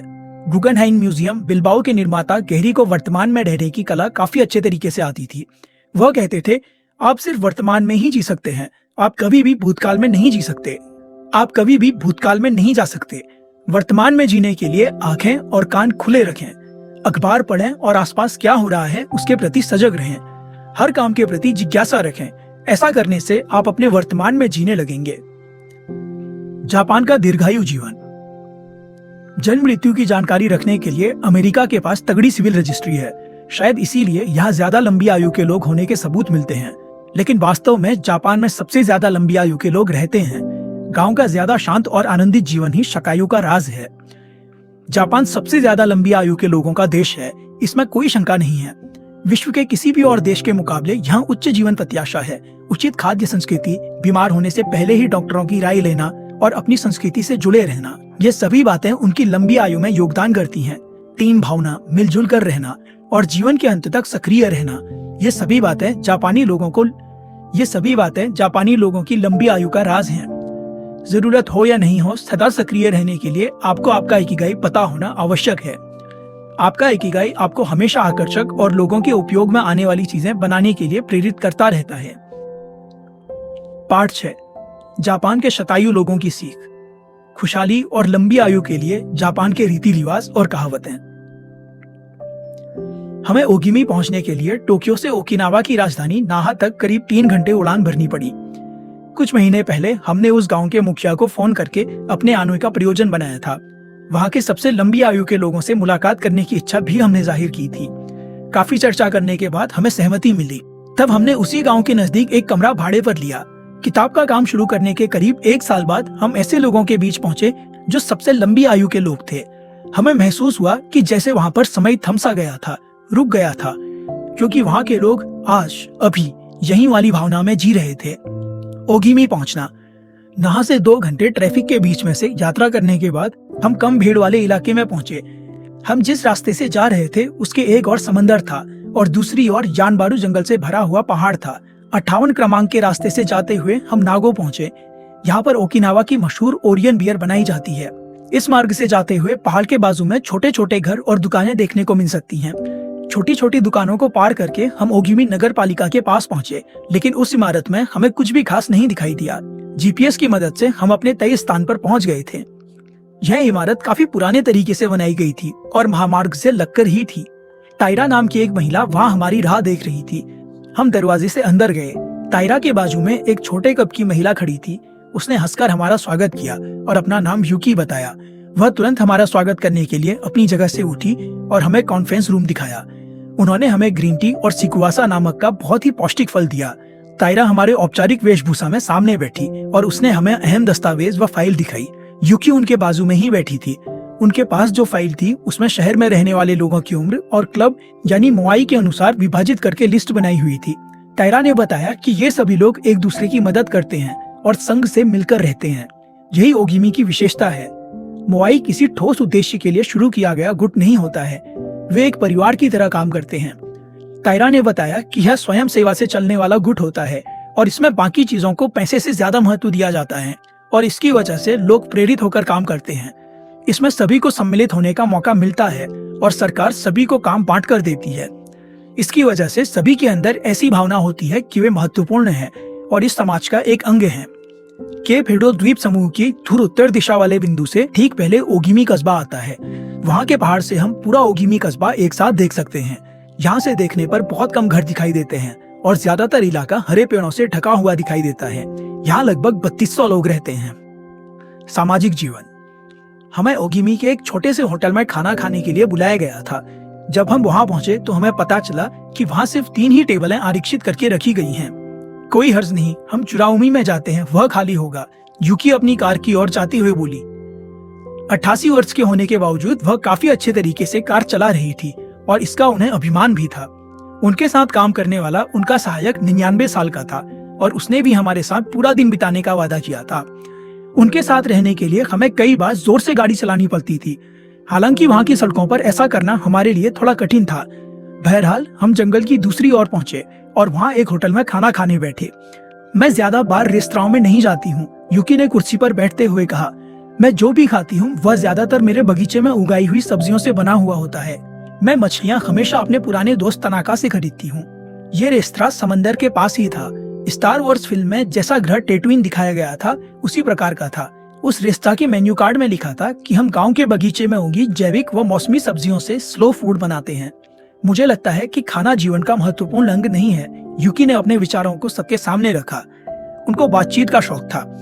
स्थानीय सरकार द्वारा संचालित कई सारी संस्थाओं के प्रमुख पदों पर काम करने की वजह से उनके पास बोलने का तजुर्बा और अधिकार दोनों थे। खाने से आपकी लंबी आयु पर सच में कोई प्रभाव नहीं होता। खाने के बाद मिठाई के छोटे से टुकड़े को मुंह में डालते हुए यूकी ने बताया, असली वजह तो हंसते हंसते जीवन जीना और आज को अच्छे तरीके से बिताना ही है। ओगिमी में बार नहीं है, रेस्तराओं की संख्या भी कम है। हमारे यहाँ पर खुशी की व्याख्या अलग है। यहाँ पर लोग एक दूसरे से सामाजिक केंद्रों में मिलते हैं। कस्बे को सत्रह छोटे छोटे हिस्सों में बांटा गया है। हर हिस्से का एक प्रमुख होता है और कुछ लोगों को कला, त्योहार, सामाजिक कार्य और लंबी आयु जैसे विभागों के लिए नियुक्त किया जाता है। यहाँ के लोग लंबी आयु विभाग की ओर ज्यादा ध्यान देते हैं। हमें एक छोटे से हिस्से के एक सामाजिक केंद्र की ओर से न्योता आया था। हमें जिस जगह पर जाना था वह जगह यानबारू जंगल में थी और पुरानी इमारत थी। वह जगह महत्वपूर्ण भी थी। जन्मदिन की पार्टी। हम उस सामाजिक केंद्र पर पहुंचे। वहाँ लगभग 20 लोग थे और उन्होंने हमारा जोरदार स्वागत किया। उन्होंने हमें बताया हमारे समूह के सबसे छोटे सदस्य की उम्र 83 साल है। हमने टेबल पर ग्रीन टी के साथ उनसे वार्तालाप भी किया। उसके बाद हम पास के खुले मैदान में आए और वहाँ पर 3 लोगों के जन्मदिन की पार्टी की। उसमें से एक महिला 99 साल की थी, एक 94 साल की थी और यंग मैन की उम्र 79 होने वाली थी। हमने गाँव में गाए जाने वाले कुछ गाने गाए और अंग्रेजी में हैप्पी बर्थडे कहकर कार्यक्रम समाप्त किया। 99 साल की महिला ने मोमबत्ती फूंककर पार्टी में आए लोगों के प्रति आभार व्यक्त किया। हमने घर में ही बनाया हुआ सिकुआसा का केक खाया और जैसे किसी 20-22 साल के लड़के का जन्मदिन मनाते हैं उसी प्रकार नाचते गाते जन्मदिन मनाया। हमारी यह पहली पार्टी थी, लेकिन वहाँ के हफ्ते भर के प्रवास की आखिरी पार्टी नहीं थी। हम वहाँ के लोगों के साथ कराओके करने वाले थे। हालांकि वहाँ के लोग हमसे भी अच्छा गाते थे। हम उनके पारंपरिक समारोह में सम्मिलित हुए। उनके साथ पहाड़ की तलहटी में खाना खाया और नाच गाने के साथ उनकी खुशी में शामिल हुए। हर दिन एक साथ खुशी से मनाओ। ओगिमी जीवन शैली में समारोहों को काफी महत्व दिया जाता है। बुजुर्ग लोगों में काफी मशहूर खेल केटबॉल देखने के लिए हमें बुलाया गया था। इसमें लकड़ी के हाथों से बॉल को मारा जाता है।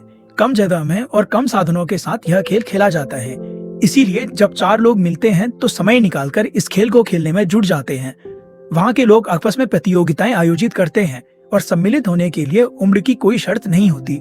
हम भी खेल में शामिल हो गए, लेकिन दुर्भाग्यवश हमें 104 साल की उम्र की एक महिला ने हरा दिया। सभी लोग खुश थे और हमारे चेहरे पर आए पराजय के भाव ने खुशी को गायब कर दिया था। गांव में रहने वाले लोगों की खुशी के लिए खेल, समारोह और सामाजिक तालमेल के साथ आध्यात्मिक विकास को महत्व दिया जाता है। ओकिनावा के भगवान। ओकिनावा का महत्वपूर्ण धर्म है रियुक्यू शिंतो। रियुक्यू ओकिनावा के टापुओं के समूह का नाम है और शिंतो मतलब भगवान की ओर जाने वाला मार्ग। रियुक्यू शिंतो में चीन को तवोवाद, कन्फ्यूशियस और बुद्ध धर्म की कुछ संकल्पनाएं हैं।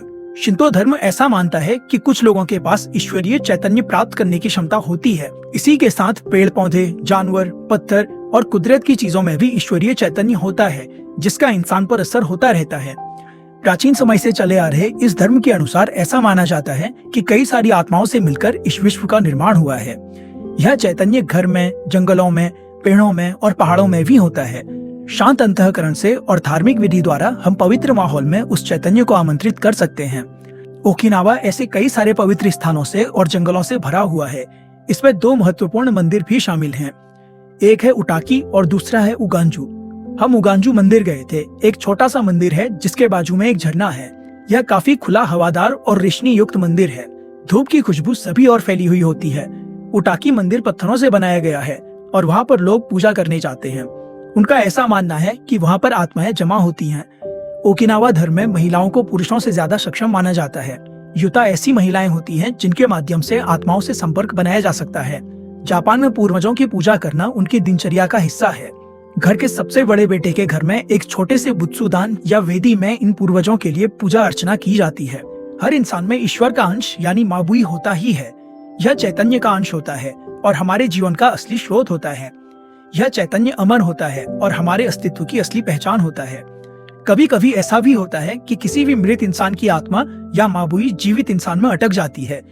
किसी की अचानक मौत हो जाती है तो ऐसा होने की संभावना ज्यादा होती है। खासकर किसी की कम उम्र में मौत होती है तो उसकी आत्मा मृत्यु लोक से जाने के लिए तैयार नहीं होती। एक माबुई एक व्यक्ति से दूसरे व्यक्ति में शारीरिक संपर्क से प्रवेश कर सकती है। कोई दादी माँ अपनी पोती को दी हुई अंगूठी से भी उसके शरीर में प्रवेश करती है। इतना ही नहीं, वह फोटो के माध्यम से भी प्रवेश करती है। जितने बुजुर्ग उतने सशक्त। ओगिमी में हमारे दिन भले ही व्यस्त थे, लेकिन फिर भी आरामदायी थे। हम वहाँ के लोगों की तरह काम कर रहे थे। वैसे देखा जाए तो यहाँ के लोग हमेशा व्यस्त रहते हैं और कुछ ना कुछ काम करते रहते हैं, लेकिन गौर से देखा जाए तो वे काफी शांत और तनाव रहित दिखाई देंगे। वे सभी अपने इकिगाई के हिसाब से काम करते हैं, लेकिन कहीं पर भी कोई भागदौड़ या जल्दबाजी नहीं होती। वे खुशी के साथ काम करते हैं, साथ ही 200 साल पहले वॉशिंगटन बेनर्फ के बताए हुए उस सिद्धांत का पालन भी करते हैं, जिसके अनुसार अगर आपको हमेशा खुश रहना हो तो कोई ऐसा लक्ष्य जिसके लिए आपके दिल में बेपनाह मोहब्बत हो और हमेशा कुछ ना कुछ हासिल करने की उम्मीद होनी चाहिए ओगिमी में अपने आखिरी दिन हम शहर के पास स्थित एक बाजार में खरीदारी करने के लिए गए। उस जगह पर सब्जी, ग्रीन टी, सिक्वासा का रस और चैतन्य से भरा हुआ पानी पीने को मिलता है। उन बोतलों पर लिखा होता है लंबी आयु के लिए पानी।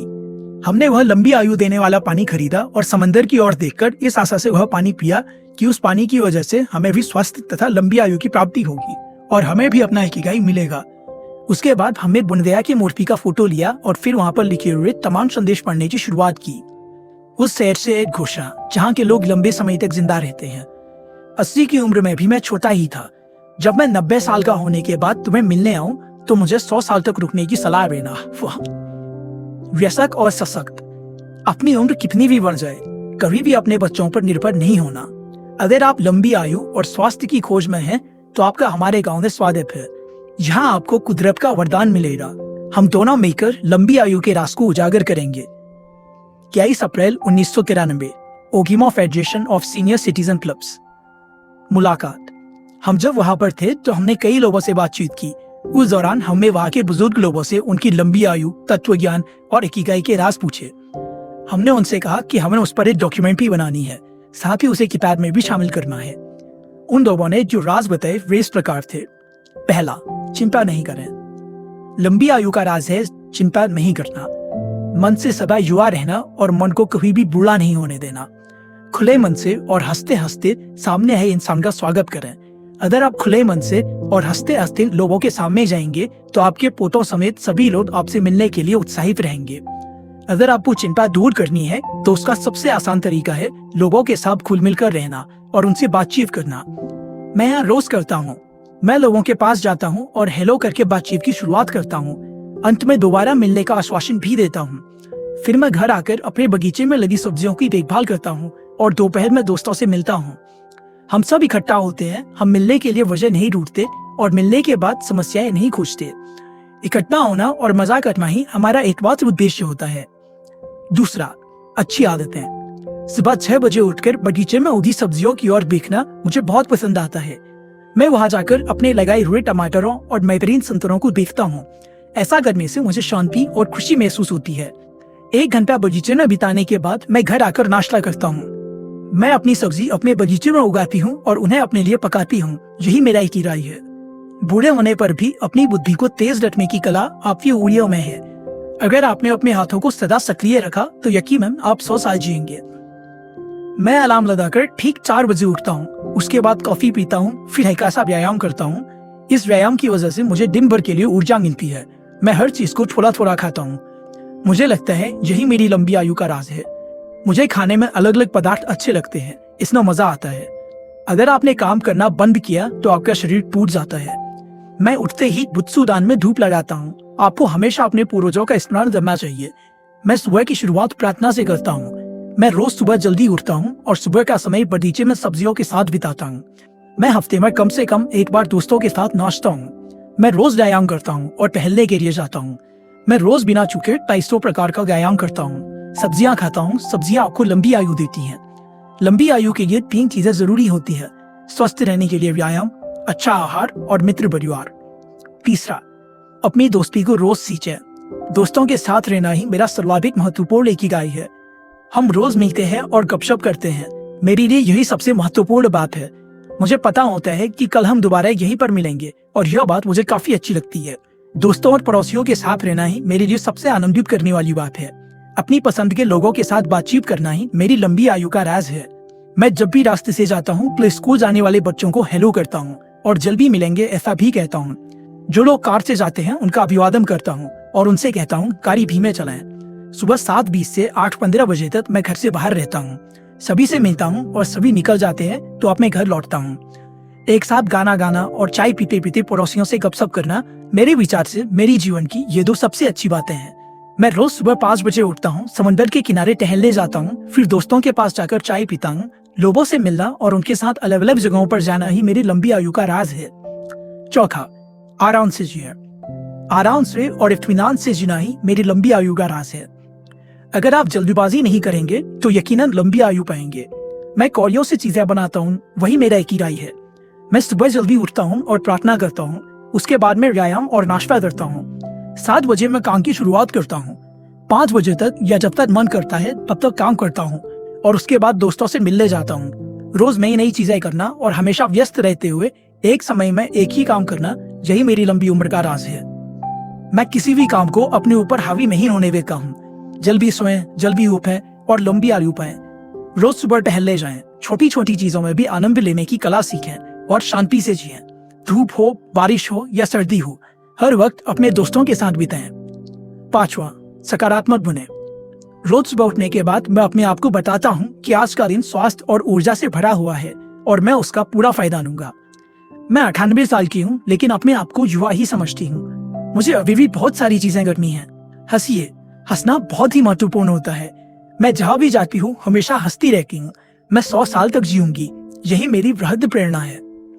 अपने पोते के साथ नाचना और गाना जीवन में सबसे अच्छी बात है। मैं यहाँ जन्म लेने के लिए सौभाग्यशाली महसूस करती हूँ। मैं इसके लिए हर दिन धन्यवाद देता हूँ। ओगिमी जीवन की सबसे महत्वपूर्ण बात है सदा मुस्कुराते रहना। मुझे इस गांव से जो भी मिला है उसे वापस देना ही मेरे लिए सबसे महत्वपूर्ण है। इसीलिए मैं हमेशा स्वेच्छापूर्वक सामाजिक कार्यों में सम्मिलित होता हूँ। उदाहरण के लिए मैं दोस्तों के लिए हमेशा अपनी कार्ड तैयार रखता हूँ। इसमें कोई राज नहीं है, जीते रहना ही इसके पीछे का राज है। ओगिमी जीवन शैली के मुख्य बिंदु। हमने जिन जिन लोगों से बात की उन सभी के पास खुद के सब्जियों के बगीचे के, चाय के बागान थे, आम और शिकुआशा के बगीचे के। हर एक के अपने पड़ोसियों के साथ अच्छे घरेलू संबंध थे और वे एक दूसरे की काफी अच्छी तरीके से देखभाल करते थे। वे हमेशा आयोजन करते थे, छोटी छोटी बातों में आनंद लेते थे। नाच गाना और संगीत उनके जीवन का महत्वपूर्ण अंग था। वे सभी जीवन का एक अहम उद्देश्य रखते थे। उन सभी को अपना एकीकाई स्पष्ट था। वे उन चीजों का तनाव नहीं लेते थे। उनको अपनी संस्कृति और परंपराओं का अभिमान था। काम कितना भी छोटा क्यों ना हो, वे उसे उतने ही उत्साह के साथ पूरा करते थे। यहाँ के लोगों को यूई मारू मतलब एक दूसरे के साथ घुल मिलकर जीना अच्छा लगता था। वे खेती से लेकर इमारत बनाने जैसे हर काम में एक दूसरे की मदद करते थे। हमारे वहां से निकलने के एक दिन पहले वाली रात को खाना खाते वक्त हमारे मित्र मियागी ने बताया कि वह अपने दोस्तों के साथ मिलकर हमारे लिए एक घर बना रहे हैं और अगली बार ओगिमी आने पर आप उस घर में रह सकते हैं। वे हमेशा व्यस्त रहते हैं, लेकिन व्यस्त रहते हुए भी आराम से रहने की कला उन्हें अच्छे तरीके से आती है। किसी बगीचे में बेंच पर खाली बैठे हुए कोई बुजुर्ग हमें कहीं पर भी दिखाई नहीं दिए।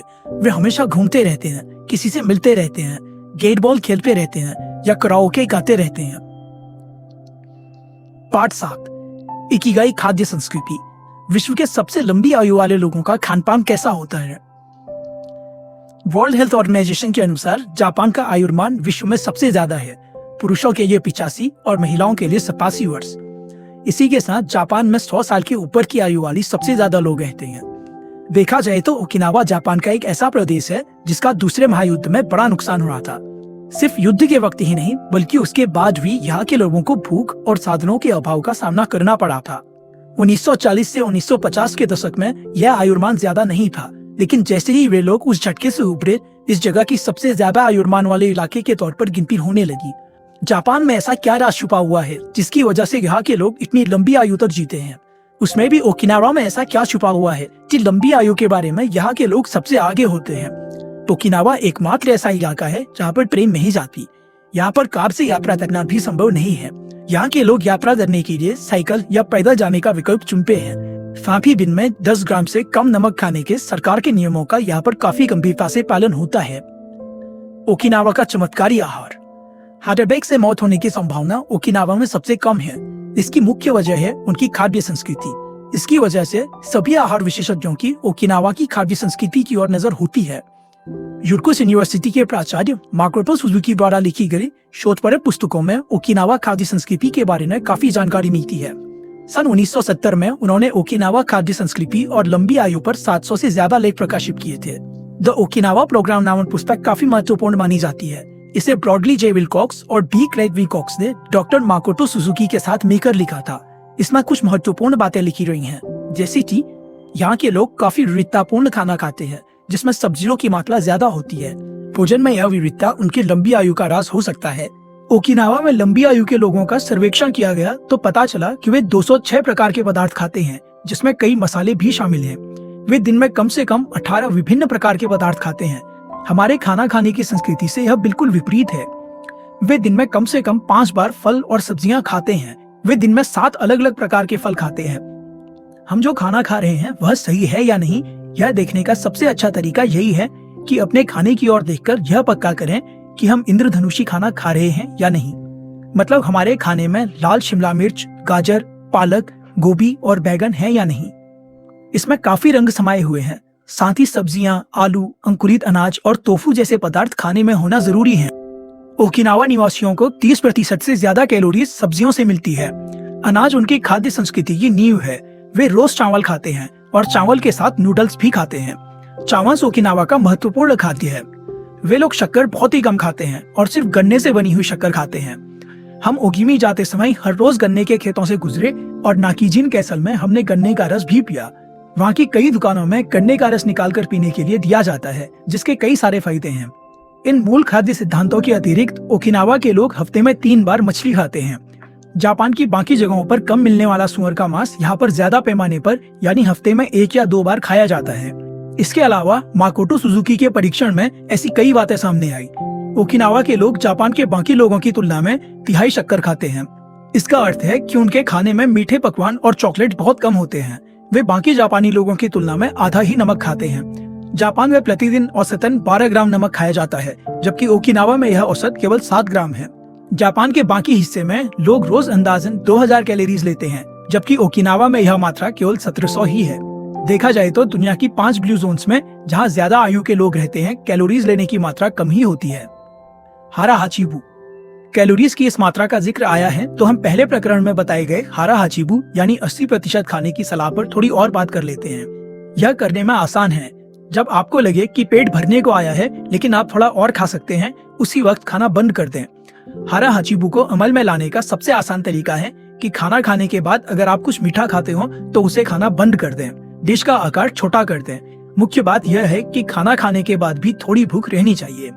इसी वजह से जापान में बर्तनों का आकार बाकी देशों के मुकाबले थोड़ा छोटा होता है। वहाँ पर खाना एपिटाइजर यानी भूख बढ़ाने वाले पदार्थ, मुख्य खाना और अंत में मीठा इस प्रकार से 3 हिस्सों में नहीं परोसा जाता। इसके बजाय सभी पदार्थ छोटी छोटी थालियों में एक साथ परोसे जाते हैं।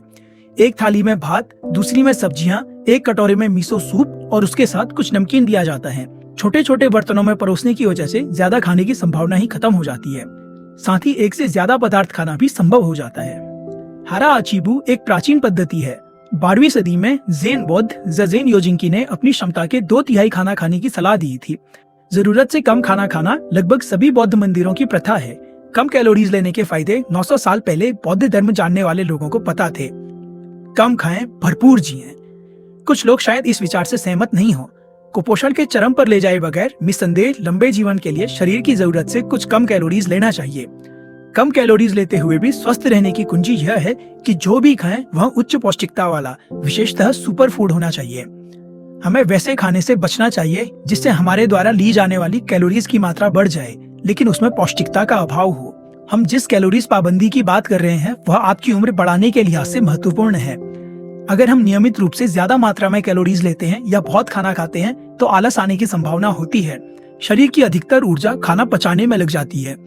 कम कैलोरीज का और एक फायदा होता है, शरीर में IGF-1 की मात्रा कम होती है। IGF-1 एक ऐसा प्रोटीन है जो कि इंसानों व जानवरों में उम्र बढ़ाने की प्रक्रिया में महत्वपूर्ण भूमिका निभाता है। मनुष्यों और जानवरों के खून में इसकी अधिकता बुढ़ापा लाने के कारणों में से एक होती है।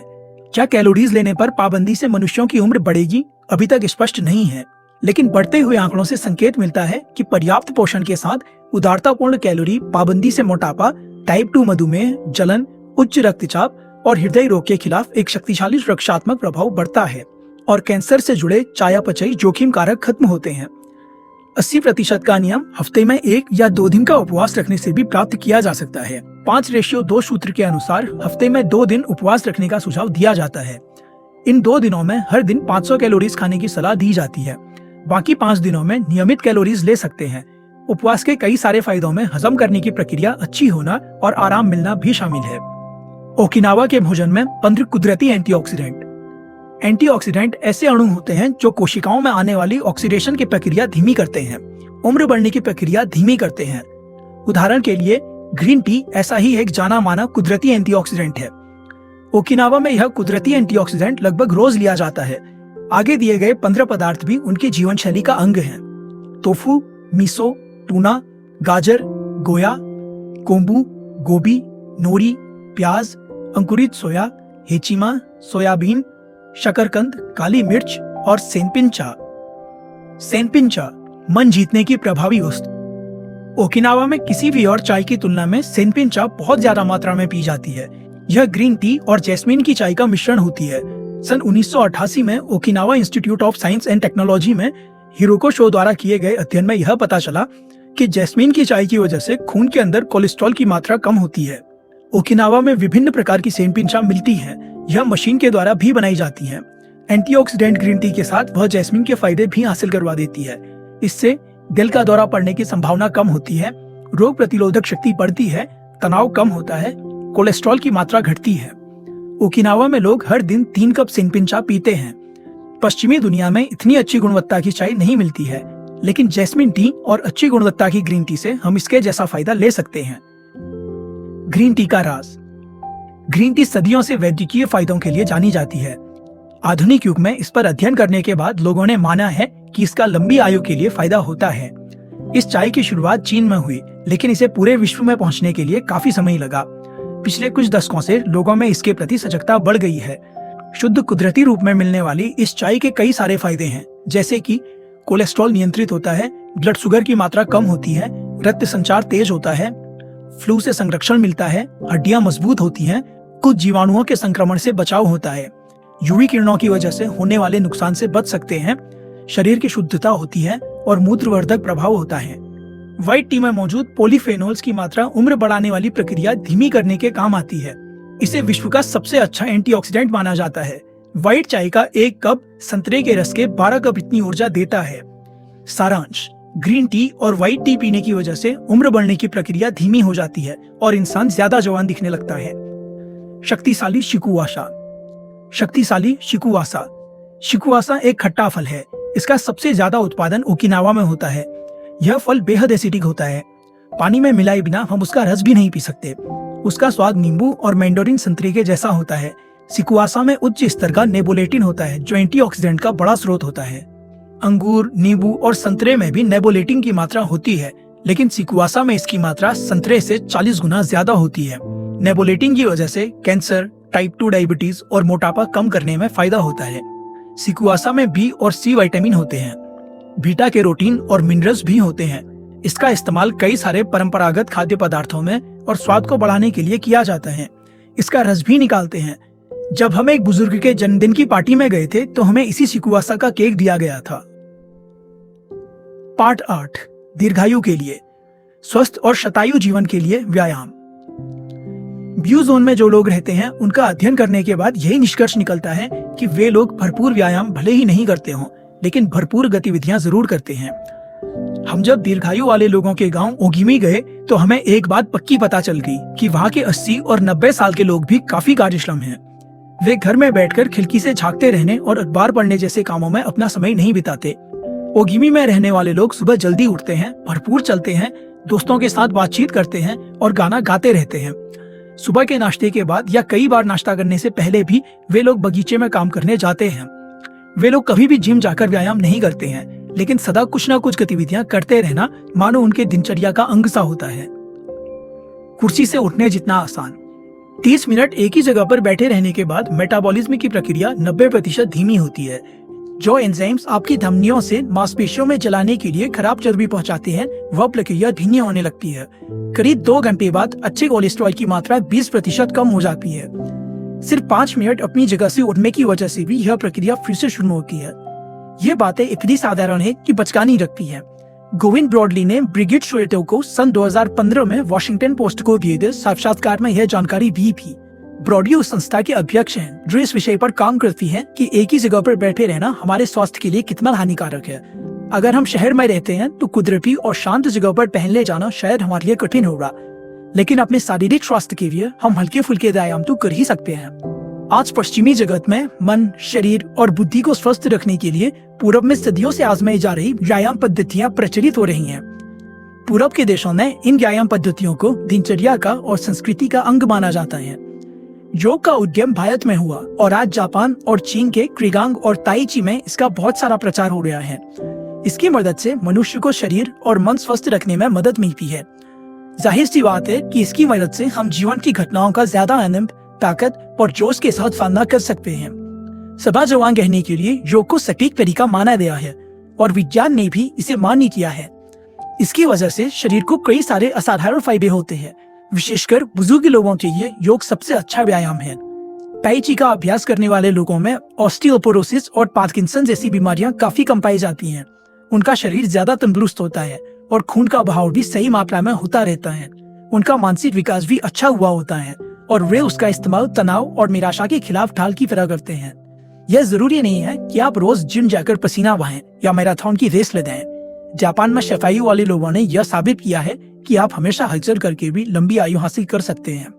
जापान और चीन की संस्कृति में बताए गए किसी भी व्यायाम प्रकार को हम प्रयोग में लाएंगे तो हमें भी बड़ा फायदा होगा। इन व्यायामों का सबसे बड़ा फायदा यही है कि इनकी जानकारी बड़ी ही आसान भाषा में और विस्तार से दी गई है। इस प्रकार का अनुशासित और निरंतरता से व्यायाम प्रवाह के लिए भी अच्छा होता है। अगर आपको इनमें से कोई व्यायाम पसंद नहीं आए तो आप अपनी पसंद का व्यायाम प्रकार चुन सकते हैं और उस पर काम कर सकते हैं। अगले कुछ पन्नों में हम स्वस्थ और लंबी आयु के लिए पोषक पद्धति देखने वाले हैं। लेकिन शुरुआत हम एक छोटे से जापानी व्यायाम प्रकार से करते हैं। रेडियो ताइसो। सुबह किया जाने वाला यह व्यायाम प्रकार जापान में दूसरे महायुद्ध के बाद किया जाने लगा। उसके नाम में जो रेडियो शब्द है वह इस बात का प्रतीक है कि उस वक्त इस व्यायाम की सूचनाएं रेडियो से भी जाती थी। आज लोग टीवी की मदद से और इंटरनेट के द्वारा इस व्यायाम को करते हैं। रेडियो ताइसो का मुख्य उद्देश्य होता है कि उपस्थित लोगों के अंदर जोश और एकता की भावना का निर्माण करना। ये व्यायाम पाठशालाओं में पढ़ाई शुरू होने से पहले और कंपनियों में काम शुरू होने से पहले करवाए जाते हैं। उपलब्ध जानकारी के आधार पर जापान में 30% लोग अपने दिन की शुरुआत रेडियो ताइसो व्यायाम से करते हैं। ओगिमी में हमें पता चला कि जिन लोगों से हमने बात की उनमें से 100% लोग इससे दिन की शुरुआत करते हैं। इतना ही नहीं, हमने जिन अस्पतालों को भेंट दी वहाँ पर भी लोग सुबह 5 मिनट यही व्यायाम करते हैं। कुछ लोग तो कुर्सी से हिल भी नहीं पाते थे, लेकिन वहाँ पर बैठे बैठे ही वे व्यायाम में सम्मिलित होते थे। हम भी उनमें शामिल हो गए और हमें महसूस हुआ कि हमारा बाकी दिन काफी जोश के साथ गुजरा। इस व्यायाम को सभी लोग मिलकर करते हैं, जिसकी वजह से इसे बड़े से मैदान में या हॉल में कराया जाता है। इसमें सूचनाएं देने के लिए माइक और लाउड स्पीकर का भी इस्तेमाल करते हैं। आप कौन से व्यायाम करते हैं उससे यह तय होता है कि व्यायाम में 5 मिनट लगेंगे या 10 मिनट। शरीर का तनाव हटा देना और फिर जोड़ों को लचीलापन देना इस व्यायाम का मुख्य उद्देश्य होता है। सबसे आसान रेडियो ताइसो व्यायाम प्रकार होता है अपनी उंगलियों को ऊपर खींचना और गोलाकार पद्धति से उन्हें नीचे लाना। यह एक हल्का फुल्का व्यायाम प्रकार होता है। यह शरीर को सतर्क करने का साधन है। इसमें गतिविधियों की तीव्रता कम होती है और जितने भी संभव हो सके उतने जोड़ों का व्यायाम किया जाता है। हो सकता है यह काफी आसान लगे, लेकिन आज की इस आधुनिक जगत में हम बिना जरूरत के तो अपना हाथ कान के ऊपर भी नहीं लेकर जाते हैं। जब हम कंप्यूटर का इस्तेमाल करते हैं, फोन का इस्तेमाल करते हैं, किताब पढ़ते हैं या खाना बनाते हैं तो हमारा हाथ नीचे ही रहता है। जब हम अलमारी से या ऊपर रखी हुई किसी चीज को निकालने जाते हैं तभी हमारा हाथ ऊपर जाता है। जापान के साथ साथ पश्चिम में करीब हर जगह पर योग काफी मशहूर है।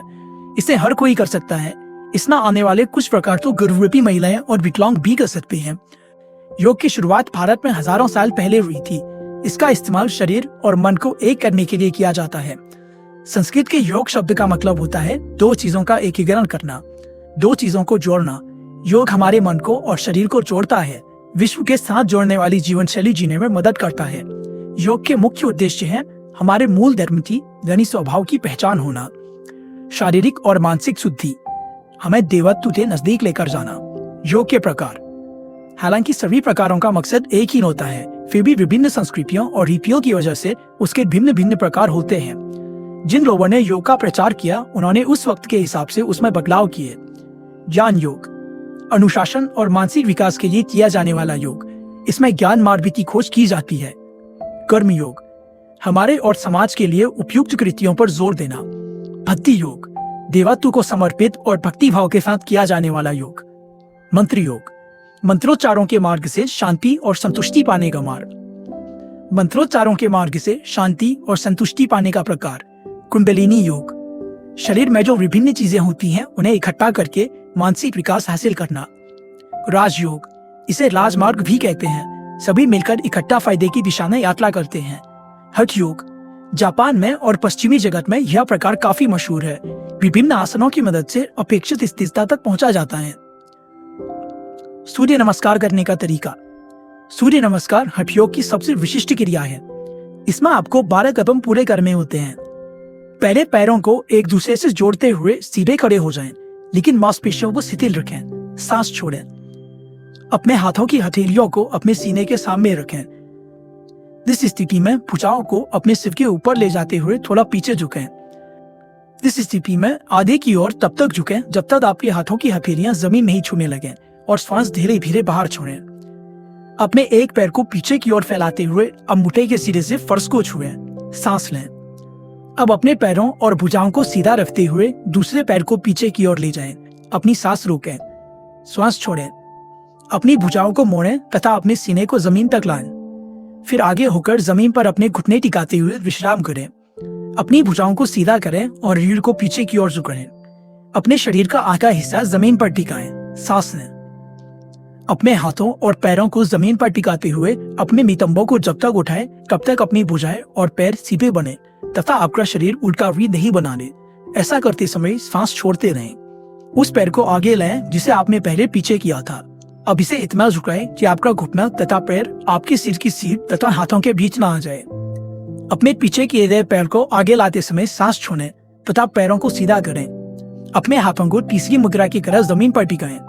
अपनी भुजाओं को अपने सिर के ऊपर लाते हुए हथेलियों को जोड़ें और सांस लेते हुए पीछे की ओर धीरे से झुकें, जैसा कि आपने दूसरी मुद्रा में किया था। अपनी भुजाओं को उनकी प्रारंभिक स्थिति में ले जाएं और सांस छोड़ें। आपने अभी सूर्य नमस्कार किया है और अब आप एक शानदार दिन के लिए तैयार हैं। ताई ची, ताई इची युआन या ताई जिक्वान नाम से जाने जाने वाला ताई ची व्यायाम जापान में सैकड़ों सालों से प्रचलित है। बौद्ध धर्म और कंफ्यूशियसवाद में इसका जिक्र है और यह चीनी मार्शल आर्ट का एक प्रकार है।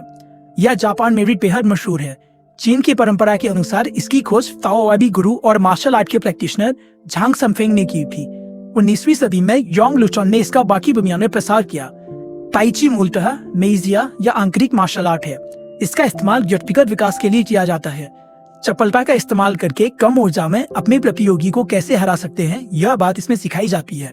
इसमें खुद हमला करने के बजाय खुद को बचाने पर ज्यादा जोर दिया जाता है। ताई ची माने शरीर और मन का उपचार। इसका भरपूर उपयोग आंतरिक शांति और संतुष्टि के लिए किया जाता है। देश के लोगों को स्वस्थ और सशक्त रखने के लिए चीन के सरकार ने खुद इस व्यायाम को लोगों तक पहुंचाया। ताई ची के प्रकार। ताई ची सिखाने वाली कई पद्धतियां और शैलियां हैं। उनके कई अलग अलग प्रकार भी हैं, जिनमें से कुछ प्रमुख यहाँ भी हुए हैं। पहला, चेन स्टाइल, धीमी गतिविधियों और एकदम विस्फोटक हलचल का संगम। दूसरा, योंग स्टाइल, सबसे ज्यादा मशहूर। इस प्रकार में धीमी और द्रव पदार्थ जैसी हलचल की जाती है। तीसरा, वो स्टाइल, छोटी छोटी और सजगता से की गई हलचल। चौथा, हाउ स्टाइल, अपने अंतरंग में झांककर सूक्ष्म हलचल करना। यह प्रकार विश्व में ही नहीं बल्कि चीन में भी काफी कम इस्तेमाल होता है। हालांकि ये सभी शैलियां एक दूसरे से अलग हैं, फिर भी इनके पीछे का उद्देश्य समान है, जैसे कि स्थिरता की मदद से अपनी हलचल को नियंत्रित करना, शक्ति पर कुशलता की मदद से जीत हासिल करना, दूसरे क्रमांक की हलचल करके पहले स्थान पर पहुंचना, खुद को और प्रतियोगी को जानना। ताई ची के 10 मुख्य सिद्धांत। मास्टर योंग चेंग फू ने ताई ची के निम्नलिखित 10 मूलभूत सिद्धांत बताए हैं। पहला, सीधे खड़े रहकर अपनी पूरी ऊर्जा अपने माथे पर केंद्रित करना। दूसरा, अपने सीने को दृढ़ करें और अपनी पीठ को विस्तारित करते हुए अपने निचले शरीर को हल्का करें। कमर को ढीला करके उसके माध्यम से शरीर को नियंत्रित करना। हमारे शरीर का वजन कैसे विभाजित हुआ है, यह जानकर भारीपन और हल्केपन के बीच के अंतर को पहचानना। कंधे ढीले छोड़कर हाथों को मुक्त रूप से गतिविधि करने दें, ताकि ऊर्जा का प्रवाह अच्छा हो सके। शरीर की शक्ति से ज्यादा महत्व मन की चुस्ती फुर्ती को देना। शरीर के ऊपरी और निचले अंग में लयबद्धता लाना। मन, शरीर और सांस में एकरूपता रखना। हलचल नियंत्रित करने के बजाय लचीलापन और लयबद्धता को महत्व देना। हर पल में जो शांति है, स्थिरता है, उसको खोजना। शरीर कार्यरत होता है तो मन अपने आप शांत हो जाता है। बादलों का अनुकरण। ताई ची की सबसे प्रसिद्ध हलचल है बादलों की तरह हाथों को हिलाना। उसे नीचे दी हुई पद्धति से किया जाता है। दोनों हाथ आगे ले जाएं और हथेलियों को नीचे करें। अपनी हथेलियों से ऐसी आकृति बनाएं जैसे किसी पेड़ के तने का आलिंगन कर रहे हों। अपनी भुजाओं को बगल की ओर खोलें। बायां हाथ ऊपर से मध्य की तरफ और दायां हाथ नीचे से मध्य की ओर हिलाएं। अपने शरीर के सामने बॉल की आकृति महसूस करें। बाईं हथेली चेहरे की ओर ले जाएं। अपने शरीर का वजन बाएं पैर पर देते हुए अपने नितंब की ओर से शरीर को उस तरफ घुमाएं। इस दौरान आपकी आंखें आपके हाथों की ओर देखती रहें। अपने बाएं हाथ को कमर पर और दाहिने हाथ को चेहरे के सामने लाएं। अपना वजन दाहिने पैर पर रखें। दाहिनी ओर मुड़ें और पूरे समय अपने ऊपर उठाए गए दाहिने हाथ को देखते रहें। यह गतिविधि बार बार करें। जब भी अपने हाथों की स्थिति बदलें, अपना वजन एक पैर से दूसरे की ओर स्थानांतरित करें। अपनी बाजुओं को अपने सामने फिर फैलाएं। उन्हें धीरे धीरे नीचे लाते हुए अपनी प्रारंभिक मुद्रा में वापस आ जाएं। क्वीगोंग। चीगुंग इस नाम से जाने जाने वाला यह व्यायाम प्रकार 2 शब्दों से बना है। क्वी यानी जीवन की चेतना या ऊर्जा और गांग यानी काम। इसका अर्थ है ऐसा काम करना जिससे आप चैतन्य के साथ जुड़ जाएं। काफी हद तक आधुनिक यह व्यायाम ताओ यिन पर आधारित है, जो कि मानसिक और शारीरिक पोषण देती है। ऐसा कहते हैं कि 20वीं सदी की शुरुआत में यह प्रकार मार्शल आर्ट में इस्तेमाल होने लगा और 1930 के दशक से इसका इस्तेमाल अस्पतालों में भी होने लगा। उसके बाद चीनी सरकार ने ताई ची की तरह इस व्यायाम प्रकार को भी लोगों तक पहुंचाने के लिए खास प्रयास किए। क्वीगोंग में मुख्यतः सांस लेने की प्रक्रिया पर जोर दिया जाता है। जब हम बैठे हुए हों या खड़े हों अथवा शरीर की हर अवस्था में अपनी सांस पर काम करके उसे स्थिरता में रखा जाता है। क्वीगोंग में जो भी प्रकार है, उन सभी का उद्देश्य ऊर्जा को बढ़ाना है। हालांकि इसके अंदर जो हलचल है वह काफी धीमी होती है, लेकिन उसमें बहुत संयमित हलचल होती है। क्विगोंग के फायदे। अंतर्राष्ट्रीय स्तर से कई सारे वैज्ञानिक अध्ययनों से यह पता चला है कि ताई ची और योग की तरह क्विगोंग के भी कई सारे फायदे होते हैं। सैन फ्रांसिस्को में स्थित क्विगोंग इंस्टीट्यूट के शास्त्रज्ञ डॉक्टर केनेथ एम सेंसनियर ने अपने लेख क्विगोंग में चिकित्सीय उपयोग में इसके कई फायदे लिखे हैं, जैसे कि मस्तिष्क की तरंगों का विकास होता है, सेक्स हार्मोन्स का संतुलन सुधरता है, हार्ट अटैक से आने वाली मौत की संभावना कम होती है, हाइपरटेंशन से ग्रस्त मरीजों का रक्तचाप घटता है, हड्डियों में तंदुरुस्ती आती है, खून का बहाव अच्छे तरीके से होता है, बुढ़ापे की वजह से होने वाली बीमारियों की संख्या कम होती है, शारीरिक कार्यों में व्यापक संतुलन आता है और कार्य क्षमता बढ़ती है, मस्तिष्क को अच्छे तरीके से खून की मात्रा मिलती है, मन और मस्तिष्क का तालमेल अच्छा होता है, हृदय का कार्य सही तरीके से चलता है, कैंसर का उपचार लेने वाले लोगों में जो दुष्परिणाम होते हैं उनकी मात्रा कम होती है। इस व्यायाम की वजह से हमारा शरीर सुडौल तो होता ही है, साथ ही साथ लंबी आयु भी मिलती है। क्विगोंग करने की पद्धति। क्विगोंग का व्यायाम करने से पहले हमें यह जानना होगा कि हमारे पूरे शरीर में ऊर्जा भरी हुई है। शरीर में स्थित इस ऊर्जा का सही तरीके से नियोजन कैसे करना है यह हमें पता होना चाहिए। चौथा, हाउ स्टाइल। अपने अंतरंग में झांककर सूक्ष्म हलचल करना। यह प्रकार विश्व में ही नहीं बल्कि चीन में भी काफी कम इस्तेमाल होता है। हालांकि ये सभी शैलियां एक दूसरे से अलग हैं, फिर भी इनके पीछे का उद्देश्य समान है, जैसे कि स्थिरता की मदद से अपनी हलचल को नियंत्रित करना, शक्ति पर कुशलता की मदद से जीत हासिल करना, दूसरे क्रमांक की हलचल करके पहले स्थान पर पहुंचना, खुद को और प्रतियोगी को जानना। ताई ची के 10 मुख्य सिद्धांत। मास्टर योंग चेंग फू ने ताई ची के निम्नलिखित 10 मूलभूत सिद्धांत बताए हैं। पहला, सीधे खड़े रहकर अपनी पूरी ऊर्जा अपने माथे पर केंद्रित करना। दूसरा, अपने सीने को दृढ़ करें और अपनी पीठ को विस्तारित करते हुए अपने निचले शरीर को हल्का करें। कमर को ढीला करके उसके माध्यम से शरीर को नियंत्रित करना। हमारे शरीर का वजन कैसे विभाजित हुआ है यह जानकर भारीपन और हल्केपन के बीच के अंतर को पहचानना। कंधे ढीले छोड़कर हाथों को मुक्त रूप से गतिविधि करने दें ताकि ऊर्जा का प्रवाह अच्छा हो सके। शरीर की शक्ति से ज्यादा महत्व मन की चुस्ती फुर्ती को देना। शरीर के ऊपरी और निचले अंग में लयबद्धता लाना। मन, शरीर और सांस में एकरूपता रखना। हलचल नियंत्रित करने के बजाय लचीलापन और लयबद्धता को महत्व देना। हर पल में जो शांति है, स्थिरता है, उसको खोजना। शरीर कार्यरत होता है तो मन अपने आप शांत हो जाता है। बादलों का अनुकरण। ताई ची की सबसे प्रसिद्ध हलचल है बादलों की तरह हाथों को हिलाना। उसे नीचे दी हुई पद्धति से किया जाता है। दोनों हाथ आगे ले जाएं और हथेलियों को नीचे करें। अपनी हथेलियों से ऐसी आकृति बनाएं जैसे किसी पेड़ के तने का आलिंगन कर रहे हों। अपनी भुजाओं को बगल की ओर खोलें। बायां हाथ ऊपर से मध्य की तरफ और दायां हाथ नीचे से मध्य की ओर हिलाएं। अपने शरीर के सामने बॉल की आकृति महसूस करें। बाईं हथेली चेहरे की ओर ले जाएं। अपने शरीर का वजन बाएं पैर पर देते हुए अपने नितंब की ओर से शरीर को उस तरफ घुमाएं। इस दौरान आपकी आंखें आपके हाथों की ओर देखती रहें। अपने बाएं हाथ को कमर पर और दाहिने हाथ को चेहरे के सामने लाएं। अपना वजन दाहिने पैर पर रखें। दाहिनी ओर मुड़ें और पूरे समय अपने ऊपर उठाए गए दाहिने हाथ को देखते रहें। यह गतिविधि बार बार करें। जब भी अपने हाथों की स्थिति बदलें, अपना वजन एक पैर से दूसरे की ओर स्थानांतरित करें। अपनी बाजुओं को अपने सामने फिर फैलाएं। उन्हें धीरे धीरे नीचे लाते हुए अपनी प्रारंभिक मुद्रा में वापस आ जाएं। क्विगोंग। चीगुंग इस नाम से जाने जाने वाला यह व्यायाम प्रकार 2 शब्दों से बना है। क्वी यानी जीवन की चेतना या ऊर्जा और गांग यानी काम। इसका अर्थ है ऐसा काम करना जिससे आप चैतन्य के साथ जुड़ जाएं। काफी हद तक आधुनिक यह व्यायाम ताओ यिन पर आधारित है, जो कि मानसिक और शारीरिक पोषण देती है। ऐसा कहते हैं कि 20वीं सदी की शुरुआत में यह प्रकार मार्शल आर्ट में इस्तेमाल होने लगा और 1930 के दशक से इसका इस्तेमाल अस्पतालों में भी होने लगा। उसके बाद चीनी सरकार ने ताई ची की तरह इस व्यायाम प्रकार को भी लोगों तक पहुंचाने के लिए खास प्रयास किए। क्विगोंग में मुख्यतः सांस लेने की प्रक्रिया पर जोर दिया जाता है। जब हम बैठे हुए हों या खड़े हों अथवा शरीर की हर अवस्था में अपनी सांस पर काम करके उसे स्थिरता में रखा जाता है। क्विगोंग में जो भी प्रकार है उन सभी का उद्देश्य ऊर्जा को बढ़ाना है। हालांकि इसके अंदर जो हलचल है वह काफी धीमी होती है, लेकिन उसमें बहुत संयमित हलचल होती है। क्विगोंग के फायदे। अंतर्राष्ट्रीय स्तर से कई सारे वैज्ञानिक अध्ययनों से यह पता चला है कि ताई ची और योग की तरह क्विगोंग के भी कई सारे फायदे होते हैं। सैन फ्रांसिस्को में स्थित क्विगोंग इंस्टीट्यूट के शास्त्रज्ञ डॉक्टर केनेथ एम सेंसनियर ने अपने लेख क्विगोंग में चिकित्सीय उपयोग में इसके कई फायदे लिखे हैं, जैसे कि मस्तिष्क की तरंगों का विकास होता है, सेक्स हार्मोन्स का संतुलन सुधरता है। हार्ट अटैक से आने वाली मौत की संभावना कम होती है। हाइपरटेंशन से ग्रस्त मरीजों का रक्तचाप घटता है। हड्डियों में तंदुरुस्ती आती है। खून का बहाव अच्छे तरीके से होता है। बुढ़ापे की वजह से होने वाली बीमारियों की संख्या कम होती है। शारीरिक कार्यों में व्यापक संतुलन आता है और कार्य क्षमता बढ़ती है। मस्तिष्क को अच्छे तरीके से खून की मात्रा मिलती है। मन और मस्तिष्क का तालमेल अच्छा होता है। हृदय का कार्य सही तरीके से चलता है। कैंसर का उपचार लेने वाले लोगों में जो दुष्परिणाम होते हैं उनकी मात्रा कम होती है। इस व्यायाम की वजह से हमारा शरीर सुडौल तो होता ही है, साथ ही साथ लंबी आयु भी मिलती है।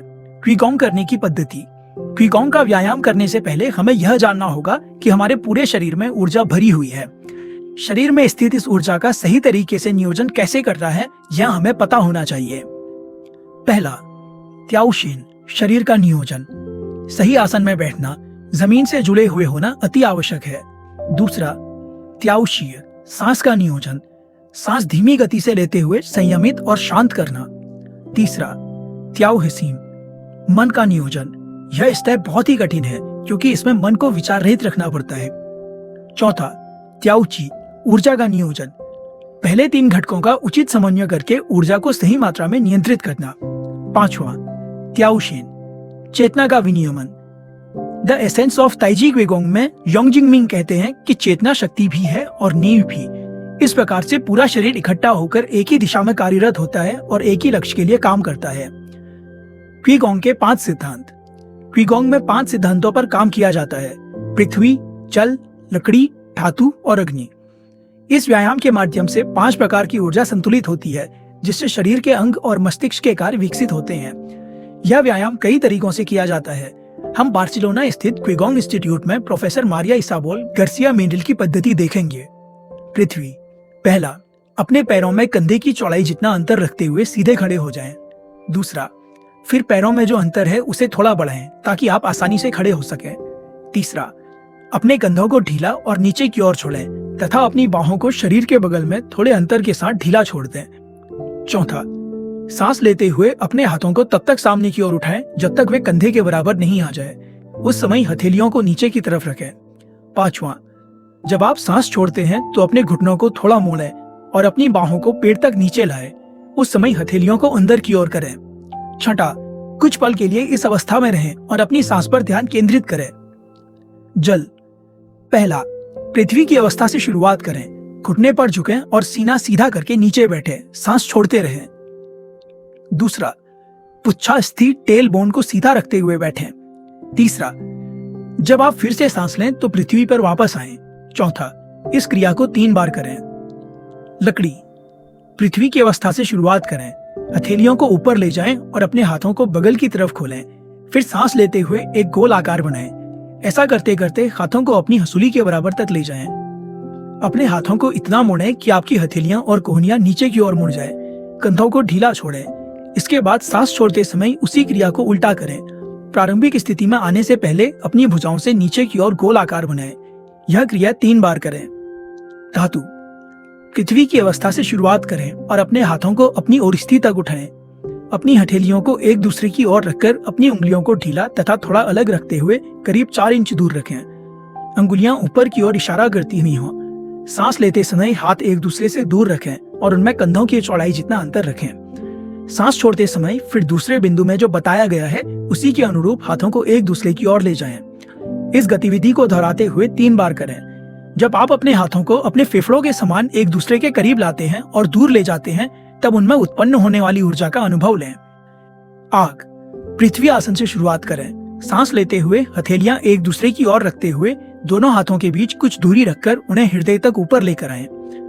अपने हृदय की ऊर्जा को जानने के लिए अपना हाथ घुमाएं। कमर से थोड़ा बाएं मुड़ें, धड़ को ढीला छोड़ें और अपनी अग्र बाहुओं को जमीन के समानांतर रखें। दोनों हथेलियों को एक दूसरे की तरफ रखें और अपने हाथों को एक दूसरे से दूर ले जाएं। एक हाथ कंधों तक ले जाएं और दूसरा हाथ पेट तक ले जाएं। अब अपनी अग्र बाहुओं को जमीन के समानांतर रखते हुए कमर से दाईं ओर मोड़ें। धड़ को ढीला छोड़ें। सांस छोड़ते हुए अपने हाथों को हृदय के पास लाएं। हाथों के बीच दोबारा दूरी बढ़ाएं। एक हाथ कंधे और दूसरा हाथ पेट तक नीचे लाएं। श्रृंखला को पूरा करना। पृथ्वी की स्थिति से शुरुआत करें। सांस लेते हुए अपने हाथों को कंधों तक उठाएं। ऐसे में हथेलियां नीचे की ओर रहें। सांस छोड़ते हुए अपने हाथों को बगल में छोड़ें और क्वी वू की स्थिति में लाएं। शिएत्सु, हाथ के अंगूठे और हथेली के दबाव की मदद से ऊर्जा पर काम करने का यह तरीका 19वीं सदी की शुरुआत में जापान में बनाया गया था। इसका उपयोग मुख्य रूप से गठिया के लोगों के लिए इलाज के लिए किया जाता है। शरीर को तनाव देते हुए श्वसन क्रिया के माध्यम से अपने शरीर के सभी अंगों का संतुलन बनाए रखना है। यह महत्वपूर्ण नहीं है कि ताओ यिन का एक नाम है, यह किसी की नकल है या स्वर्ण अक्षरों में लिखवाया गया है।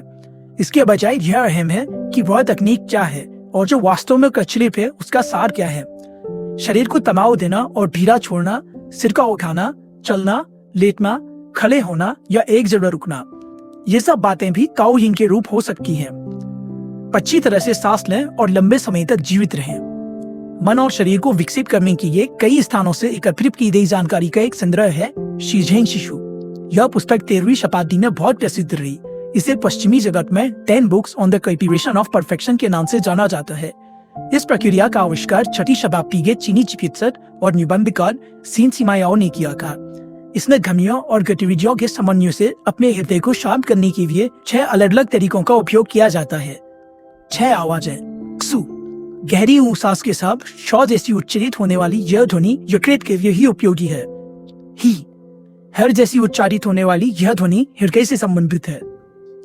सी, धीमी सांस छोड़ते हुए सर जैसी उच्चारित होने वाली यह ध्वनि फेफड़ों से संबंधित है। चुई, जोरदार सांस लेकर चुई की तरह सुनाई देने वाली यह ध्वनि किडनी से संबंधित है। हु की तरह उच्चारित होने वाली यह ध्वनि पीहा से संबंधित है। शी की तरह सुनाई देने वाली यह ध्वनि पूरे शरीर से संबंधित है। सन सिमियाओ ने एक कविता के माध्यम से इस बात का वर्णन किया है कि विभिन्न मौसमों में इन ध्वनियों के माध्यम से एक अच्छा जीवन कैसे जिया जा सकता है। यह कविता आपको यह भी बताती है कि जब आप ध्वनि निकालते हैं तो आपको किस अंग के बारे में सोचना है। वसंत में सू कहकर अपनी आंखें साफ करें तो वुड आपके लीवर को ठीक कर देगा। गर्मियों में ही का लाभ लें तो हृदय को स्वस्थ रखने में मदद मिलेगी। पतझड़ के मौसम में सी का इस्तेमाल करें और धातुएं इकट्ठी करें तो यह फेफड़ों की मदद करेगी। किडनियों के लिए चुई के सहारे सांस लें तो आपके अंदर का पानी होगा इसमें शांत। सी की मदद से सभी गर्मियों और परेशानियों को दे मात। चारों मौसमों में से लें एक लंबी सांस जो है पाचन के लिए खास। सांस छोड़ना इतना धीमा रखें कि आपके कानों को आवाज सुनाई न दे। अभ्यास करना सबसे बढ़िया है और यह आपको अपना अमृत संरक्षित करने में सहायक होगा। इस अध्याय में वर्णित सभी पूर्वी परंपराओं को समझना शायद आसान नहीं लगेगा, लेकिन अगर आप इनमें से किसी एक सूत्र की तलाश करते हैं तो आप पाएंगे कि हर किसी में श्वसन संबंधी और शारीरिक व्यायामों का समन्वय किया गया है। जब हम अपनी सांस और शरीर का समन्वय करते हैं तो हम अतीत और भविष्य की चिंता किए बिना वर्तमान में जीना शुरू कर देते हैं। सबसे बड़ा लाभ यह है कि आप श्वास लेते वक्त और छोड़ते वक्त जागरूक रहेंगे। पाठ 9, दृढ़ता और वाबी साबी। चिंता और तनाव का स्वास्थ्य पर असर न होने देते हुए चुनौतियों का कैसे सामना करें। दृढ़ता यानी क्या? इकिगाई स्पष्ट होने वाले लोगों में एक चीज समान रूप से पाई जाती है। वे अपने इकिगाई को हासिल करने के लिए किसी भी हद तक जा सकते हैं। परिस्थितियां पूरी तरह उनके खिलाफ हों तो भी और उन्हें समस्याओं का सामना करना पड़े तो भी वे अपने इकिगाई को नहीं छोड़ते। मनोचिकित्सकों के बीच में दृढ़ता के बारे में जो बातें मानी जाती हैं उन्हें हम अभी समझने वाले हैं। दृढ़ता का अर्थ सिर्फ किसी काम के पीछे लगना नहीं है। अभी हम यही समझने का प्रयास करेंगे कि दृढ़ता का वास्तविक अर्थ क्या होता है। यह दुनिया की तरफ देखने का हमारा वह नजरिया है जिसमें तुरंत क्या करने की आवश्यकता है। इससे भी ज्यादा ध्यान इस पर दिया जाता है कि क्या करना जरूरी है। साथ ही इंसान नकारात्मक भावनाओं में बहता नहीं है। अध्याय के आखिरी भाग में हम जानने वाले हैं कि दृढ़ता से आगे जाकर कठोरता कैसे निर्मित करनी चाहिए। आज नहीं तो कल हम सभी को कठिन परिस्थितियों का सामना करना ही पड़ता है। हम उनका कैसे सामना करते हैं इस पर कई सारी बातें निर्भर होती हैं। कठिन घटनाओं का सामना करने में हमारा शरीर, मन और भावनाओं को मिला हुआ दृढ़ता का प्रशिक्षण ही काम आता है। नाना कुरोबी याओकी, 7 बार गिरे 8 बार उठें। जापानी कहावत। समस्याओं का सामना करने की हमारी क्षमता मतलब हमारी दृढ़ता। हम जितनी ज्यादा दृढ़ता के साथ समस्याओं का सामना करेंगे उतनी ही जल्दी उनसे बाहर आएंगे और अर्थपूर्ण जीवन जी पाएंगे। दृढ़ लोगों को यह पक्का पता होता है कि कभी भी निराशा का शिकार नहीं होते हुए हमें हमेशा अपने लक्ष्य पर ध्यान केंद्रित करके जीना चाहिए। उनकी दृढ़ता ही उनकी शक्ति होती है। सामने आई परिस्थिति का सामना करके उसमें से कैसे राह निकालनी है यह उन्हें पक्का पता होता है। जिन बातों पर उनका नियंत्रण होता है उन पर वे अपना ध्यान केंद्रित करते हैं और जो चीजें उनके नियंत्रण में नहीं होती उनकी चिंता करना वे छोड़ देते हैं। राइनहोल्ड नीबड़ की शांति के लिए रची हुई निम्नलिखित प्रार्थना काफी मशहूर है। हे भगवान, जिन चीजों को हम नहीं बदल सकते उनको स्वीकार करने की हमें शक्ति देना। जिन चीजों को बदलना चाहिए उन्हें बदलने का साहस दो और ऊपर दी गई दोनों चीजों का अंतर पहचानने की समझ देना। बुद्धिज्म और स्टोइसिज्म के माध्यम से भावनात्मक दृढ़ता। सिद्धार्थ गौतम बुद्ध नेपाल के कपिलवस्तु के राजपुत्र थे। उनका बचपन महलों में बीता। धन वैभव की उन्हें कोई कमी नहीं थी। 16 साल की उम्र में उनकी शादी हो गई। उन्हें एक बेटा भी हुआ। सांसारिक जीवन में मन नहीं लगने की वजह से उन्होंने 29 की उम्र में ही महल छोड़ दिया और साधु जैसा जीवन जीने लगे। लेकिन उस वैराग्य में भी उन्हें आनंद नहीं मिला। उन्हें जिस आनंद की तलाश थी वह उन्हें न महल में मिला न ही सब कुछ छोड़कर। तब उन्हें पक्का हुआ कि ये दोनों भूमिकाएं गलत हैं। मनुष्य को संसार में रहकर सभी चीजों का लाभ भी लेना चाहिए और साथ ही उन सभी चीजों से किसी भी पल मुक्त होने के लिए सजगता आवश्यक है, वह भी उसके पास होनी चाहिए। ज़ेनो ने इसका अभ्यास सन्यासी लोगों से शुरू किया। ये ऐसे लोग होते हैं जिन्होंने सभी सांसारिक चीजों का त्याग किया होता है और उनके शरीर पर जो कपड़े हैं उतनी ही उनकी दौलत होती है। लेकिन यह वैराग्य ज़ेनो के रास में ही आया। उन्होंने स्टोइसिज्म का अभ्यास करने की शुरुआत की, जिसमें यही बताया जाता है कि इस जगत में सांसारिक आनंद लेने में कुछ भी गलत नहीं है। जब तक आप उसके गुलाम नहीं हो जाते तब तक यह करना सही है। किसी भी पल वे सभी सुख सुविधाएं शून्य हो जाए तो भी आप उसके लिए तैयार हैं। यह अवस्था पाना उस गुलामगिरी से हमारी असली मुक्ति है। सन्यासी की तरह इन सभी चीजों को और उनसे मिलने वाले आनंद को छोड़ना लक्ष्य नहीं है, बल्कि उससे जुड़ी नकारात्मक भावनाओं पर विजय पाना लक्ष्य है। इन भावनाओं पर विजय पाना ही बुद्धिज्म और स्टोइसिज्म संप्रदायों का मुख्य उद्देश्य है। ये दोनों मार्ग भले ही अलग हों, फिर भी दोनों अहंकार और नकारात्मक भावनाओं पर ही काम करते हैं। स्टोइसिज्म और बुद्धिज्म दोनों में अच्छी जीवन शैली पर जोर दिया जाता है। स्टोइसिज्म के हिसाब से सुख और इच्छाएं समस्या नहीं है। अगर हम उनके गुलाम नहीं बने तो उनका लाभ लेने में कोई हर्ज नहीं है। किसी भी परिस्थिति में अपनी भावनाओं पर काबू पाना ही स्टोइक का गुणधर्म माना जाता है। बुरे से बुरा क्या हो सकता है? हमें हमारा पसंदीदा जॉब मिलता है, लेकिन कुछ ही समय में हम दूसरी अच्छी नौकरी ढूंढने लग जाते हैं। हमारी लॉटरी लग जाती है तो हम कार खरीदते हैं, लेकिन कुछ ही दिनों में हमें लगने लगता है कि हमारे पास बोट भी होनी चाहिए। हमें हमारा मनचाहा साथी मिल जाता है, लेकिन कुछ ही दिनों में हमारे मन में कोई और कल्पनाएं बनने लगती हैं। इंसान कभी भी संतुष्ट नहीं होता है। स्टोइकवादी ऐसा मानते हैं कि इच्छाओं और आकांक्षाओं के पीछे भागने का कोई अर्थ नहीं है। सद्गुणी इंसान का उद्देश्य होता है निश्चल और स्थिर चित्त अवस्था प्राप्त करना, यानी ऐसी अवस्था जिसमें क्रोध, लोभ, भय, चिंता जैसी भावनाएं नहीं होती। सिर्फ आनंद, प्रेम, शांति और धन्यवाद के भाव होते हैं। स्टोइक्स इस प्रकार के गुण प्राप्त करने के लिए नकारात्मक कल्पना चिन्हों का प्रयोग करते हैं। वे ऐसी कल्पना करते हैं कि उनके पास जो भी सुविधाएं और साधन हैं वे छिन गए तो क्या होगा। इस प्रकार वे बुरे से बुरा क्या हो सकता है इसके बारे में पहले ही सोच कर रखते हैं और उस परिस्थिति का सामना करने की तैयारी करते हैं। नकारात्मक कल्पना करते वक्त हमें घटनाओं के बारे में सोचना होता है, लेकिन उनकी चिंता नहीं करनी होती है। सेनेका नाम के एक अमीर इंसान रोम में रहते थे। उनके पास सभी सुख सुविधाएं थी और वह स्टोइक के अभ्यास करता भी थे। रोज रात को सोने से पहले वह इस कल्पना का प्रयोग करते थे कि बुरे से बुरा क्या हो सकता है। वह सिर्फ कल्पना ही नहीं करते थे बल्कि उसका प्रयोग भी करते थे। वह एक हफ्ता बिना नौकरी के रहने का अभ्यास करते थे। साथ ही वह हमेशा सही खाने और पेयों के बिना रहने का अभ्यास भी करते थे। इसकी वजह से बुरे से बुरा क्या होगा, इस सवाल का जवाब उनके पास तैयार रहता था और उसके प्रति उनकी चिंता हमेशा के लिए नष्ट होती थी। उच्च भावनाओं के लिए ज्ञान। जैसे हमने शांति के लिए प्रार्थना में देखा, उस प्रकार से नकारात्मक परिस्थितियों की कल्पना करने के साथ साथ वे एक और चीज बड़ी निरंतरता से करते हैं। जिस चीज पर हमारा नियंत्रण नहीं होता उस चीज को भी वे समझते हैं। जो चीजें हमारे नियंत्रण में नहीं आती उनके बारे में चिंता करने का कोई भी फायदा नहीं है। हमें यह पता होना चाहिए कि हम कौन सी चीजें बदल सकते हैं और कौन सी नहीं। इस जानकारी की वजह से हमें नकारात्मक भावनाओं को रोकने में मदद मिलती है। एपिक्टेट्स कहते हैं, आपके साथ क्या घटना होती है यह महत्वपूर्ण नहीं है, महत्वपूर्ण यह है कि आप उस घटना पर क्या प्रतिक्रिया देते हैं। ज़ेन बौद्ध डिजाइन मानता है कि इच्छाओं और आकांक्षाओं को सजगता से देखना और उनसे मुक्त होना जरूरी है। अपने मन को विचारों से मुक्त करना नहीं, बल्कि विचारों को साक्षी भाव से देखना और उनके साथ बहते हुए नहीं जाना ध्यान का असली मकसद है। इस प्रकार का अभ्यास करने की वजह से हम अपने मन को क्रोध, निराशा और द्वेष के भाव में बहते जाने से बचा सकते हैं। बौद्ध धर्म में भावनाओं को मिटाने के लिए एक मंत्र का इस्तेमाल किया जाता है, ओम मणि पद्यो हूँ। इसमें ओम अहंकार को नष्ट करने वाला है, द्वेष को नष्ट करने वाला है म, णी यानी संयम, जिसकी मदद से इच्छाओं पर जीत हासिल की जा सकती है। पर यानी द्वैत के परे, में यानी लोभ का नाश, और हुम यानी वह ज्ञान जो कि घृणा से शुद्ध करे। आज और अभी अस्तिकता को मात दृढ़ता लाने के लिए एक और उपाय है, यह तय करना कि कौन से काल में जीना है। बुद्धिज्म और स्टोइनिज्म दोनों में यही सीख दी जाती है कि वर्तमान ही एकमात्र ऐसा काल है जिस पर हमारा नियंत्रण है। भूतकाल और भविष्यकाल की चिंता करने से अच्छा है कि हम वर्तमान में जिएं और अभी हमारे सामने क्या है उस पर विचार करें। बौद्ध संत तिक न्यात हन कहते हैं, एक ही पल है जिसे आप सही मायने में जी सकते हैं, और वह है वर्तमान का पल। वर्तमान में जीने के साथ साथ स्टोइक्स अपने आजू बाजू की अस्थिर चीजों के प्रति भी सजग रहते हैं। मार्कस ओलिलियस रोम के राजा थे। उन्होंने कहा था कि हम जिन चीजों को प्रेम करते हैं वे पेड़ के पत्तों की तरह होते हैं, हवा के एक झोंके से भी वे गिर जाती हैं।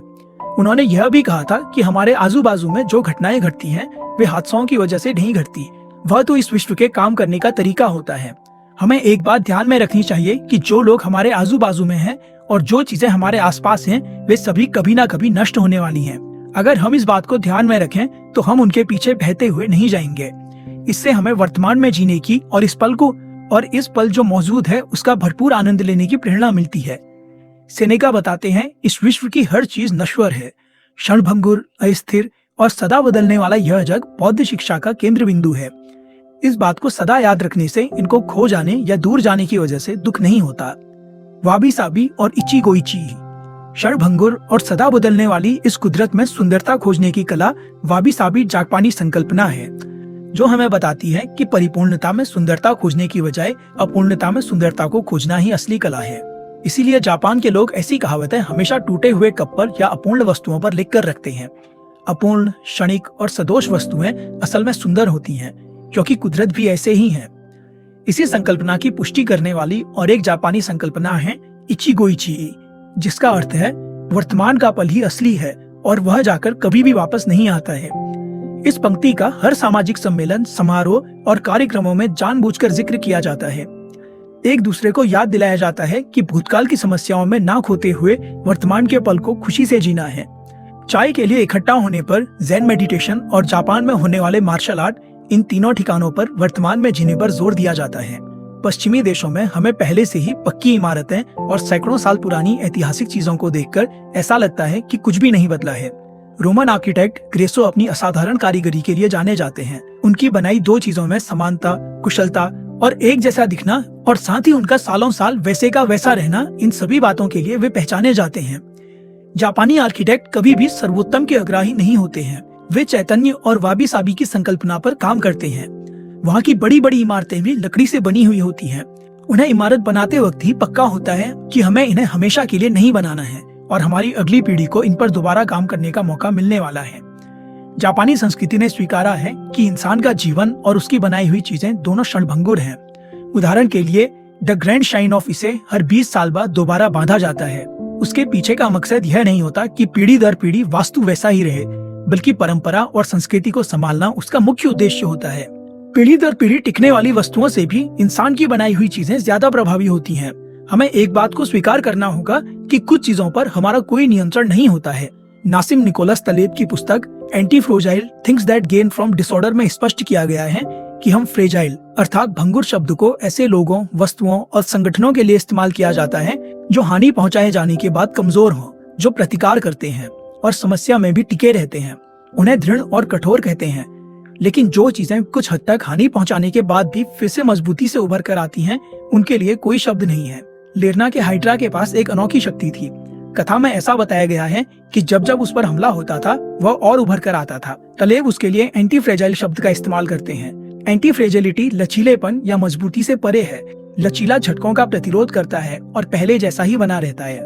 कुछ विशेष परिस्थितियों में और आपत्तियों में एंटी फ्रेजिलिटी के बढ़िया उदाहरण देखने को मिलते हैं। सन 2011 में तोहोकू इलाके में सुनामी आई और फुकुशिमा जैसे समुद्र तट के दर्जनों शहरों और कस्बों का बड़े पैमाने पर नुकसान हो गया।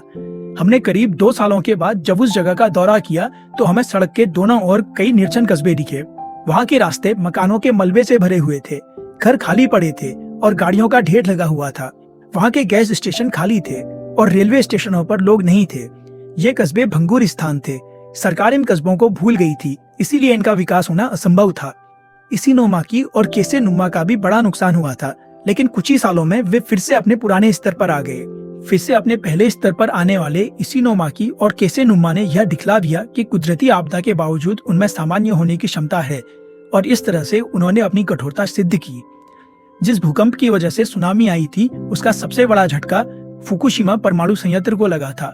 टोको इलेक्ट्रिक पावर कंपनी को भी बड़ा झटका लगा। वह कंपनी और वहां के इंजीनियर इस झटके से कभी भी उभर कर नहीं आए। अगले 10 साल तक उस कंपनी के उभरने की कोई संभावना नहीं दिखाई देती है। इस विपत्ति में यही बात सामने आई कि वह कंपनी कितनी कमजोर है। भूकंप के बाद कुछ ही मिनट में जापानी स्टॉक मार्केट बंद हो गया। उसके बाद कौन सी कंपनियों के शेयर बढ़े होंगे? जाहिर सी बात है, जो कंपनियां निर्माण के क्षेत्र में थी, जिन्हें इन कस्बों के पुनर्निर्माण का काम मिलने वाला था, वही कंपनियां और उनके शेयर्स 2011 के बाद आगे बढ़े। उन कंपनियों ने कठोर होने का सबूत दिया, क्योंकि वे कंपनियां अकस्मात हुई कुदरती आपदा से लाभान्वित होने वाली थी। अब इसी संकल्पना का हम रोज के जीवन में कैसे फायदा ले सकते हैं, इसे समझते हैं। कदम 1, और विकल्प तैयार करें। आप केवल एकल आय वेतन पर निर्भरता बनाए रखने के बजाय अपने शौक से, अन्य नौकरियों से या अपना व्यापार शुरू करके एक रास्ता बनाने की कोशिश करें। यदि आप केवल वेतन पर निर्भर हैं, तो आपकी कंपनी पर कोई आफत नहीं आएगी, बल्कि आप ही मुश्किल में फंस जाएंगे। दूसरी ओर, यदि आपके पास कई विकल्प हैं और आप अपना प्राथमिक नौकरी खो देते हैं, तो ज्यादा से ज्यादा यह हो सकता है कि आप अपने गौण कार्य में अधिक समय लगाने लग जाएं और शायद अधिक कमाने भी लगें। आप दुर्भाग्य के प्रहार को कुंद कर देंगे और ऐसी स्थिति में आप होंगे और मजबूत। हमने ओगिमी में जिन वरिष्ठ नागरिकों का साक्षात्कार किया, उनमें से सबके पास एक प्राथमिक और एक गौण व्यवसाय था। ज्यादातर ने गौण कार्य के रूप में सब्जियों का बगीचा लगा रखा था और स्थानीय बाजार में उनकी उपज बेचते थे। ऐसा ही विचार दोस्ती और व्यक्तिगत हितों के लिए भी दिया जाता है। जैसा कि कहा जाता है, यह सिर्फ वैसा ही मामला है जैसे कि कहावत है कि अपने सभी अंडे एक ही टोकरी में नहीं रखने चाहिए। अब आप सोच रहे होंगे, मुझे एक से अधिक आय की जरूरत नहीं है और मैं उन दोस्तों के साथ खुश हूँ जो मेरे पास हमेशा रहते हैं। मुझे कुछ नया क्यों जोड़ना चाहिए? यह हमारे जीवन में भिन्नता लाने के लिहाज से समय की बर्बादी की तरह लग सकता है, क्योंकि असाधारण चीजें आमतौर पर नहीं होती हैं। हम एक सहूलियत वाले क्षेत्र में खिसक जाते हैं, लेकिन अप्रत्याशित हमेशा होता है, जल्दी या बाद में। कदम 2, कुछ क्षेत्रों में पुराने ढंग से दांव लाएं, जबकि कुछ में छोटे जोखिम उठाएं। अर्थव्यवस्था कैसे काम करती है, इसे समझने के बाद आपको इस बात को समझने में सहायता मिलेगी। सोच लें कि आपके पास 1 लाख रुपए हैं। आप उसमें से 90,000 रुपए फिक्स डिपॉजिट में रखते हैं और बचे हुए 10,000 रुपए 10 अलग अलग कंपनियों में निवेश करते हैं, हर कंपनी में 1,000 रुपए। अब मान लें कि उसमें से 3 कंपनियां पूर्ण रूप से विफल हो जाती हैं। आपके 3,000 रुपए डूब गए। 3 कंपनियों को थोड़ा नुकसान हुआ, जिससे आपका भी 1,000-2,000 रुपए का नुकसान हो गया। 3 कंपनियों का थोड़ा फायदा हुआ, जिससे आपको भी 1,000-2,000 रुपयों का फायदा हो गया। एक कंपनी इतनी बड़ी हो गई कि उसके शेयर्स की कीमत 20 गुना बढ़ गई। आपको उस कंपनी से 20,000 रुपए मिले, यानी बाकी कंपनियों के नुकसान होने के बावजूद आपका फायदा हुआ। यानी आप भी नुकसान से लाभ उठाकर हाइड्रा जैसे हो गए। लेकिन एंटी फ्रेजाइल होने के लिए छोटे छोटे खतरों का सामना करने की तैयारी चाहिए। अखबार में आई किसी जानकारी को पढ़कर किसी कंपनी में 1 लाख रुपए निवेश करना बड़ा खतरा है। कदम 3, कमजोर बनने वाली चीजों से दूर रहें। हमें इसके लिए नकारात्मक विचारों की मदद लेनी चाहिए। खुद से पूछें कि कौन सी चीजें आपको कमजोर बना रही हैं, किन रोगों का या आदतों की वजह से आपको खतरा महसूस हो रहा है। हम जब नए साल के लक्ष्य बनाते हैं तो बड़े बड़े लक्ष्य तय करते हैं, लेकिन ऐसा करने की बजाय यदि हम यकीन के साथ और सोच समझकर छोटे छोटे लक्ष्य निर्धारित करें तो ज्यादा फायदा होगा। ये छोटे छोटे लक्ष्य ऐसे हो सकते हैं: 2 भोजनों के बीच में नाश्ता नहीं करूंगा, हफ्ते में 1 बार ही मिठाई खाऊंगा, छोटी छोटी किस्तों में अपना सभी कर्ज लौटा दूंगा, गलत लोगों के साथ समय बिताना बंद करूंगा, सिर्फ जरूरत के लिए काम करने की बजाय पसंद का काम करूंगा, दिन भर में 20 मिनट से ज्यादा समय फेसबुक पर नहीं बिताऊंगा। जीवन में दृढ़ता लाने के लिए डर को हराना जरूरी है। हमें किसी भी समस्या को मौका समझकर उसकी ओर देखना चाहिए। अगर हमने इस एंटी फ्रेजाइल के नजरिए को विकसित किया तो हम किसी भी समस्या का सामना कर सकते हैं और अपना इकीदाई जरूर पूरा कर सकते हैं। 1 या 2 आघातों को झेलना किसी दुर्भाग्य के रूप में देखा जा सकता है, ऐसे अनुभव के रूप में जो हम अपने जीवन के सभी क्षेत्रों में लागू कर सकते हैं, जिससे कि हम लगातार सुधार करते हैं और नए और बेहतर लक्ष्य तय करते हैं। जैसा कि प्लेट एंटी फ्रेजाइल में लिखते हैं, हमें यादृच्छिकता की आवश्यकता है। गड़बड़, रोमांच, अनिश्चितता, आत्मखोज, दर्दनाक अनुभव वाले प्रकरण, ये सभी चीजें जो जीवन को जीने लायक बनाती हैं। हम सुझाव देते हैं कि नजाकत विरोधी अवधारणा में रुचि रखने वाले नाजिम निकोलस फिलिप की एंटी फ्रेजाइल पढ़ें। वाबी साबी गर्सन कहता है कि जीवन सदोष यानी गलतियों के साथ ही होता है। और तेज गति से आगे जाने वाला समय हमें यही बताता है कि जीवन क्षणभंगुर है। लेकिन अगर हमें हमारा इकिगाई स्पष्ट है तो इस वर्तमान पल में भी अनंत संभावनाएं हैं। सारांश, इकिगाई जीवन जीने की कला।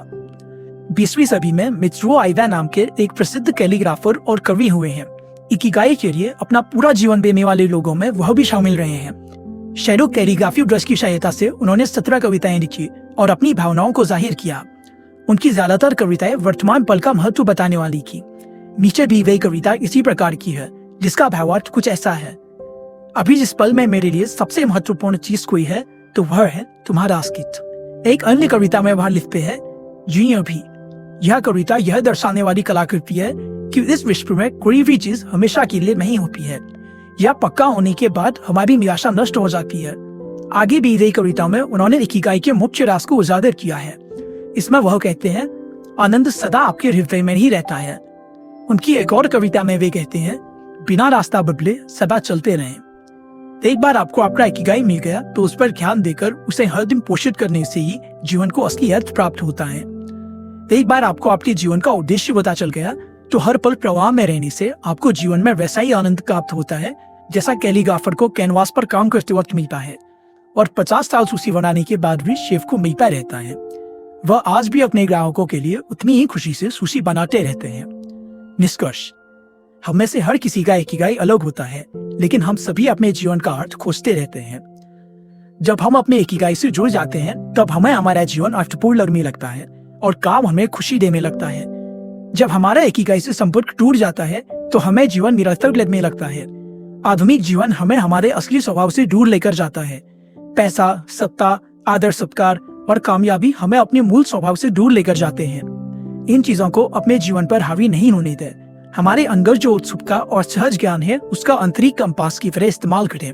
वह हमें हमारे इकिगाई पर लेकर जाएगा। उसका लाभ है और अपने असली आनंद तक पहुंचे। जो चीजें पसंद नहीं आती है उनसे दूर रहें।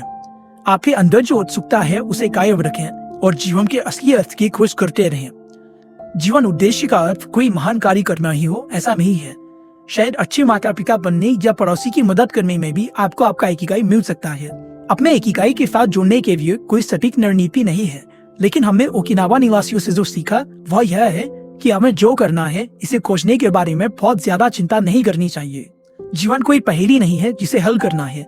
सिर्फ ऐसी सोच रखें जिससे आप अपने सबसे पसंदीदा काम के साथ जुड़े रहें और उसी काम में व्यस्त रहें। सदा अपने दोस्तों और रिश्तेदारों के साथ सम्मेलन में शामिल होते रहें। इकिगाई के 10 नियम। ओजिमी लोगों से मिलने के बाद और उनसे बातचीत करने के बाद हमें इकिगाई के 10 नियम समझ में आए। उनको समझकर हम इस यात्रा की समाप्ति करते हैं। पहला, सदा कार्यरत रहे और कभी भी सेवानिवृत्त नहीं हो। जो लोग अपना पसंदीदा काम करना बंद कर देते हैं वे अपने जीवन का उद्देश्य खो देते हैं। इसीलिए आपको जो चीजें महत्वपूर्ण लगती है उन्हें करना जारी रखें। विकास करते रहना, दूसरों के काम में आने वाली वस्तुओं का निर्माण करना और रिटायरमेंट की उम्र के बाद भी कुछ बड़ा काम करते रहना जारी रखें। दूसरा, जल्दी नहीं मचाएं।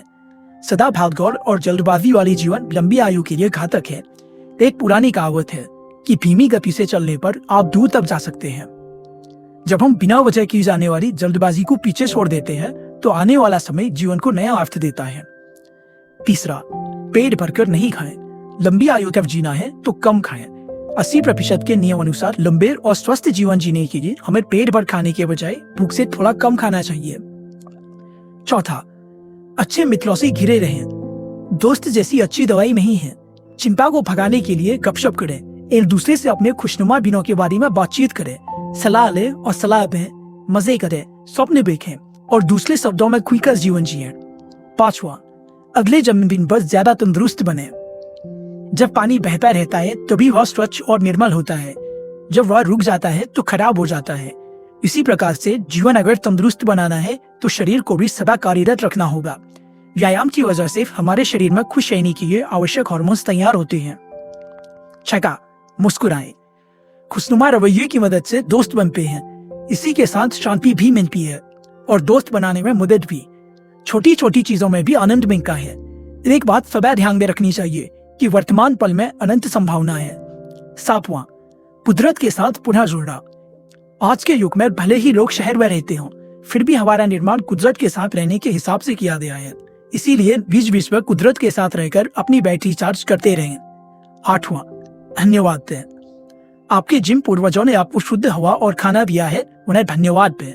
आपके परिवार और दोस्तों ने आपको जीवन जीने की और इसे खूबसूरत बनाने की शक्ति दी है, उन्हें दिन में कम से कम एक बार धन्यवाद दें। आपको पता चलेगा कि आपकी खुशी की तिजोरी दिन ब दिन बढ़ती जा रही है। 9वां, वर्तमान में जिए। भूतकाल के बारे में दुख करना और भविष्य की चिंता करना छोड़ दें। हमारे पास सिर्फ वर्तमान है, उसका सबसे ज्यादा फायदा लें और उस पल को अविस्मरणीय बनाएं। 10वां, अपने इकिगाई के हिसाब से जीवन जिए। हम सभी के अंदर एक प्रेरणा छुपी हुई होती है। हम में से सभी के पास कुछ ना कुछ विशेष चीजें होती है और वह चीज जीवन के अंत तक आपको प्रेरित करती रहती है। अगर आपको अपना इकिगाई पता नहीं हो तो विक्टर फ्रैंकल के हिसाब से इकिगाई ढूंढने को अपना इकिगाई बनाएं। आप सभी को लंबे, आनंदित, उद्देश्यपूर्ण जीवन के लिए शुभकामनाएं।